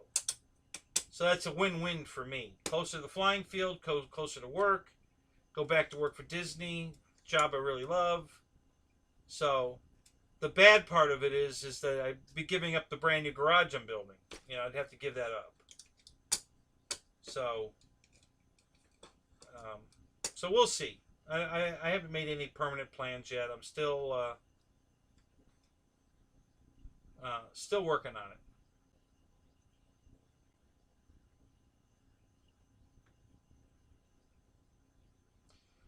Just west of Tampa, Mickey. Yeah, I'm very close to Tampa. Just west of Tampa. Um, if you've been to Clearwater, I'm north of Clearwater, straight up 19. Um, but yeah, very close to Tampa. Tampa's. My flying field is almost considered Tampa, where I fly. It's called Wesley Chapel, or it's right on the borderline of Wesley Chapel and Zephyr Hills, which is just outside the Tampa uh, boundary. The Tampa boundary comes right out to Zephyr Hills. So, and that's where the flying field is I go to. So that's the so if I moved over there, I would be dead north of Tampa, maybe even northeast of Tampa a little bit, and super close to Disney. I mean, compared to where I am now, it would cut 45, 50 minutes off the trip for sure. So I would be, depending on how far I go, I would be anywhere from an hour, 30 minutes to an hour away instead of 2 hours. It would just depend on what I pick. And believe me, I'm going to find something close to work, you know, on a road that gets me the shortest way to Disney. Um, and then, I'll just make the drive to the flying field, whatever I got to do. That's not the prime thing. My prime idea would be to find something that's close to the main road I take to go to Disney, so that it would cut down the drive time to Disney. But I'd still be closer to the flying field than I am now. So that's the plan. if I go back.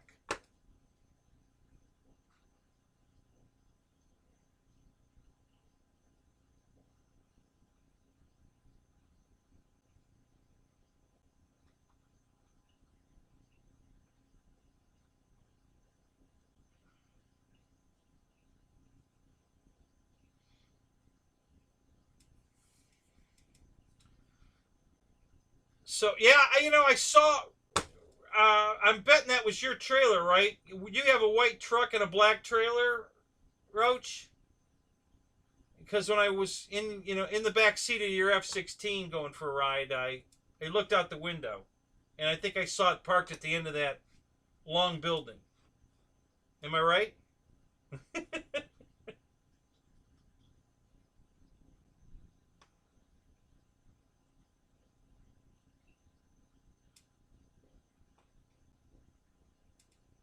Yeah, that's what I thought. I when I saw it from the plane, I thought that's got to be Roach's trailer. It's got to be, you know, sitting there with the it's got a drive-on gate open, hooked to a white truck right on the end of the building. I figured that's got to be. So why did you buy a black trailer? Oh my God, are you nuts? Oh my God, your planes are gonna melt in that thing. Oh my God, get it wrapped. Take it someplace and have them wrap it, in white. You could paint it, but you could get creative with a wrap. You could put an airplane design on it or do something cool, and then, you know, the trailer would look really cool. So, oh, I'm sure that's true. Yeah, if you want your logo on it, for sure, I'm sure that looks good on black. But your planes are gonna. Can you park that thing in the shade at home or in the garage or something? Because I mean, man, you're gonna cook your airplanes in a black trailer. Holy crap! My white trailer stays very cold. I mean, it doesn't get hot in there at all. It's very my planes aren't going to melt in the trailer. They're fine. They stay in the trailer. I don't take them out. You know, I change them out when I want to try when I want to fly something different than what's in there. But whatever I'm flying that's in the trailer just stays in the trailer. I don't take anything out of the trailer. It's fine. It sits in the sun. It gets some shade during the day. I've got trees that block it here and there, but it's mostly in the sun most of the day. And but the planes are doing fine in it. But I would never leave them in a black trailer.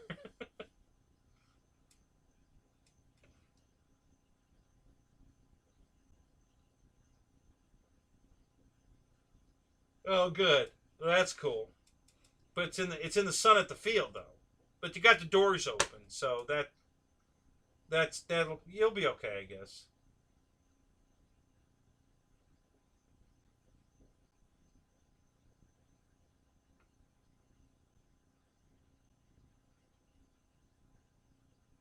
Oh, you have a black truck too? Oh well, yeah. There you go.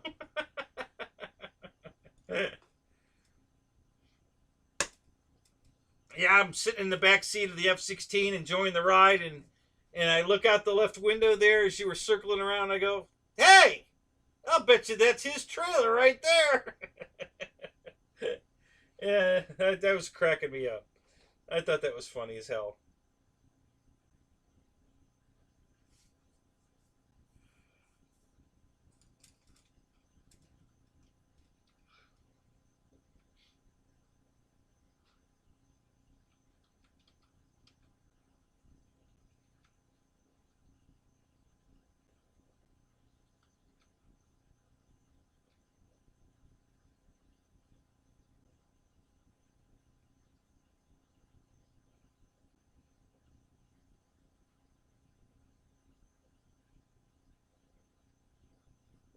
Yeah, that's where your camera was. So that's the view I had was from the back seat of your Viper 90. That's where you put the camera. That's what you said in the title.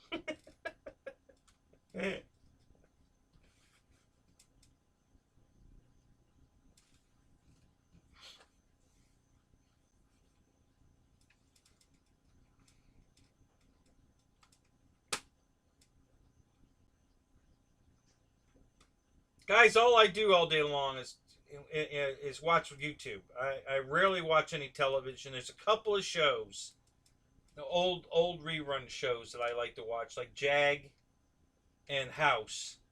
But the rest of the day I'm on YouTube. So I get to watch all your videos. I try to click on everybody and watch, as much of your stuff as I can. I can't watch it all. There aren't enough hours in the day to watch all of your videos, but that F-16 of that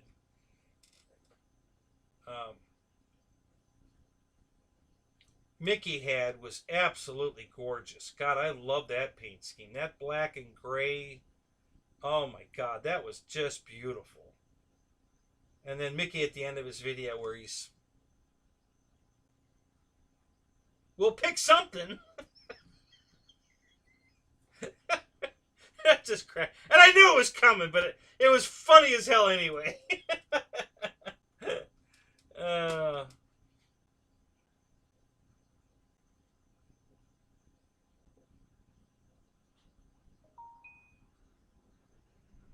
there you go, Tim.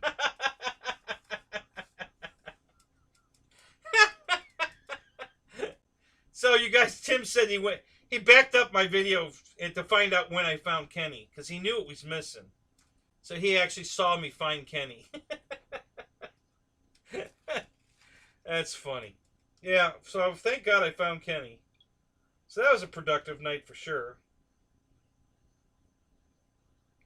Oh, Roach just sent me his picture with the black truck. Let me look.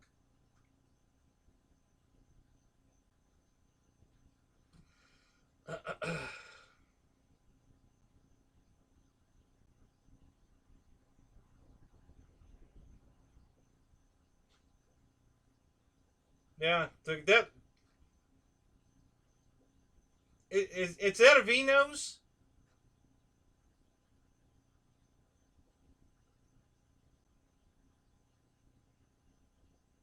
Can't tell from the picture.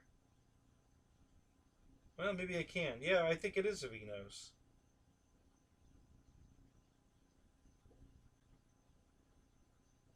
How you doing, Ronnie?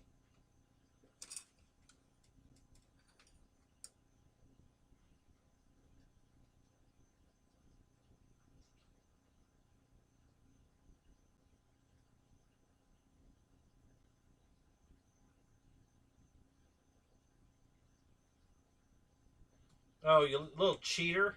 You photoshopped it. Yeah, so that's the exact same trailer I have.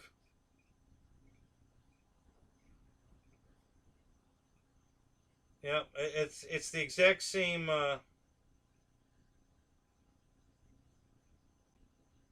Actually, I'll tell you what exactly this is. It's the exact trailer that Bobby Committa has. This has LED lights all over it, doesn't it?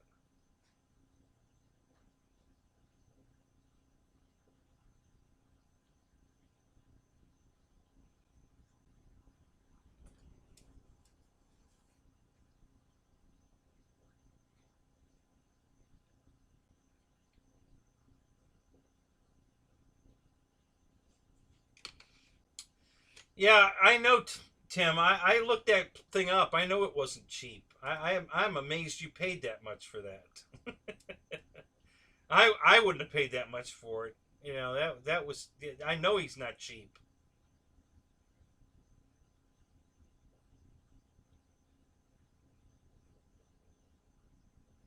Yeah, I think it's identical to Bobby Committa's trailer. It's got LED lights all over it.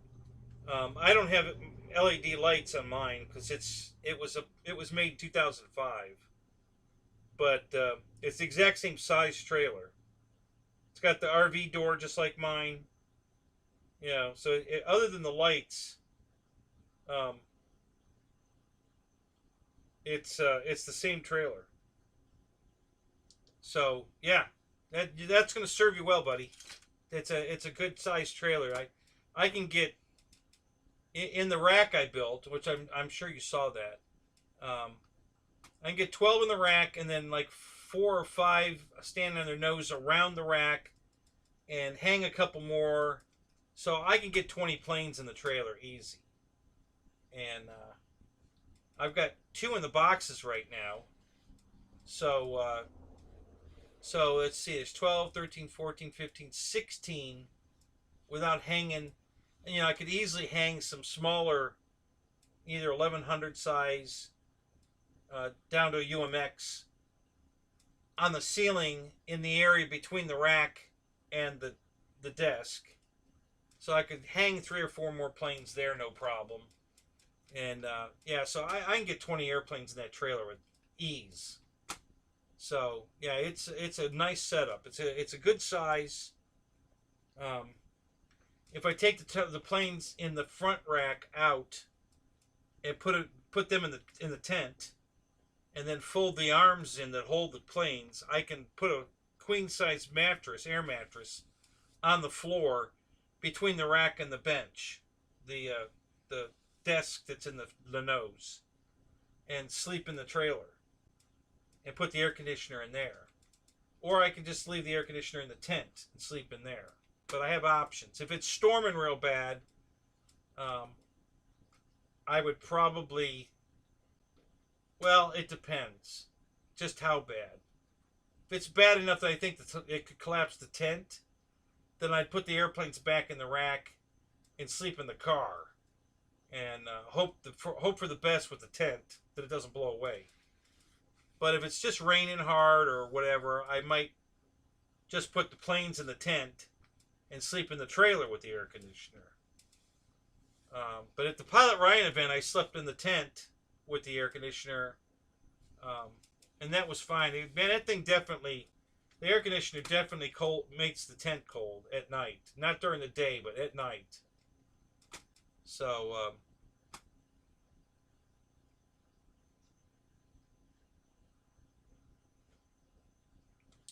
yeah, it's a little early for Jonah. He might be here. He'll probably show up. It's still just a hair early for him. No, Ronnie didn't pour the concrete yet. Sorry, I just noticed that question. Hoping to have it ready for concrete tomorrow. I'm not positive it'll be tomorrow, but it'll be the next couple days. It'll be ready for concrete, and then I have to have it inspected. And then after the inspection, he should be pouring the concrete. So I'm thinking that the slab will be done by the end of next week. If not, then for sure sometime the week after. But I think it'll be ready by next week. It'll a lot depend on the inspector, how long he takes to get here and look at it. If that guy's going to hold me up for 3 weeks because he's too busy, then I'm screwed again. But yeah, as long as the inspector can get here and take a quick look at it and sign off on it, we can order the concrete and have it poured, next week. Because I'm sure we'll get it inspected if this guy is available first part of next week. And so I'm thinking, let me look. Let me look at my little calendar here. So I think it'll be poured and ready by the 27th. I'm hoping. That's my best guess. Is the concrete will be done, ready for the building to go up on the 27th. Or before, and then I just have to wait for them to make my building, which they told me it would only take 4 or 5 days. Originally, they told me it would take 4 to 6 weeks. Now they tell me it's only going to be 4 or 5 days. Okay, whatever.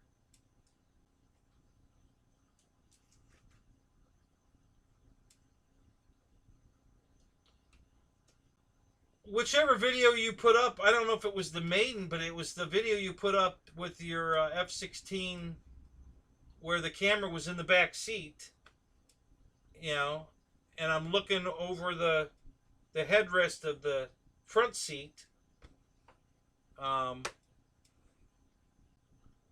what else?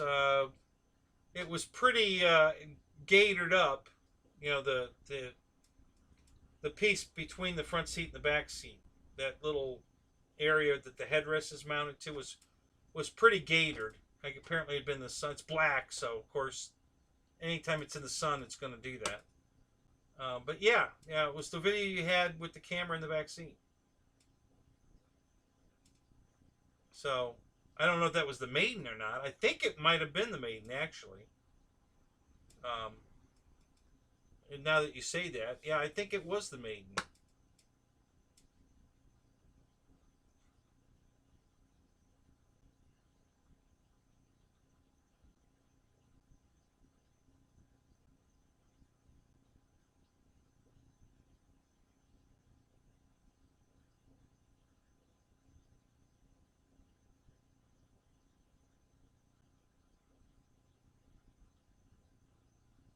Oh, that was the Taft Viper?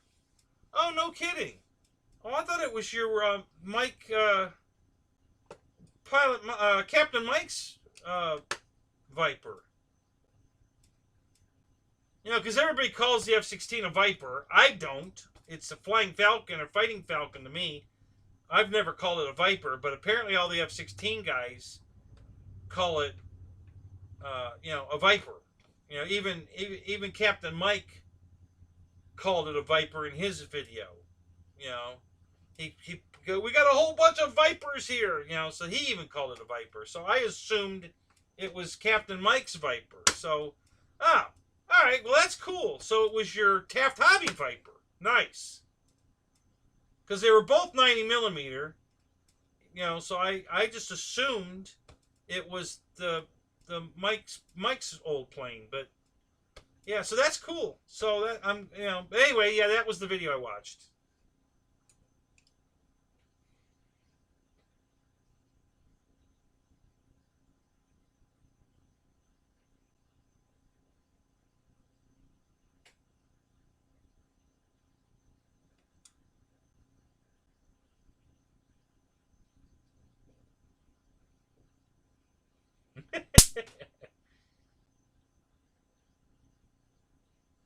Yeah, when Mike first said that, I didn't understand it, you know. And then I don't know if you guys watch him or not. There's a really nice guy on YouTube now. He's been doing it for like 2 years now. Lemoy Mover, CW Lemoy. He's an F-16, F-18 pilot.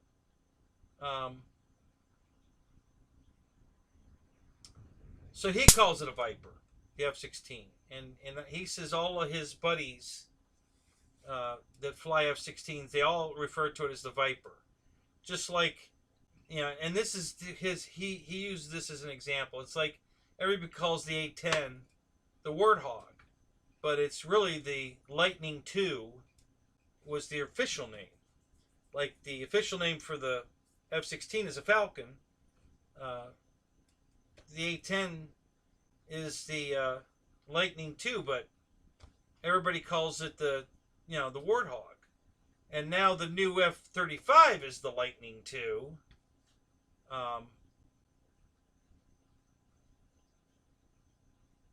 Oh, Matt, you're right. It is the Thunderbolt II. Yep, you're right. Thank you.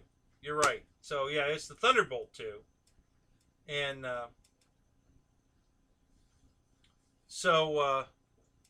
yeah, so anyways, I never had heard the F-16 called a Viper before Mike said it in his video. And that just blew my mind. I didn't understand it.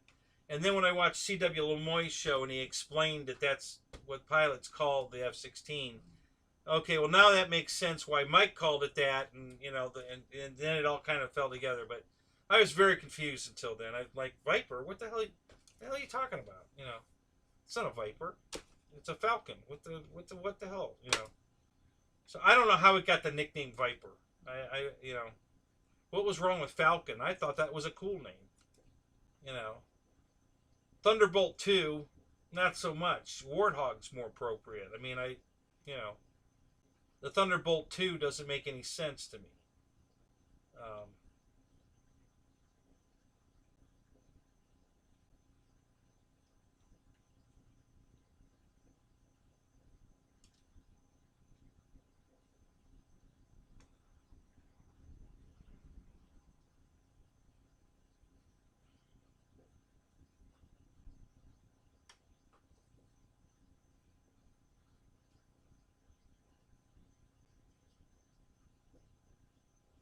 It kind of looks like a snake.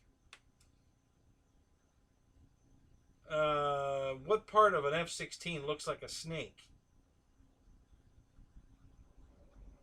Hell, if it resembles anything to me, it's a largemouth bass. You know, that with that big gaping nose. I mean, yeah, I don't see a snake anywhere in there. But if you want to call it a largemouth bass, that would make more sense. Not very intimidating of a name, though.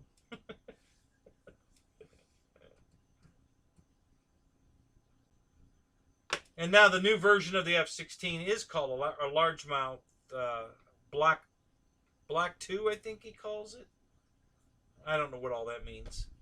But yeah, I guess there's a largemouth that they were talking about a fighter maneuver where they do a double, like a double element up, where they go up, go over the top, roll out, and go up over the top again. And the F-18 driver said that it can't be done. And then when Mover said to him, if you're flying a largemouth Block 2, you can absolutely do it. And so he'd never seen it done, and then he assured him that he's done it many times in an F-16 with the Block 2, I think he called it, the largemouth Block 2. So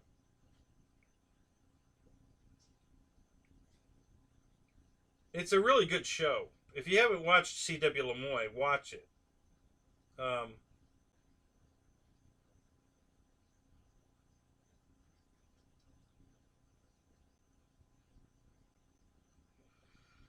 So let's see. What do we got? We got 1, 2, 3, 4, 5, 6, 7.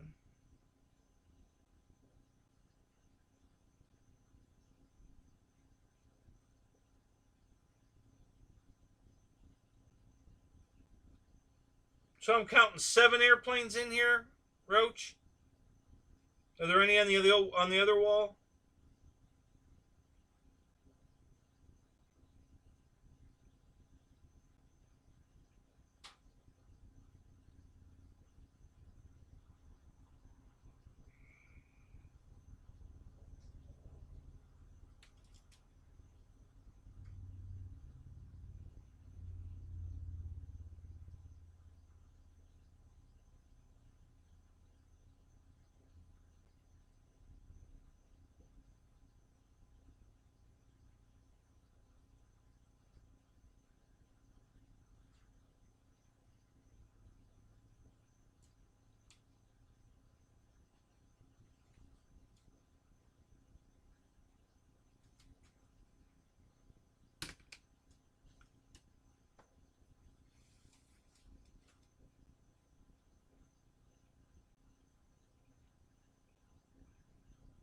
Yeah, I've seen that, Matt. The snake skin. Yeah, I have seen that. And it's a cool looking paint scheme. So, yeah, I'll give you that. Yeah, that does look pretty cool. I still don't think the plane looks like a snake, but I do like the snake paint job on it. That looks good.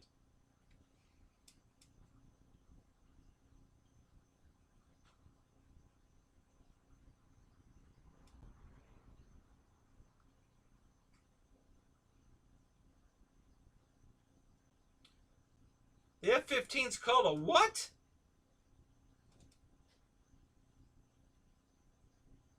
Mud hen? Is that what you're saying? A mud hen? Really? Oh man, I've never heard that. Holy shit! Really? That's not a very attractive name.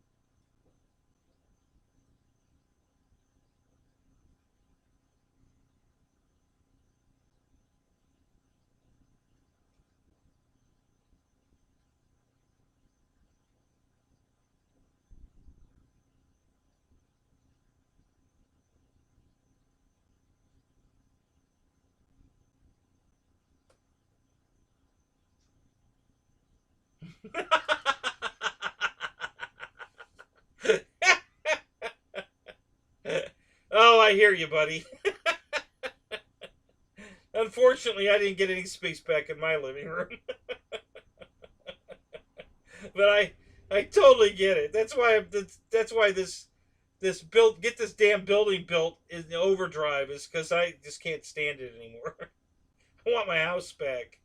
You know, it's just overrun with airplanes. I can't stand it. I gotta get my house back. So yeah, that's funny though.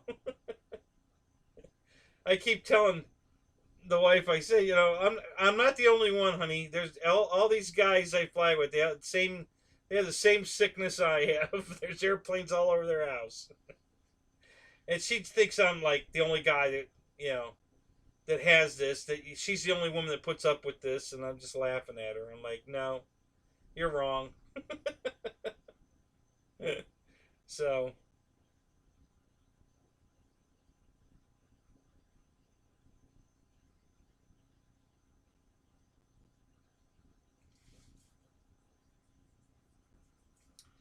Yeah, the back bedroom has at least 30 airplanes in it.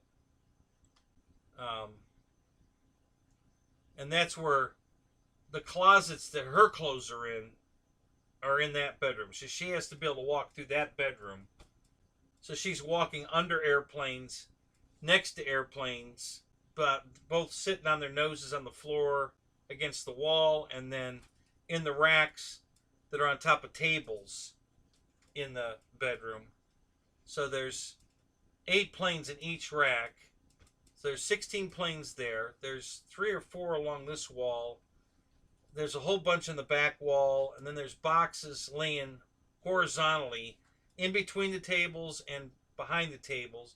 And there's 2 or 3 airplanes sitting on each one of those boxes. So yeah, there's just, and then there's a couple of glider wings and gliders stuffed on the top of the rack, up by the light. Yeah, there's just airplanes all over that bedroom. So, but you can still get in and out of there. You know, there's still a path to the closet. I have a closet in the corner over there, but I can't get to it. There's no way I can get to that closet. So everything that's in that closet, you know, I can't wear it because I can't get to it. And I know a lot of my die-cast cars are in there, and you know what? The smaller version of that red Camaro, I think, is in that closet, now that I think about it. I couldn't figure out where that damn car was, but I think that's where it is. Yeah, I think it's on the floor in that closet. I'm almost positive that's where it is. Because that's where that one was. And I got that one out before I blocked off that room where I couldn't use it. But I think its little brother is in that closet, which came in the kit with that yellow. So that yellow Mustang right there came in it was a 2-pack. So that yellow Mustang and that red Camaro were in the pack together. You know, the small version of that. So yeah, so I can't get to that closet, and then the barn's full of planes. The garage here is full of planes. There's planes everywhere out here. You know, they're just literally laying everywhere. There's three here, 2 more up there. There's 6 over there. There's 5 in the boxes right here. There's that I still haven't built. And then there's 2 tables in here, 2 small tables I built, and they're covered with big airplanes. There's, I think, 4 1/3 scale or quarter scale.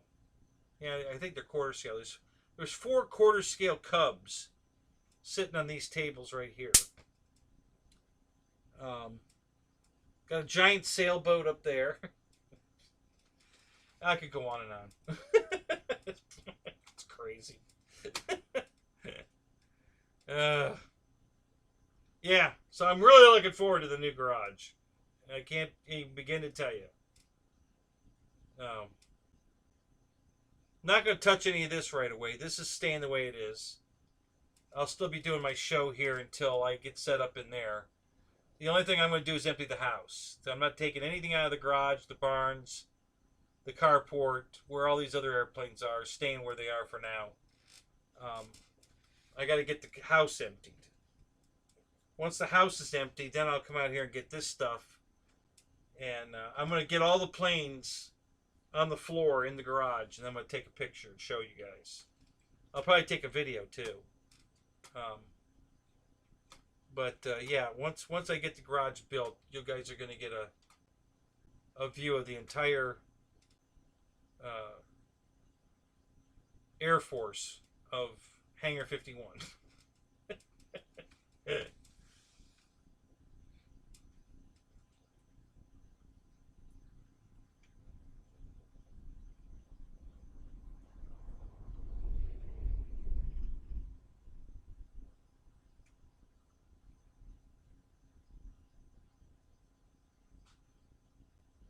Well, don't be afraid to hang the helicopters from the ceiling from the main rotor blades, because that'll work.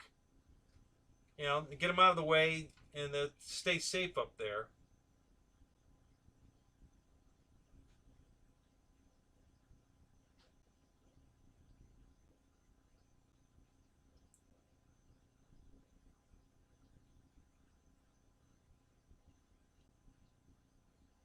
Yeah, the Strike Eagle. Yeah, I remember it called that. Yeah, that makes sense, Matt.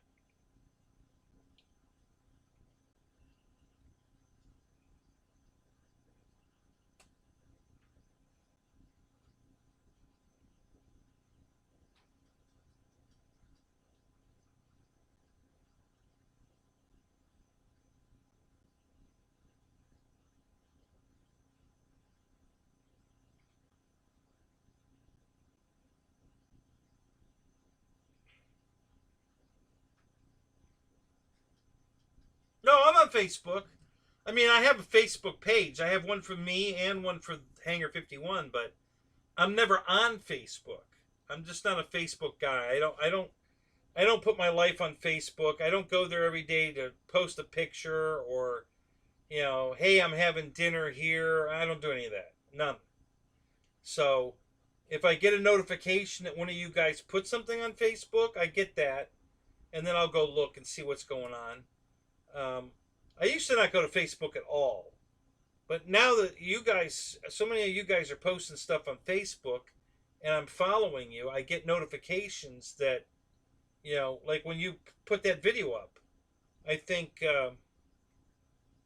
because I'm not getting any notifications from YouTube, I think I got a notification through Facebook that you put that video up.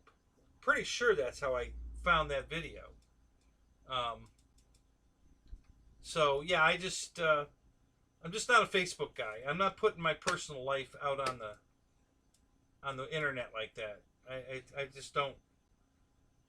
I don't want people to know that I'm not at home right now, and I'm going to be gone for 4 hours because I'm, you know, flying down in, you know, Newberry or whatever. You know, it's just asking for somebody to come to my house and rob me. You know, just because I'm telling them I'm not going to be home. You know, I mean, it's nuts. Why would you do that? So, yeah, I don't, you know, it's constantly asking me, do you want to share your location? No, I don't want to share my location. Why does anybody need to know where the hell I am? No, I don't want to share my location. I don't know why anybody wants to share their location. I just don't get it. That part of Facebook, I don't get.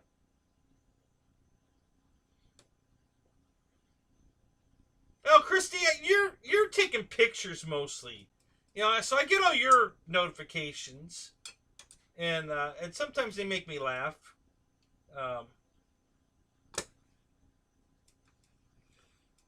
But you know, I haven't seen you.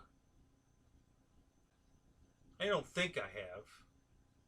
Post that you're out to dinner at this place with friends or with your whoever, and list the people you're with. I don't think I've seen that. You know, you've taken pictures at work, like when something got knocked over, delivered wrong, broken, or whatever, and you take some selfies and yeah, that, you know, that part I don't not understand as much as when people post that they're having dinner right now at, you know, Joe Schmo's uh, you know, that's clear across town. You know, I mean, why don't you tell them what the code to the lock to the front door is and where the light switch is too while you're at it. You know, you know.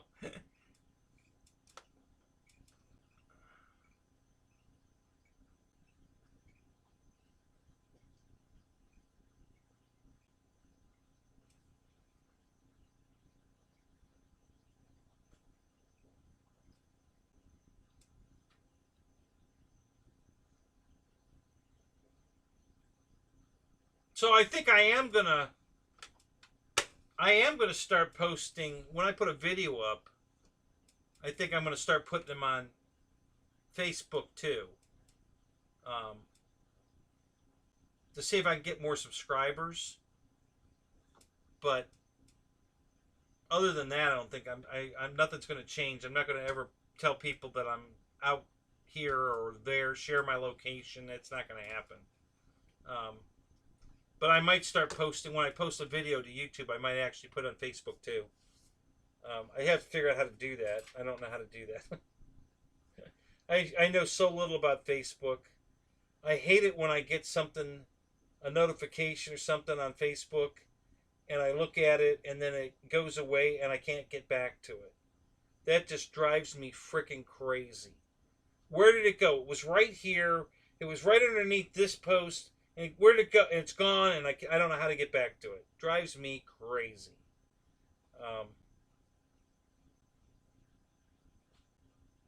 So, you know, like I said, I'm not good on Facebook. I don't know how to use it worth a shit. Um, but it's, you know, I'll be honest, I only got on Facebook to find my friends from high school, you know, and it worked perfect for that. I reconnected with so many of my friends on Facebook from school. That was so cool. But um, other than that, you know, I've just recently started going to like Marketplace because everybody keeps telling me the great deals they find on airplanes on Marketplace. So I signed up for that. You know, that was very recent. And um, and I've joined a couple of groups. So I'm trying to spread my wings a little bit, but not very well. And like I say, I still don't know how to use it. So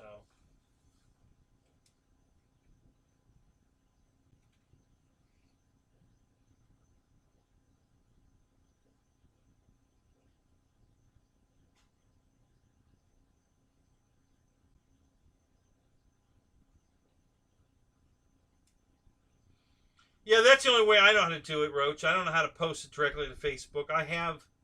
I did put one of my videos up on Facebook. Um, it was my Avanti music video flight. It was only 4 minutes. It was 5 camera angles. I think 5. Um, and I put music to it, and the editing and everything. It really came out really good. And so I thought, you know, I was pretty proud of that video. So I thought, let me put this on Facebook and see how the people I went to high school with react to it. And it was a success. I mean, I got a lot of good feedback, and you know, that's the only one I've ever put on Facebook. So I think I'm going to start doing more of that. Get more people to notice my channel. So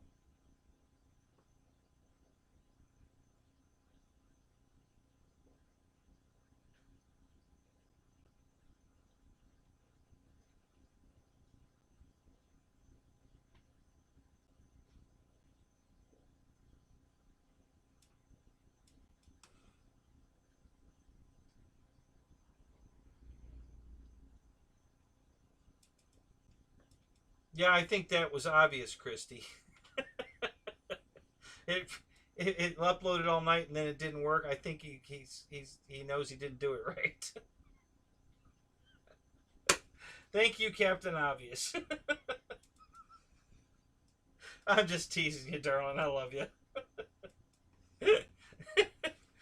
Yeah. I have a very slow uplink, so when I post videos, it takes a long time for them to go up to YouTube.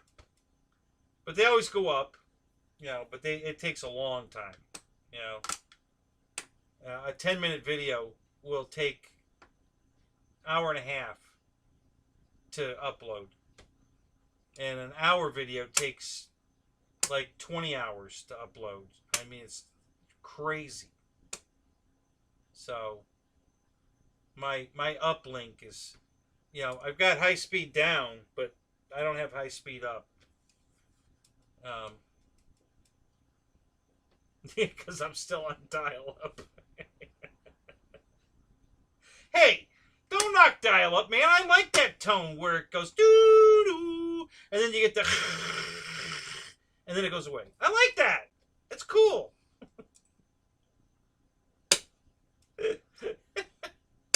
You remember those days, right, Miko?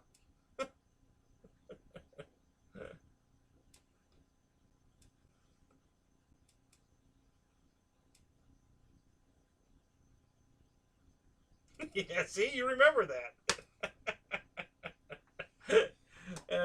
So do I, but I'm not on dial-up.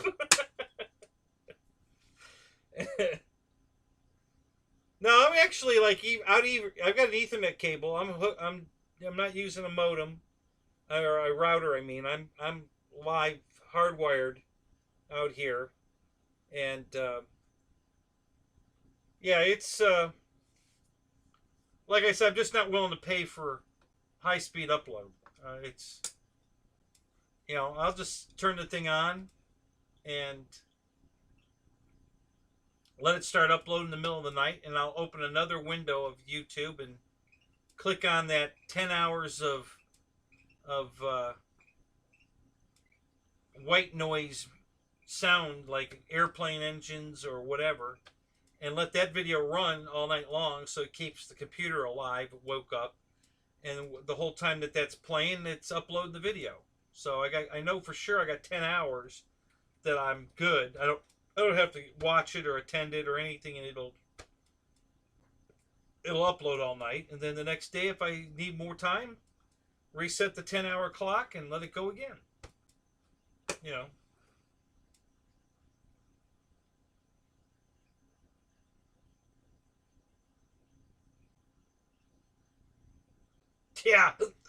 Yeah, I remember that too. Yeah. Right in the middle of something too, like you're playing a game on dial-up, or you're uploading something important, and and the phone rings and screws the whole thing up.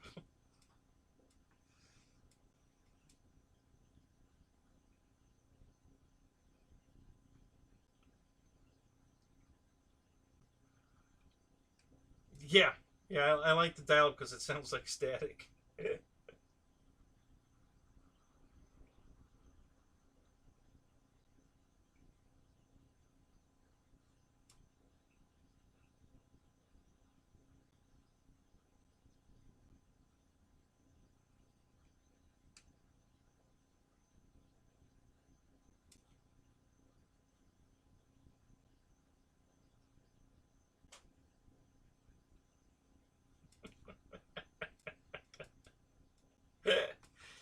Oh, Christ. Now Mickey's been in my sock drawer, too. Holy crap.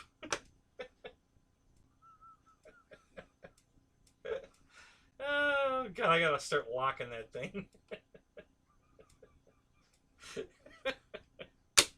uh,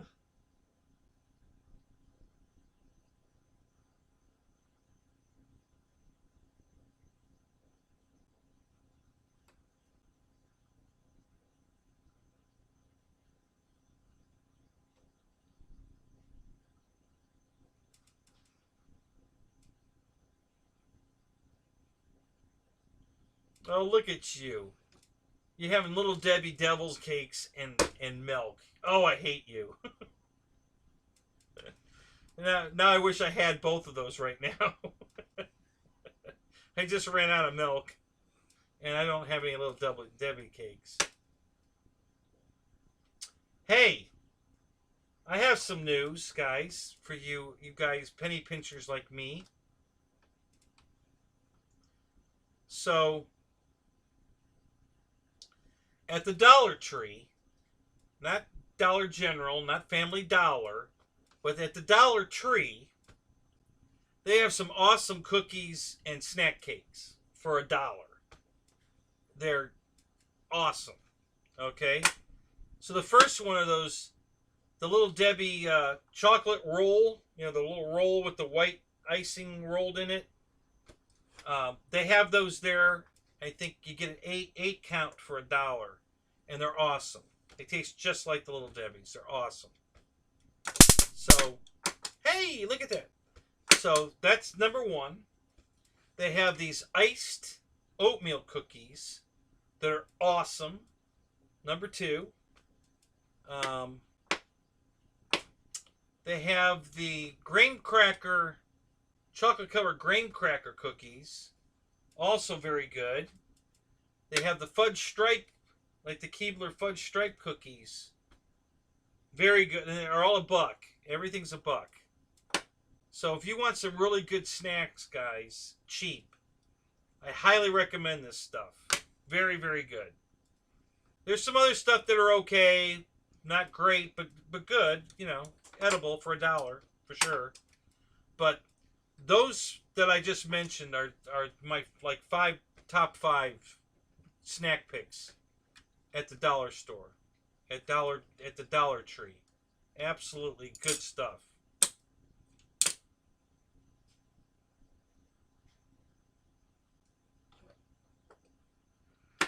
Yep, Christy needs chocolate.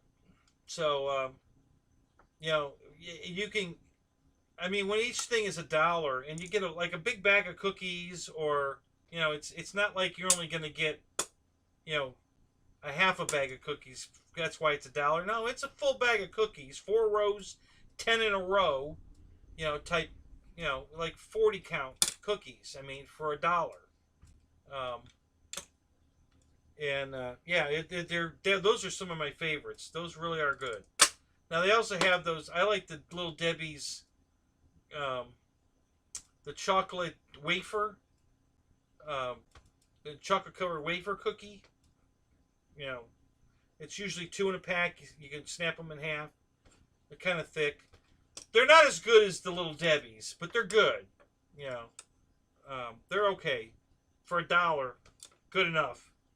But if you're a stickler for, the top shelf stuff, then don't buy those. Buy the real Little Debbie ones. But if you're okay with it being not quite as good, they're all right too. I buy those quite often.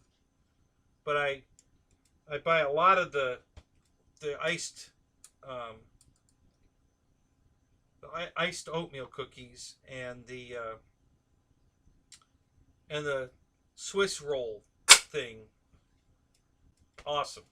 So save yourself some money, guys. Try them out. I think you'll like them. Yeah, don't cheap out. Get devil dogs. Hey, don't knock them until you try them, Ronnie. I'm telling you. Give it a shot. I think you'll be impressed. They're pretty damn good. I got to tell you.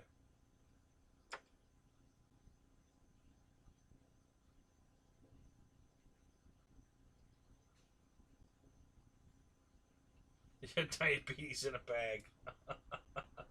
All for $1. Hey, why not, right?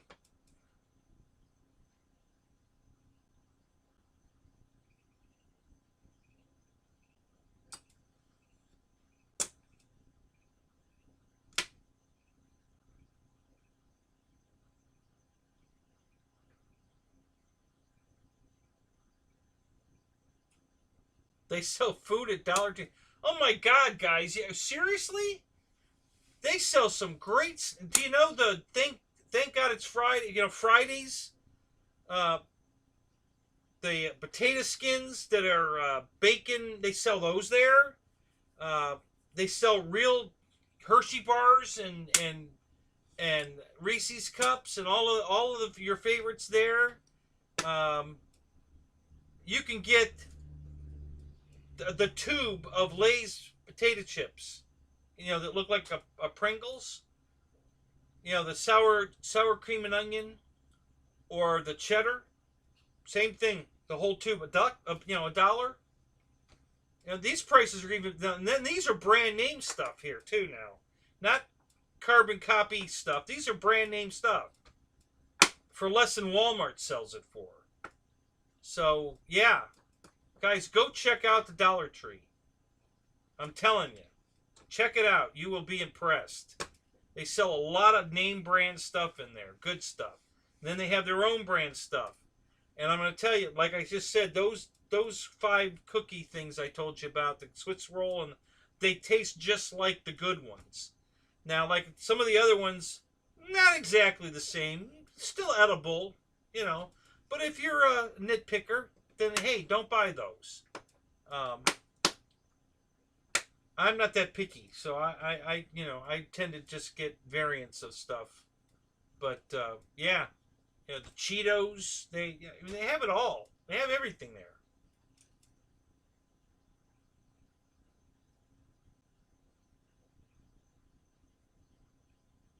Yeah, I know. I'm trying to lose weight too, Roach. Trust me. I haven't bought any of this stuff in a while. But, you know, for you guys that don't have a weight problem and want snacks cheap, go there and, you know, or have kids, Christy, want to save some money, you know, buy some snacks. I'm telling you, try those out. They're impressive. They're pretty good. They're very good.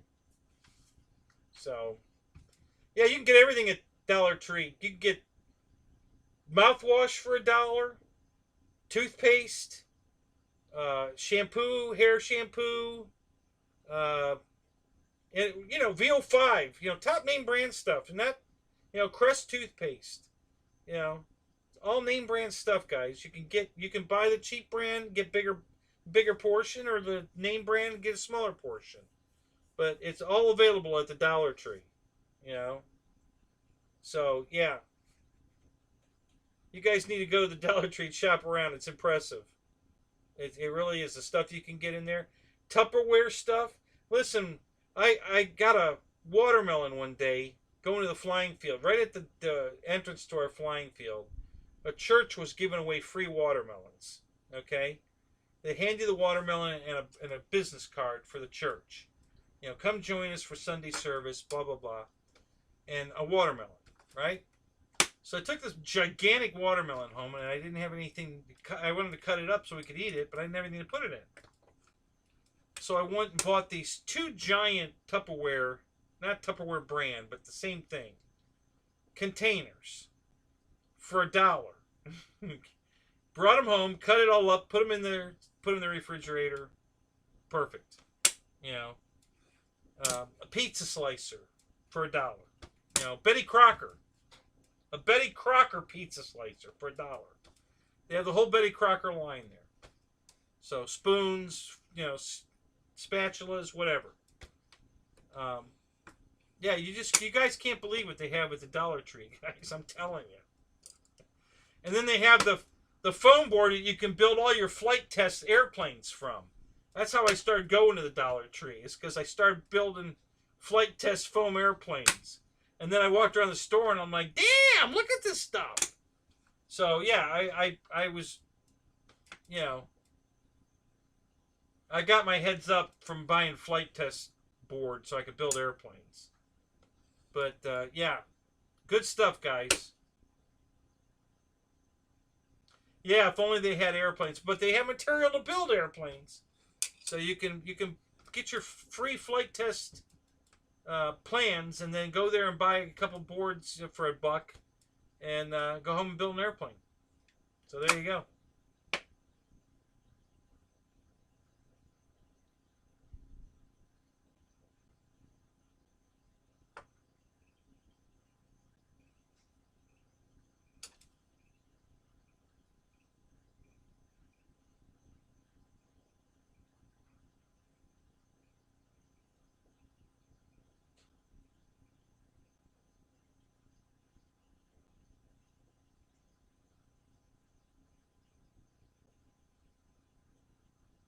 Okay, Mickey. Well, they have all that there too. They got the cheese crackers, the peanut butter crackers. That all they have all that stuff too.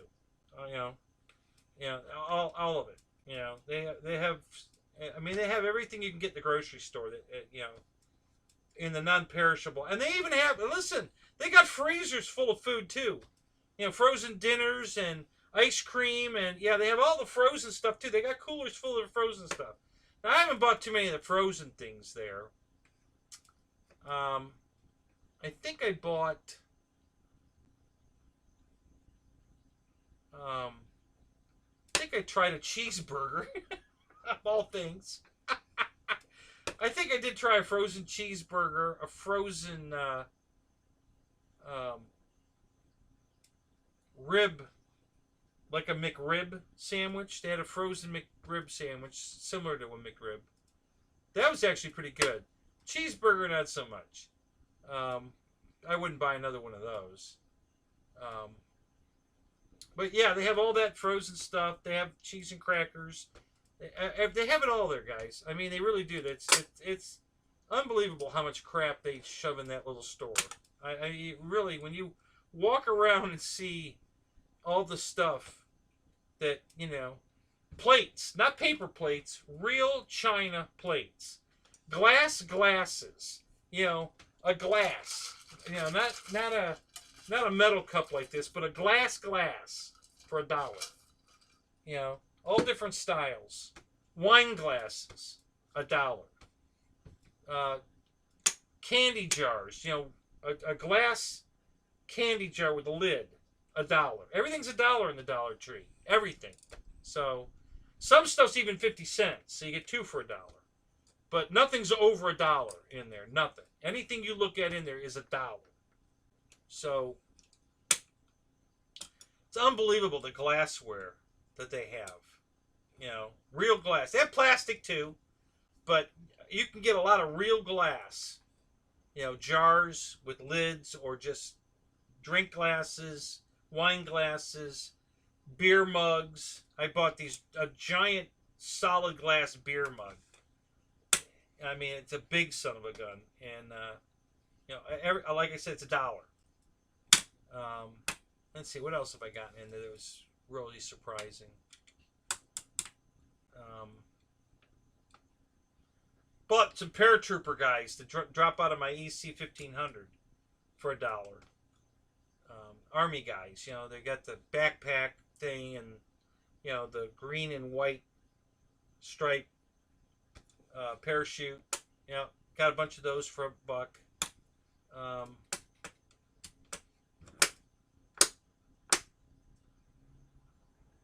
Oh God, what else?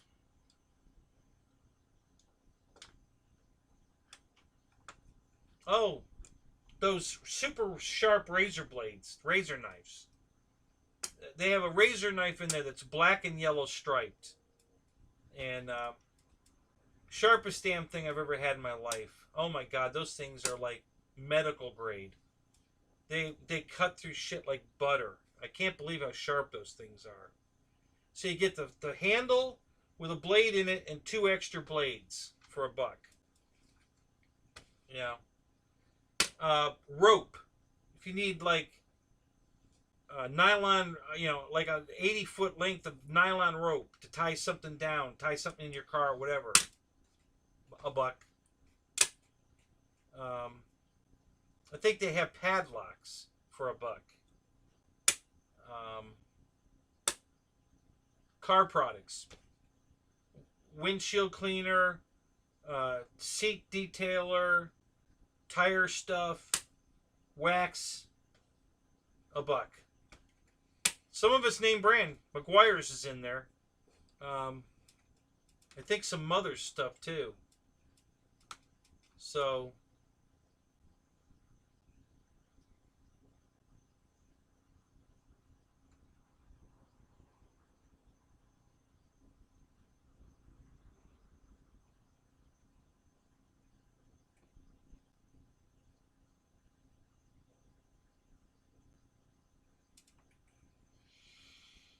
yeah, I don't. Yeah, probably not going to find that there, Miko. Um, I don't know. I never looked, so I'm not going to say for sure. But maybe take a look one day.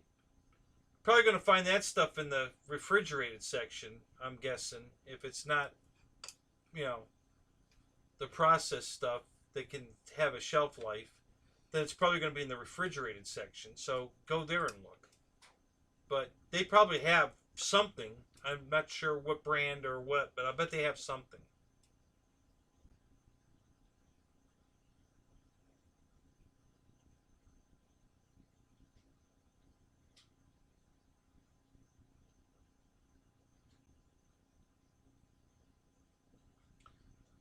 Laundry detergent, uh,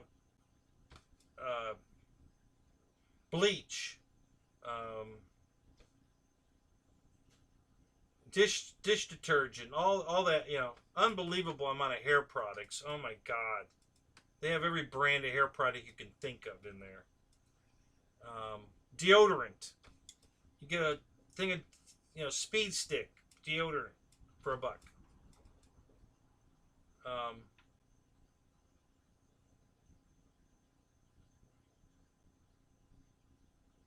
oh, I'm sorry, Rose. You want to get off? You want me to pull the bus over? Okay, let me.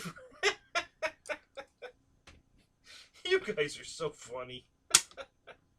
All right, let me pull over. Let me. Okay, there you go.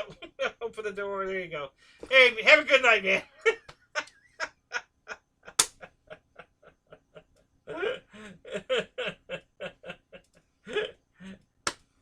There you go. Yep, see, there you go. Christy gets her tied there. There you go. So, you know, listen, not everything's a deal there. I'm not going to just blanket say everything's a deal there. Probably not to criticize you, Christy, and I don't know for sure, but, you know, you're buying a pretty small amount of Tide for $1. You know, is that cheaper than buying the big box version? You know, the 103 load version? I don't know. I haven't checked yet. I got to check that myself because I use Tide also. So I got to look into that. It might not be a deal to buy it the small amount for $1 versus the 103 loads for $15. I don't know. I haven't compared that yet. So sometimes it's not a deal.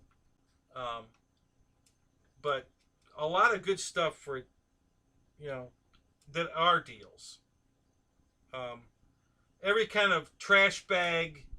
You can get name brand Gain or one of those other scented kitchen trash bags. Or you can buy the no name brand that they carry. Of course, you get a lot more bags for the same $1. You know, you don't have to have a name brand trash bag. Then, you know, you can buy good trash bags there. Raymond, what's up, man? Good to see you. Welcome, welcome, welcome.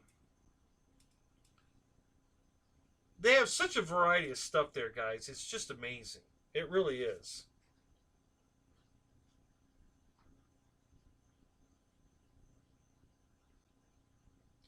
All right, Lyndon. Hey, man, I'm glad you were here. It's good to see you, buddy. You know, I hope you're getting excited. I don't think it's going to be too much longer before you get your special package. We're just waiting for the Draco to show up. So, it's supposed to be this month. So, I hope I can't wait for you to get it. I really can't. It's going to be awesome.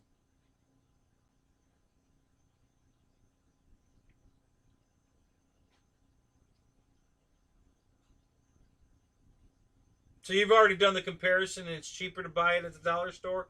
Good to know. Thank you. I need to go buy some detergent anyway tomorrow. So I will go over there and get a box of Tide from there. I'm glad we had this conversation.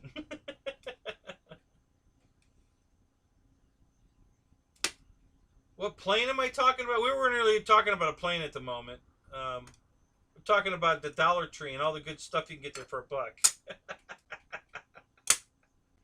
But we can talk about planes. Pick one.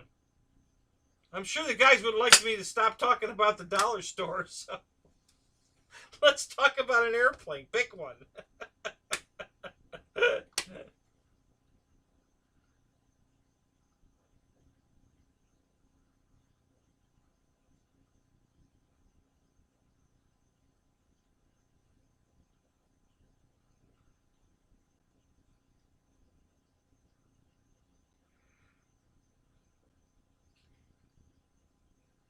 Yep, I can't wait, guys.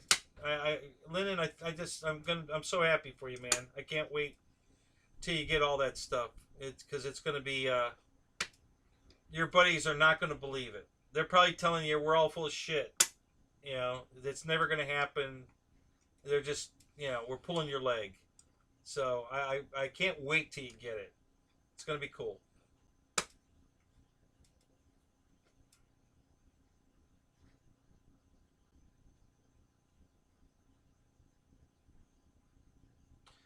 I'm mostly the Dollar Tree. There's a lot of different dollar stores. There's Dollar General. There's the Dollar Store, I think. There's the Family Dollar. But the Dollar Tree is the one I like best. You know, because these other ones like the Family Dollar and Dollar General aren't a dollar. Some things are, but at the Dollar Tree, everything's a dollar. There's not anything in that store that's more than a dollar. They have a couple of things in there that are like two for a dollar, but nothing's over a dollar. Oh, no kidding. Oh, wow, that's gonna be great, Lyndon. You didn't let him in on it. That's awesome. So you can show up at the field and go, look what I got, guys. So that's great. Yeah, I'm really happy for you, buddy. I can't wait till you get it. It's got to be coming pretty soon. I know the Dracos are supposed to be on their way. So by the end of this month, hopefully we don't get another ship stuck in the canal and screw it all up.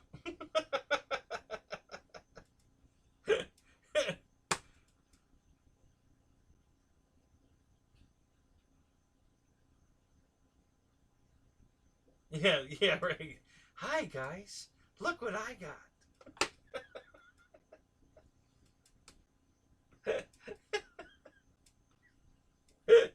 I know, right? Oh my god.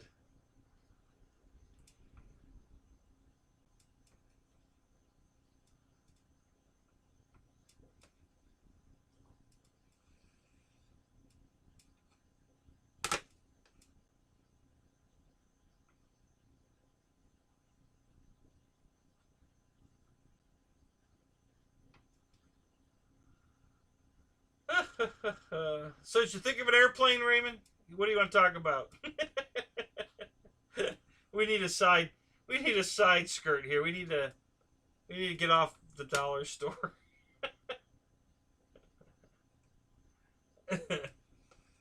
Yeah, please, we really don't want that.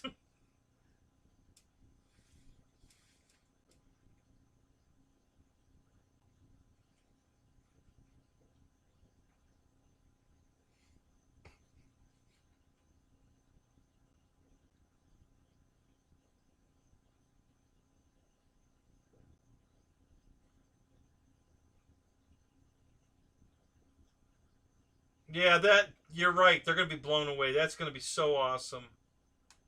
I wish I could be there to see that. That would be awesome.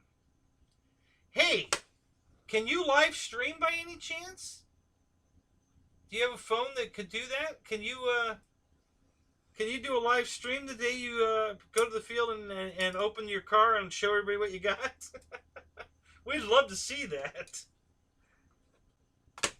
Even if just record it and then upload it too, that'd be just as good.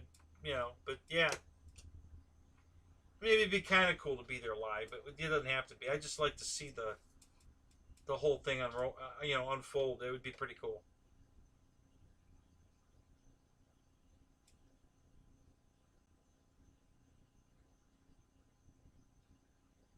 Oh, you said place, not planes. Oh, I'm sorry, Raymond. I thought you said planes.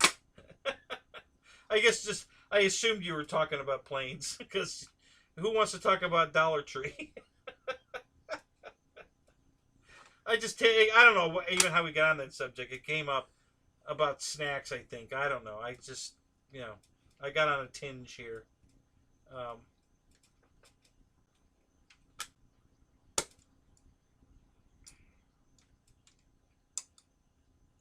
There was something else I think I wanted to share with you guys too, and I can't think what it is now.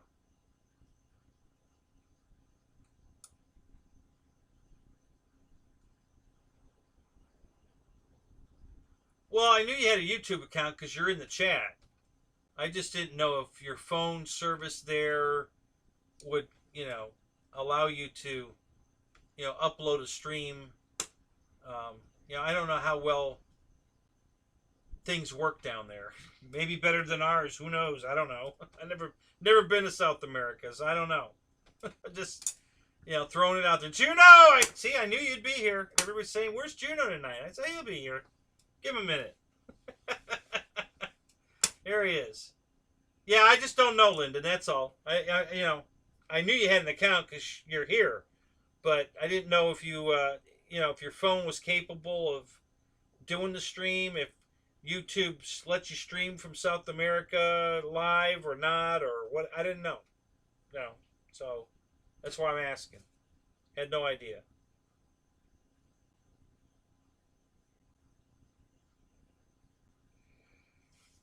What's this?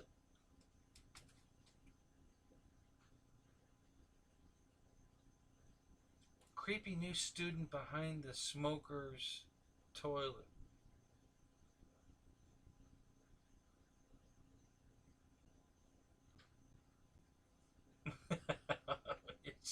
You're making fun of GB also. It's funny. Oh my god, that's hilarious. Oh my god, that's funny.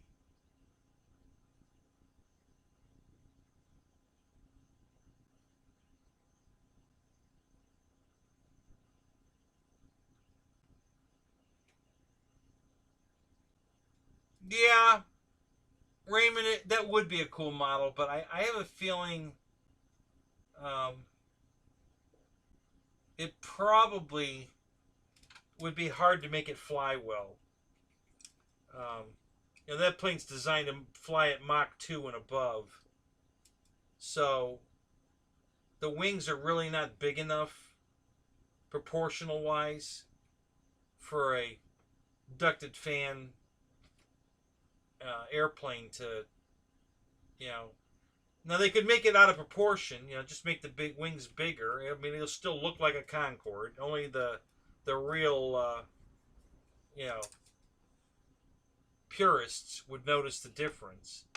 But yeah, if they made the wings out of proportion to get the wing loading lower, yeah, it could happen. It might work.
Well, Air Marshal, if you'd have been here, you'd know what the hell's going on in here. You bum. Where the hell you been all night? All right, Lyndon. We'll talk to you later, buddy. Have a good night.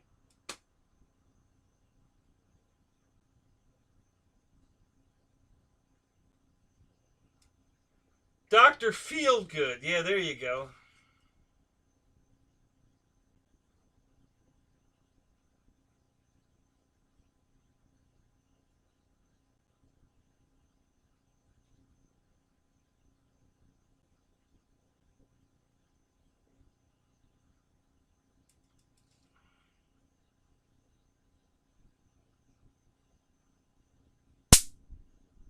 Got one.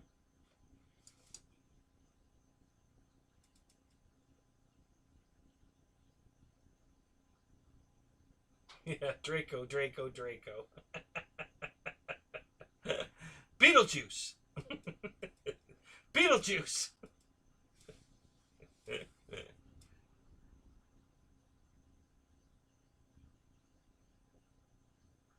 Yeah, I love these things. They're very entertaining. I just think they're the greatest. You know, I just think it's hilarious how many bugs I kill with these things.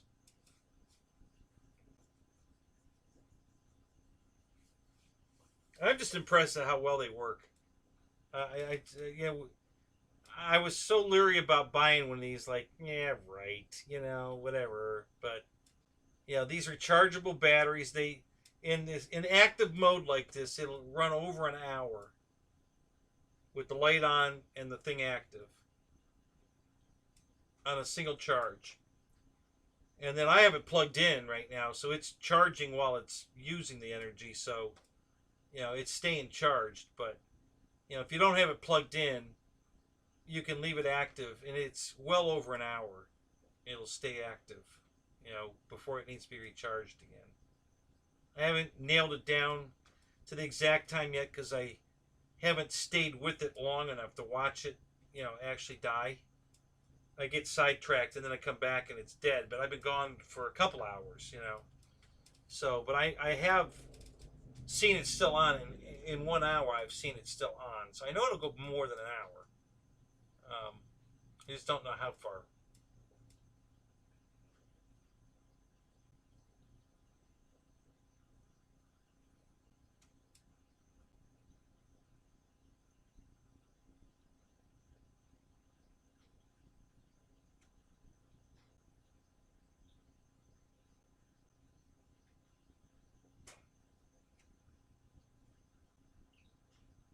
Yeah, the poor lizard. You know, I'm sure there's still plenty out here for him to eat. I don't think I saw him tonight though. I keep seeing something move over there, but I haven't actually caught him. So I don't know if he's still over there or not. Yeah, but there's still plenty of bugs out here, so I don't think I'm killing. I don't think I'm robbing too much of his dinner.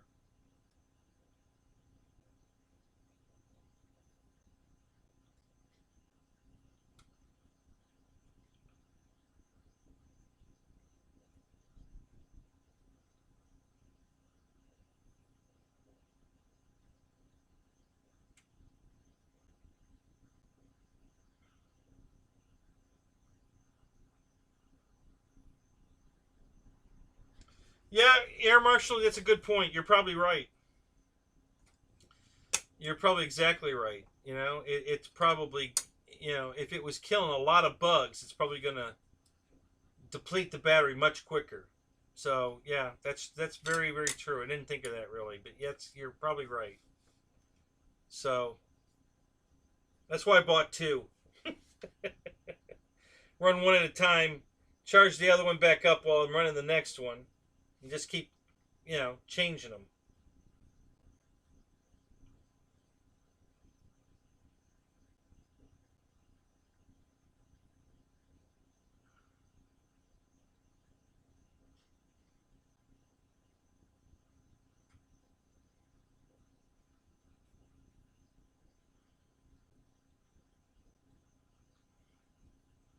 Yeah, you're right, Air Marshal. I believe me, I'll have them there. They'll be there. I'm hoping you buy some by then, and you have yours there too. Because if we all have them, think how many bugs we're going to kill that night. Thousands. If everybody shows up with a couple of these, oh yeah, yeah, man, it'll be the 4th of July all night long, man. These things will all be going off. Yeah, bug tennis, anyone? Yeah.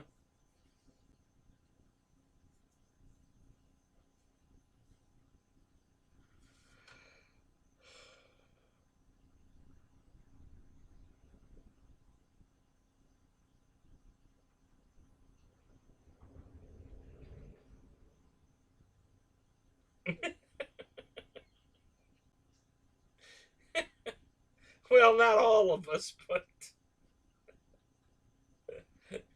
yeah, probably sitting around watching, but not taking bong hits.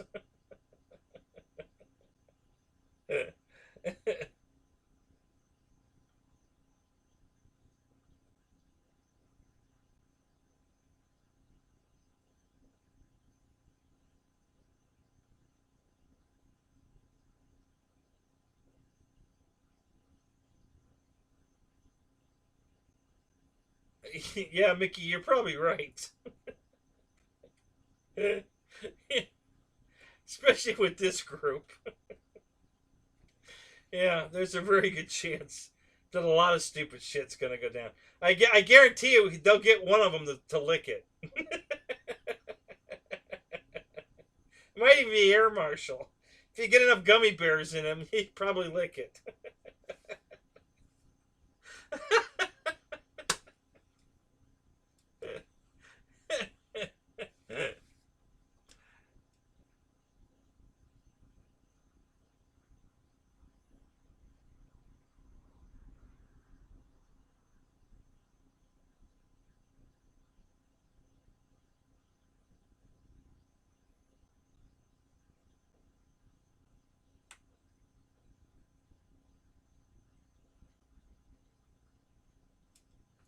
You're celebrating your 58th today? Is that what you're saying, Raymond?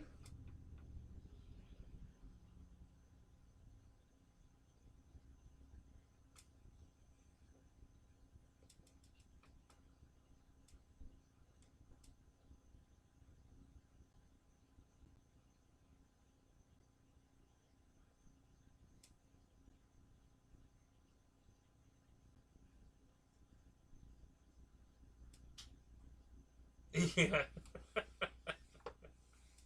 Yeah, Mickey, you're probably right. Yeah, I better make sure that the trailer's ready to be locked up, and because I'm not letting you guys get me in my tent. Not gonna let that happen. Oh my god.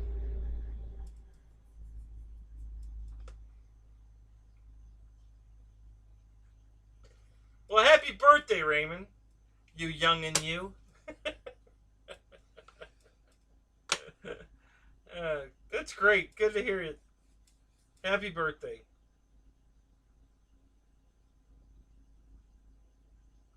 What'd you get for your birthday? Any airplanes? Anything you want to share? That'd be cool.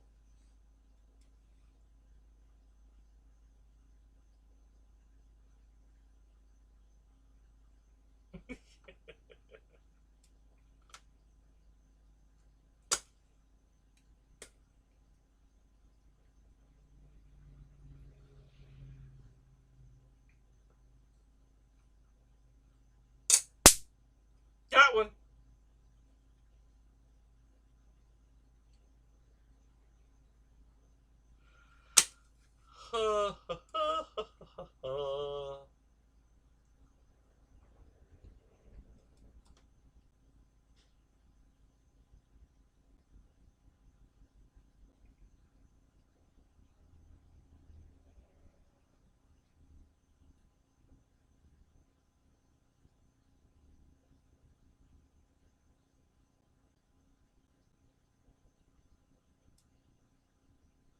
Yeah, yeah. If we can get him to pee out and then stick this in the stream.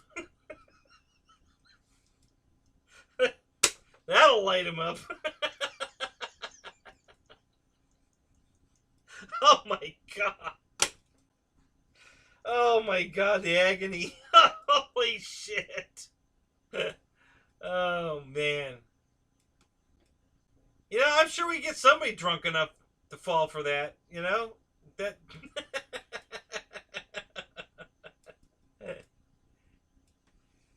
yeah, that that's going to be great.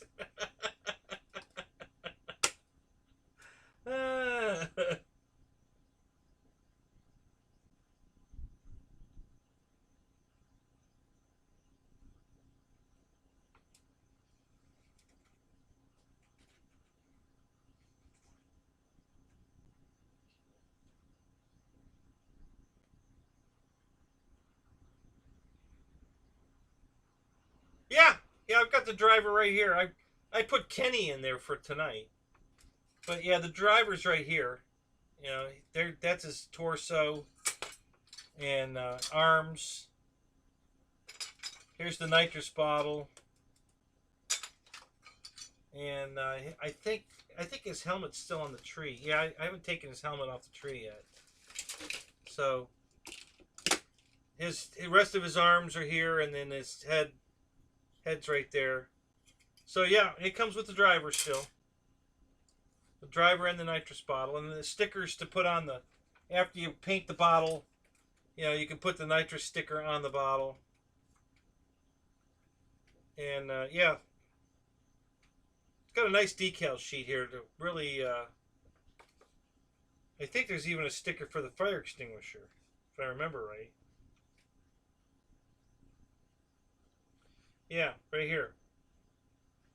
So you got a sticker for the fire extinguisher, a sticker for the bottle, the instrument cluster, taillights, headlight covers.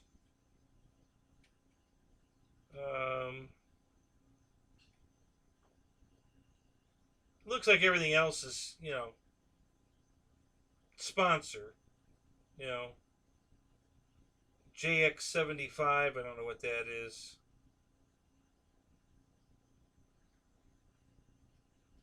Forward, but it looks like a Pennzoil decal. It says forward.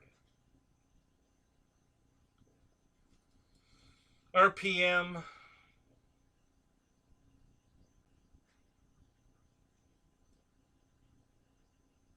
Tamiya.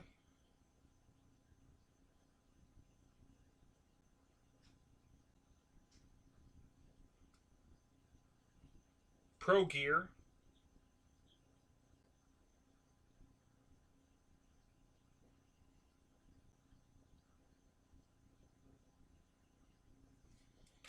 Yeah, so yeah, it's a pretty cool decal sheet. So I got to just do some painting, some fine painting on all the little details, you know, and then put the stickers on. Yeah, should be pretty cool.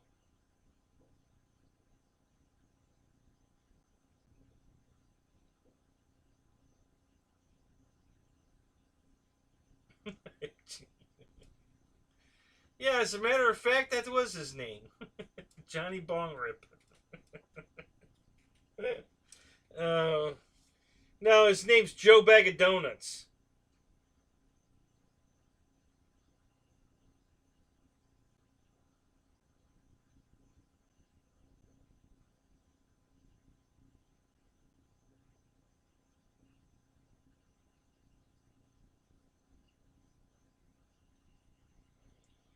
Yeah, you know that's not a bad idea actually. That would look he would look pretty cool in an airplane. I'm trying to think what plane I have that the pilot that's the right size pilot for.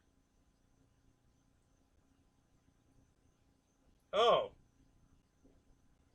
probably the T-28. Yeah, yeah, he's the Carbon Z T-28, 2,000 millimeter plane.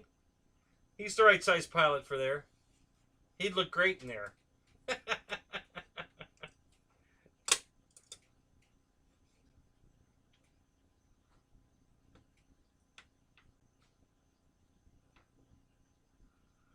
The PC-21, You're talking about the FMS PC-21? No, this guy's way too big for that.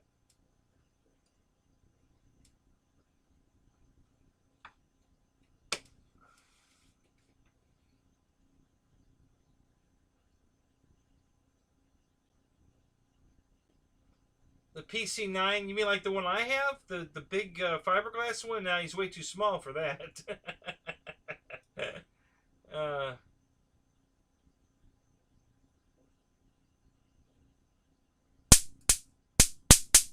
get him! Get him!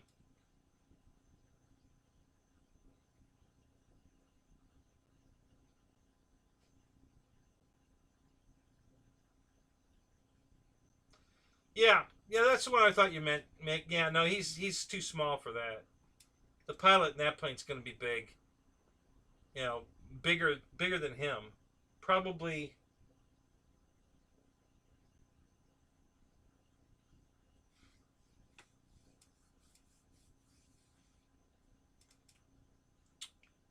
I don't know. He's close. He might work in there. He's pretty close. I think he's a little small, but that's not necessarily a bad thing. Smaller looks better in a plane than bigger. You know, you got a Mr. Potato Head sitting in there. That doesn't go over so big. But yeah, if he's a little bit smaller, it just makes the plane look like it's a, a bigger, um, you know, like a pilot in a P-47 looks like a kid in there because that plane is so massive big that when you stick a pilot in there, or the A1 Skyraider, same thing. You know, the pilot looks like a midget inside that plane because that plane's so massive. So yeah, that would. So he'd probably look okay in the PC-9. I think he probably would. He might be a little small, but he'd probably work okay.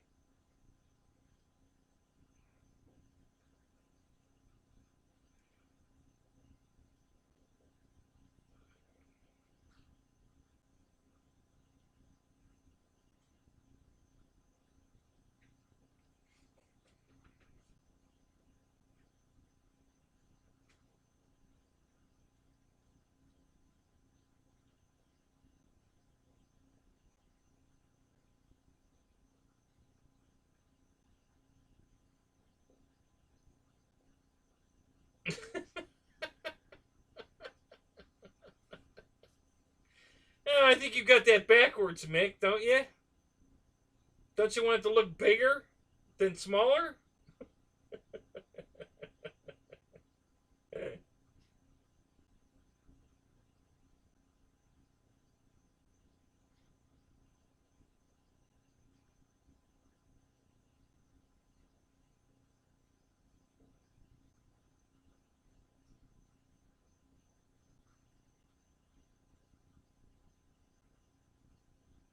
Yeah, put a hamburger in it. Why not? I think every airplane deserves a hamburger.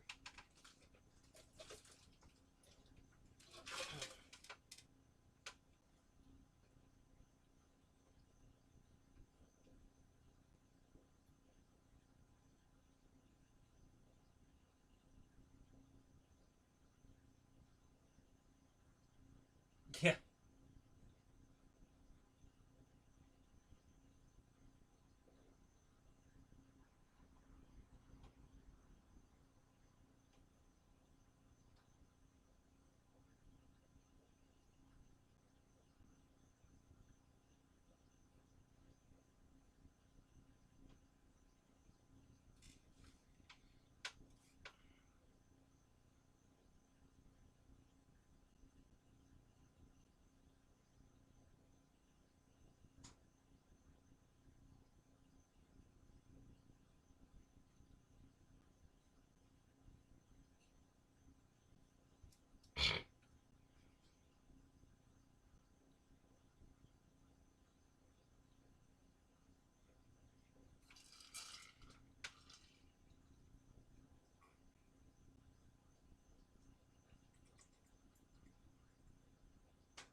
What do you want to see? The pilot?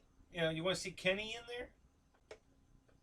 I can probably turn him like sideways here.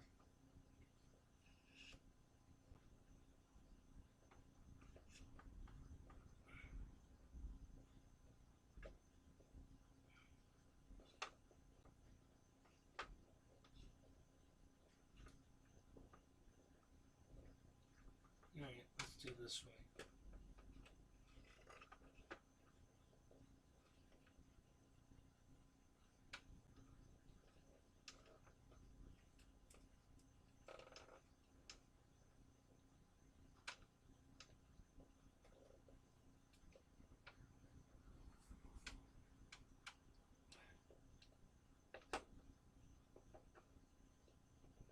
Actually, let's turn his head. That'll look better.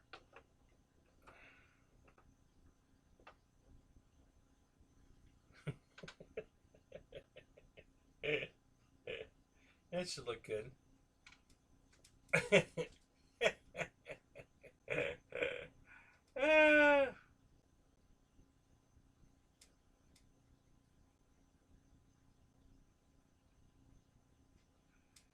Yeah, it's life size.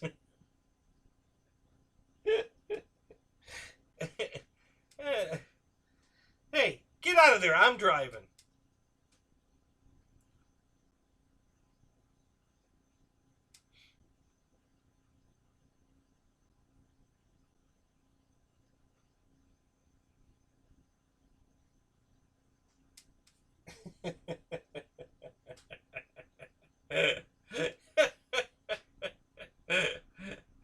uh,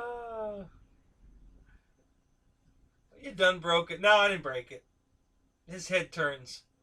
I loosened it up real good because I'm thinking about putting a servo in the head, so I can turn his head.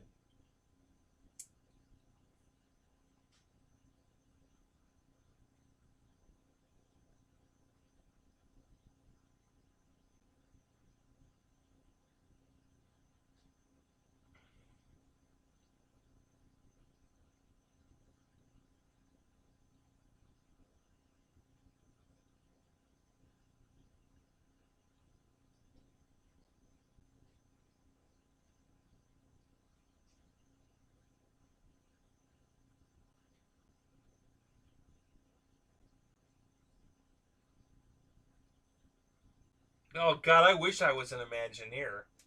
Damn, they make great money.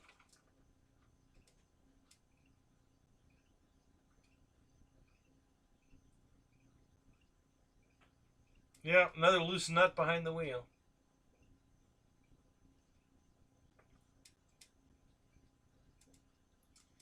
I'm not sure where I'm going to put Kenny. He looks really good in the PT-17. I think he's funny as hell in there. He really looks good in that airplane. So I might just leave him in there. I'm not sure yet.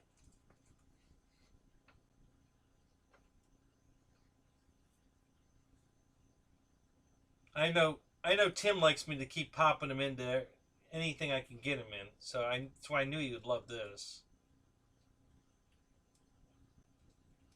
He loves it when I put Kenny in something.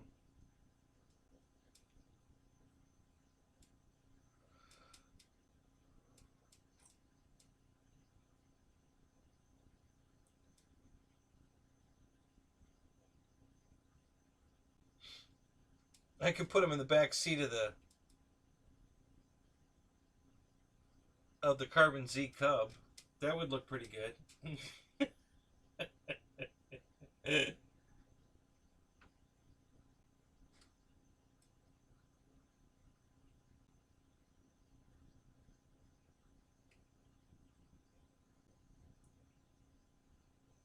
No, in Dave's situation, it's a lost nut behind the wheel because he lost his nut.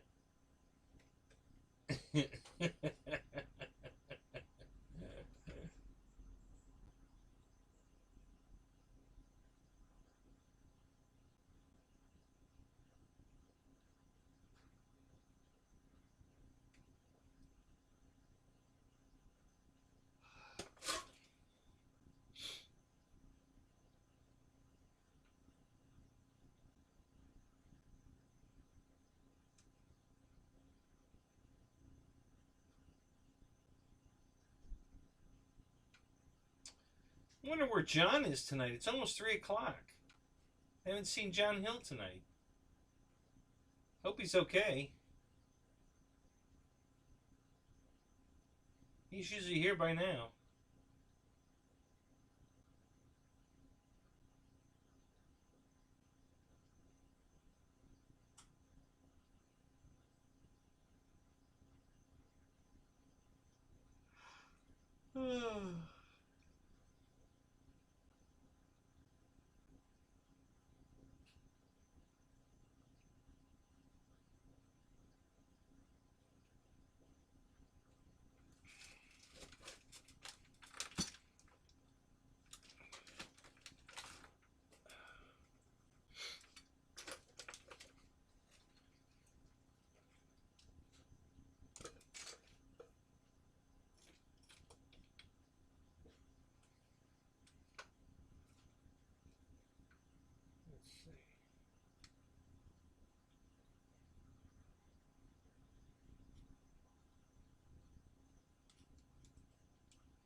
No, obviously it's not what you think it is, because this isn't something to be in Marshall's luggage.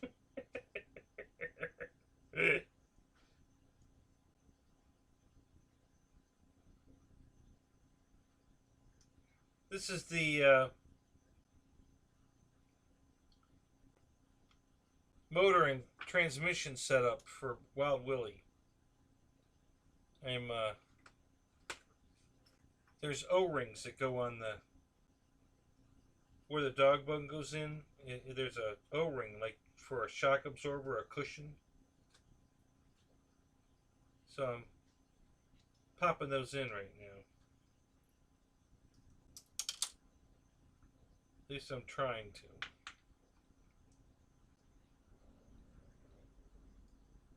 I really don't want to lube them, because if I lube it, it'll probably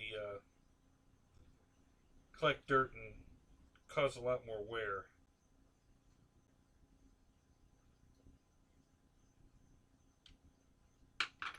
So yeah, I'm just kind of trying to get the O-rings down in there.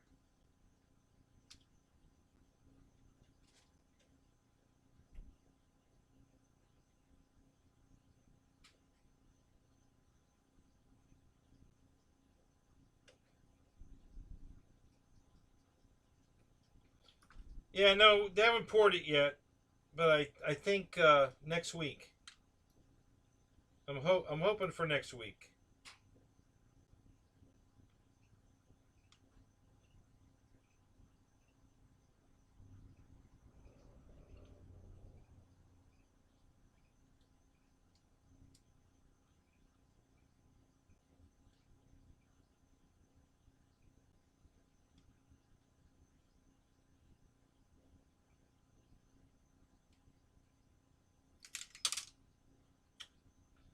You bugger.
Michael Honeychuck, what's up? How you doing, buddy?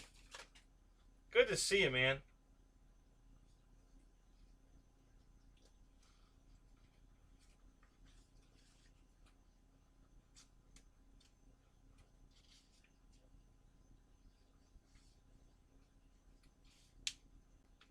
Just getting home from work, really? Wow. Yeah, I used to work that shift. I know what you're talking about.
That's interesting.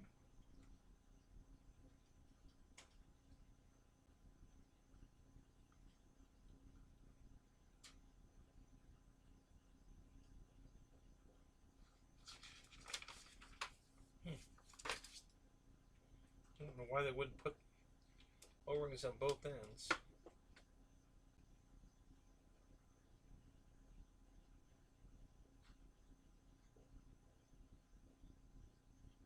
Yeah, yeah, it's kind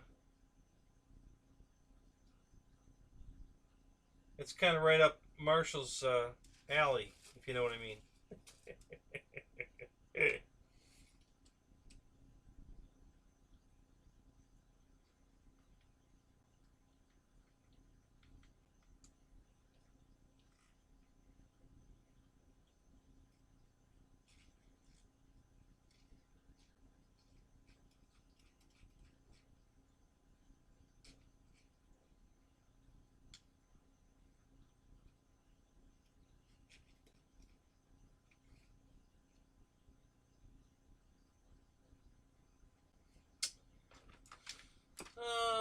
Where did I put that? Right there.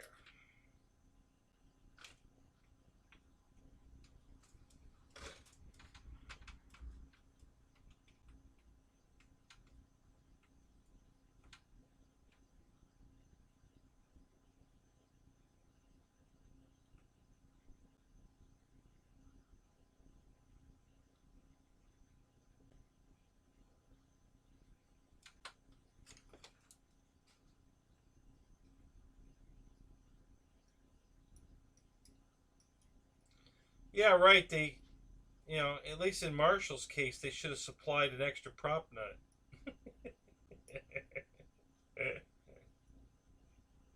He didn't need all these tiny little screws, extra, because he kept those. He just lost a giant prop nut.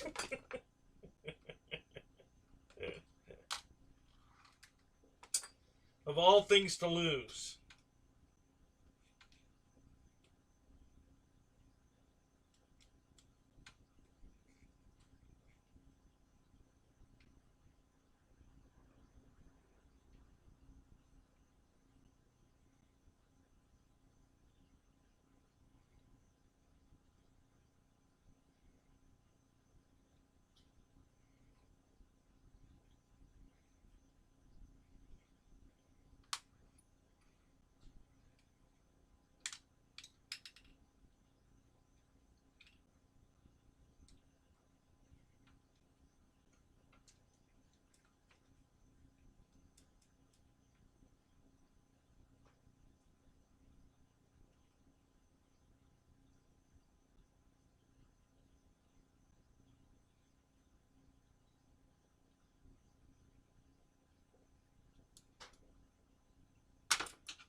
bearing. That's what I need.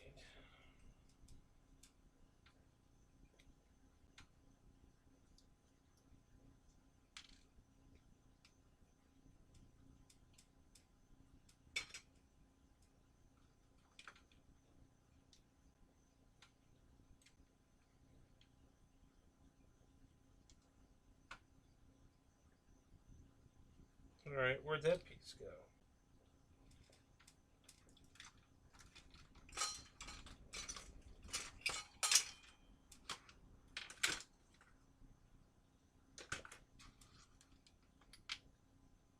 Damn, I didn't hear that fall out. Where the hell did that go?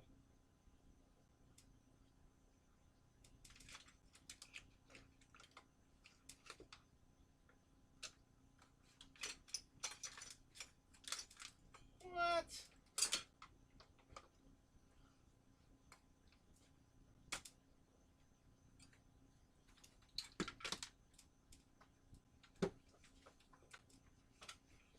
Look on the floor. I didn't hear it hit the floor, but gravity's always on, so it's the logical place to go.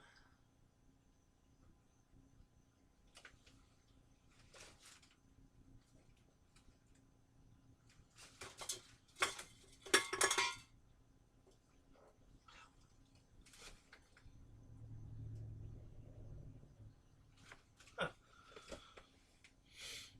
That's weird. I could have sworn I had that piece. Where how'd it go? Damn it! Damn it, man.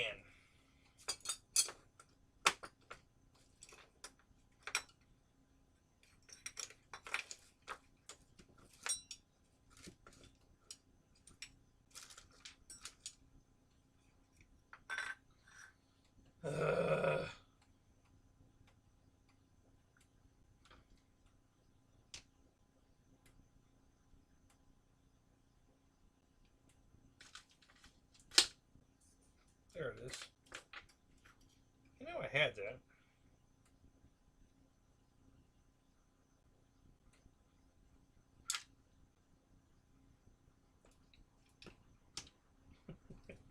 Now what did I do with the bearing? Oh, there it is. Oh my god, I'd lose my head if it wasn't attached.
Yeah, too many loose screws.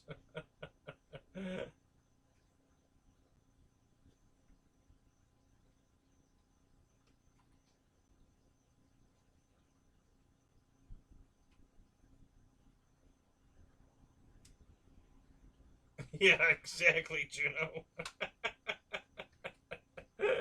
Exotic Japanese food.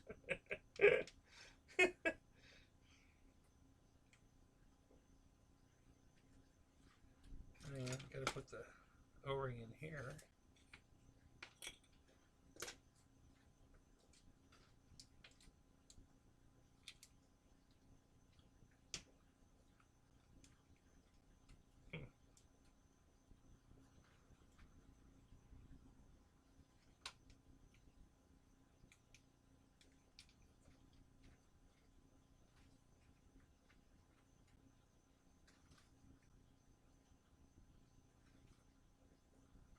There's something scrambling around in here. I can't, I hear him, but I can't see him.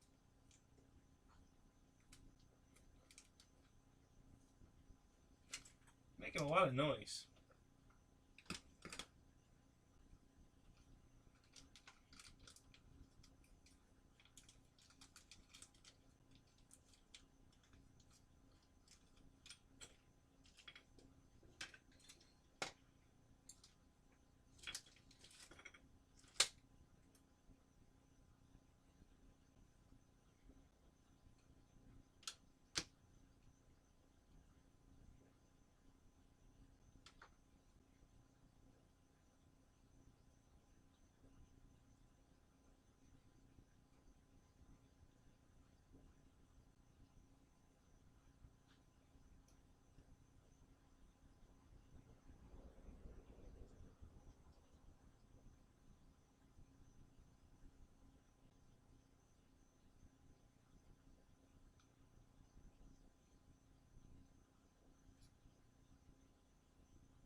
What is that? It sounds awful big, whatever the hell it is over there. Maybe it's my lizard. Guess it could be him. Sure is making a lot of noise.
Who's going crazy?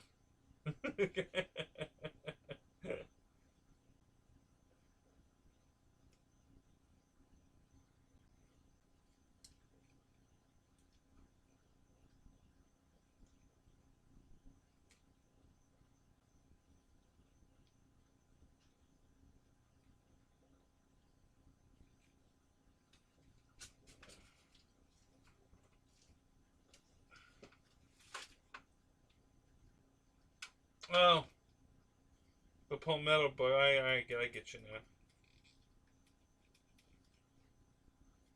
Could be a palmetto bug. Definitely something pretty big. It's making a lot of noise.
Where's the Gold Coast, Mick?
golly, golly, golly, golly.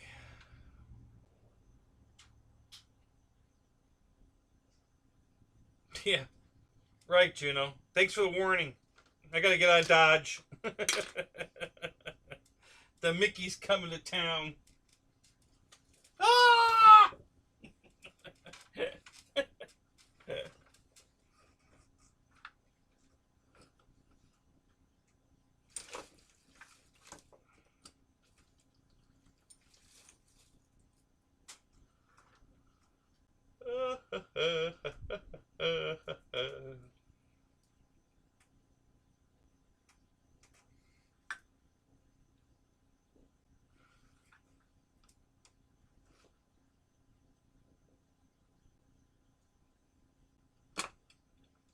I got you.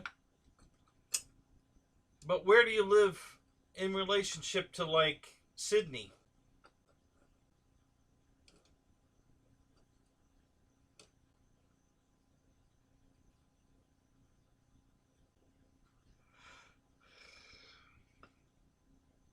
Yeah, right. You know, you'll smell his turban. Oh, that sweet smell of Jet A. Must be Mickey.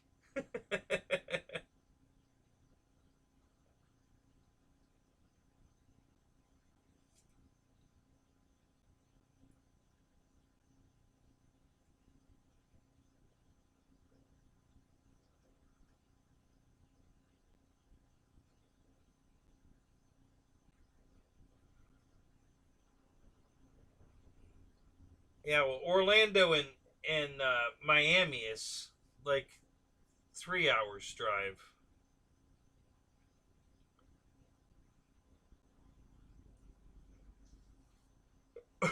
Mickey Claus is coming to town. That's funny.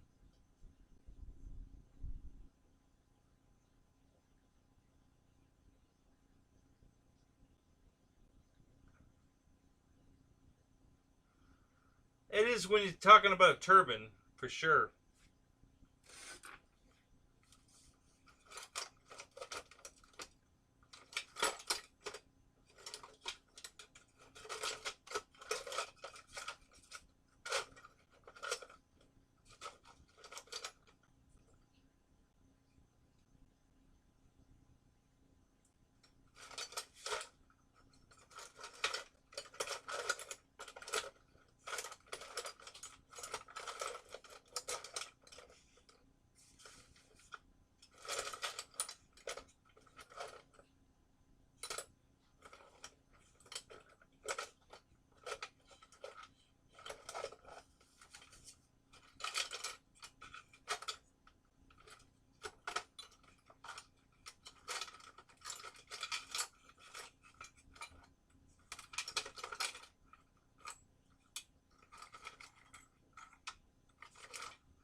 $9? Oh my God, really? Holy crap. Wow.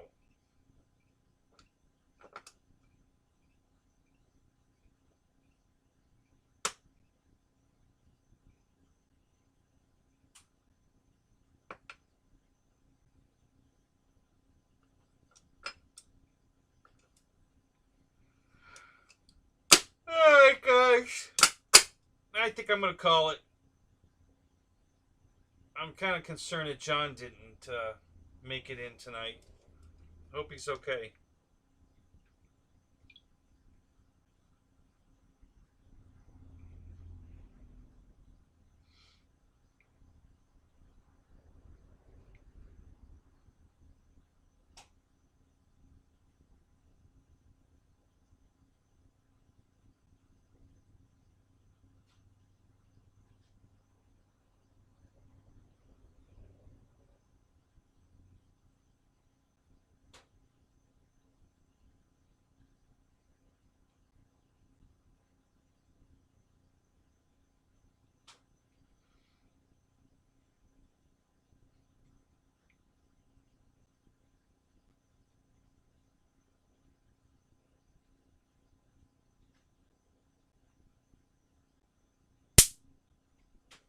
that one.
Night, Mick. Night, guys. Night, Christy. Good night, everybody. Yeah, I'm gonna cut it off. So, but thanks for coming. Yeah, it's been fun. Have a great night. I will update you on the garage maybe tomorrow night before Dave's show if anything exciting happens. And other than that, we'll catch you all on the next one. So, talk to you later, guys. Have a good night.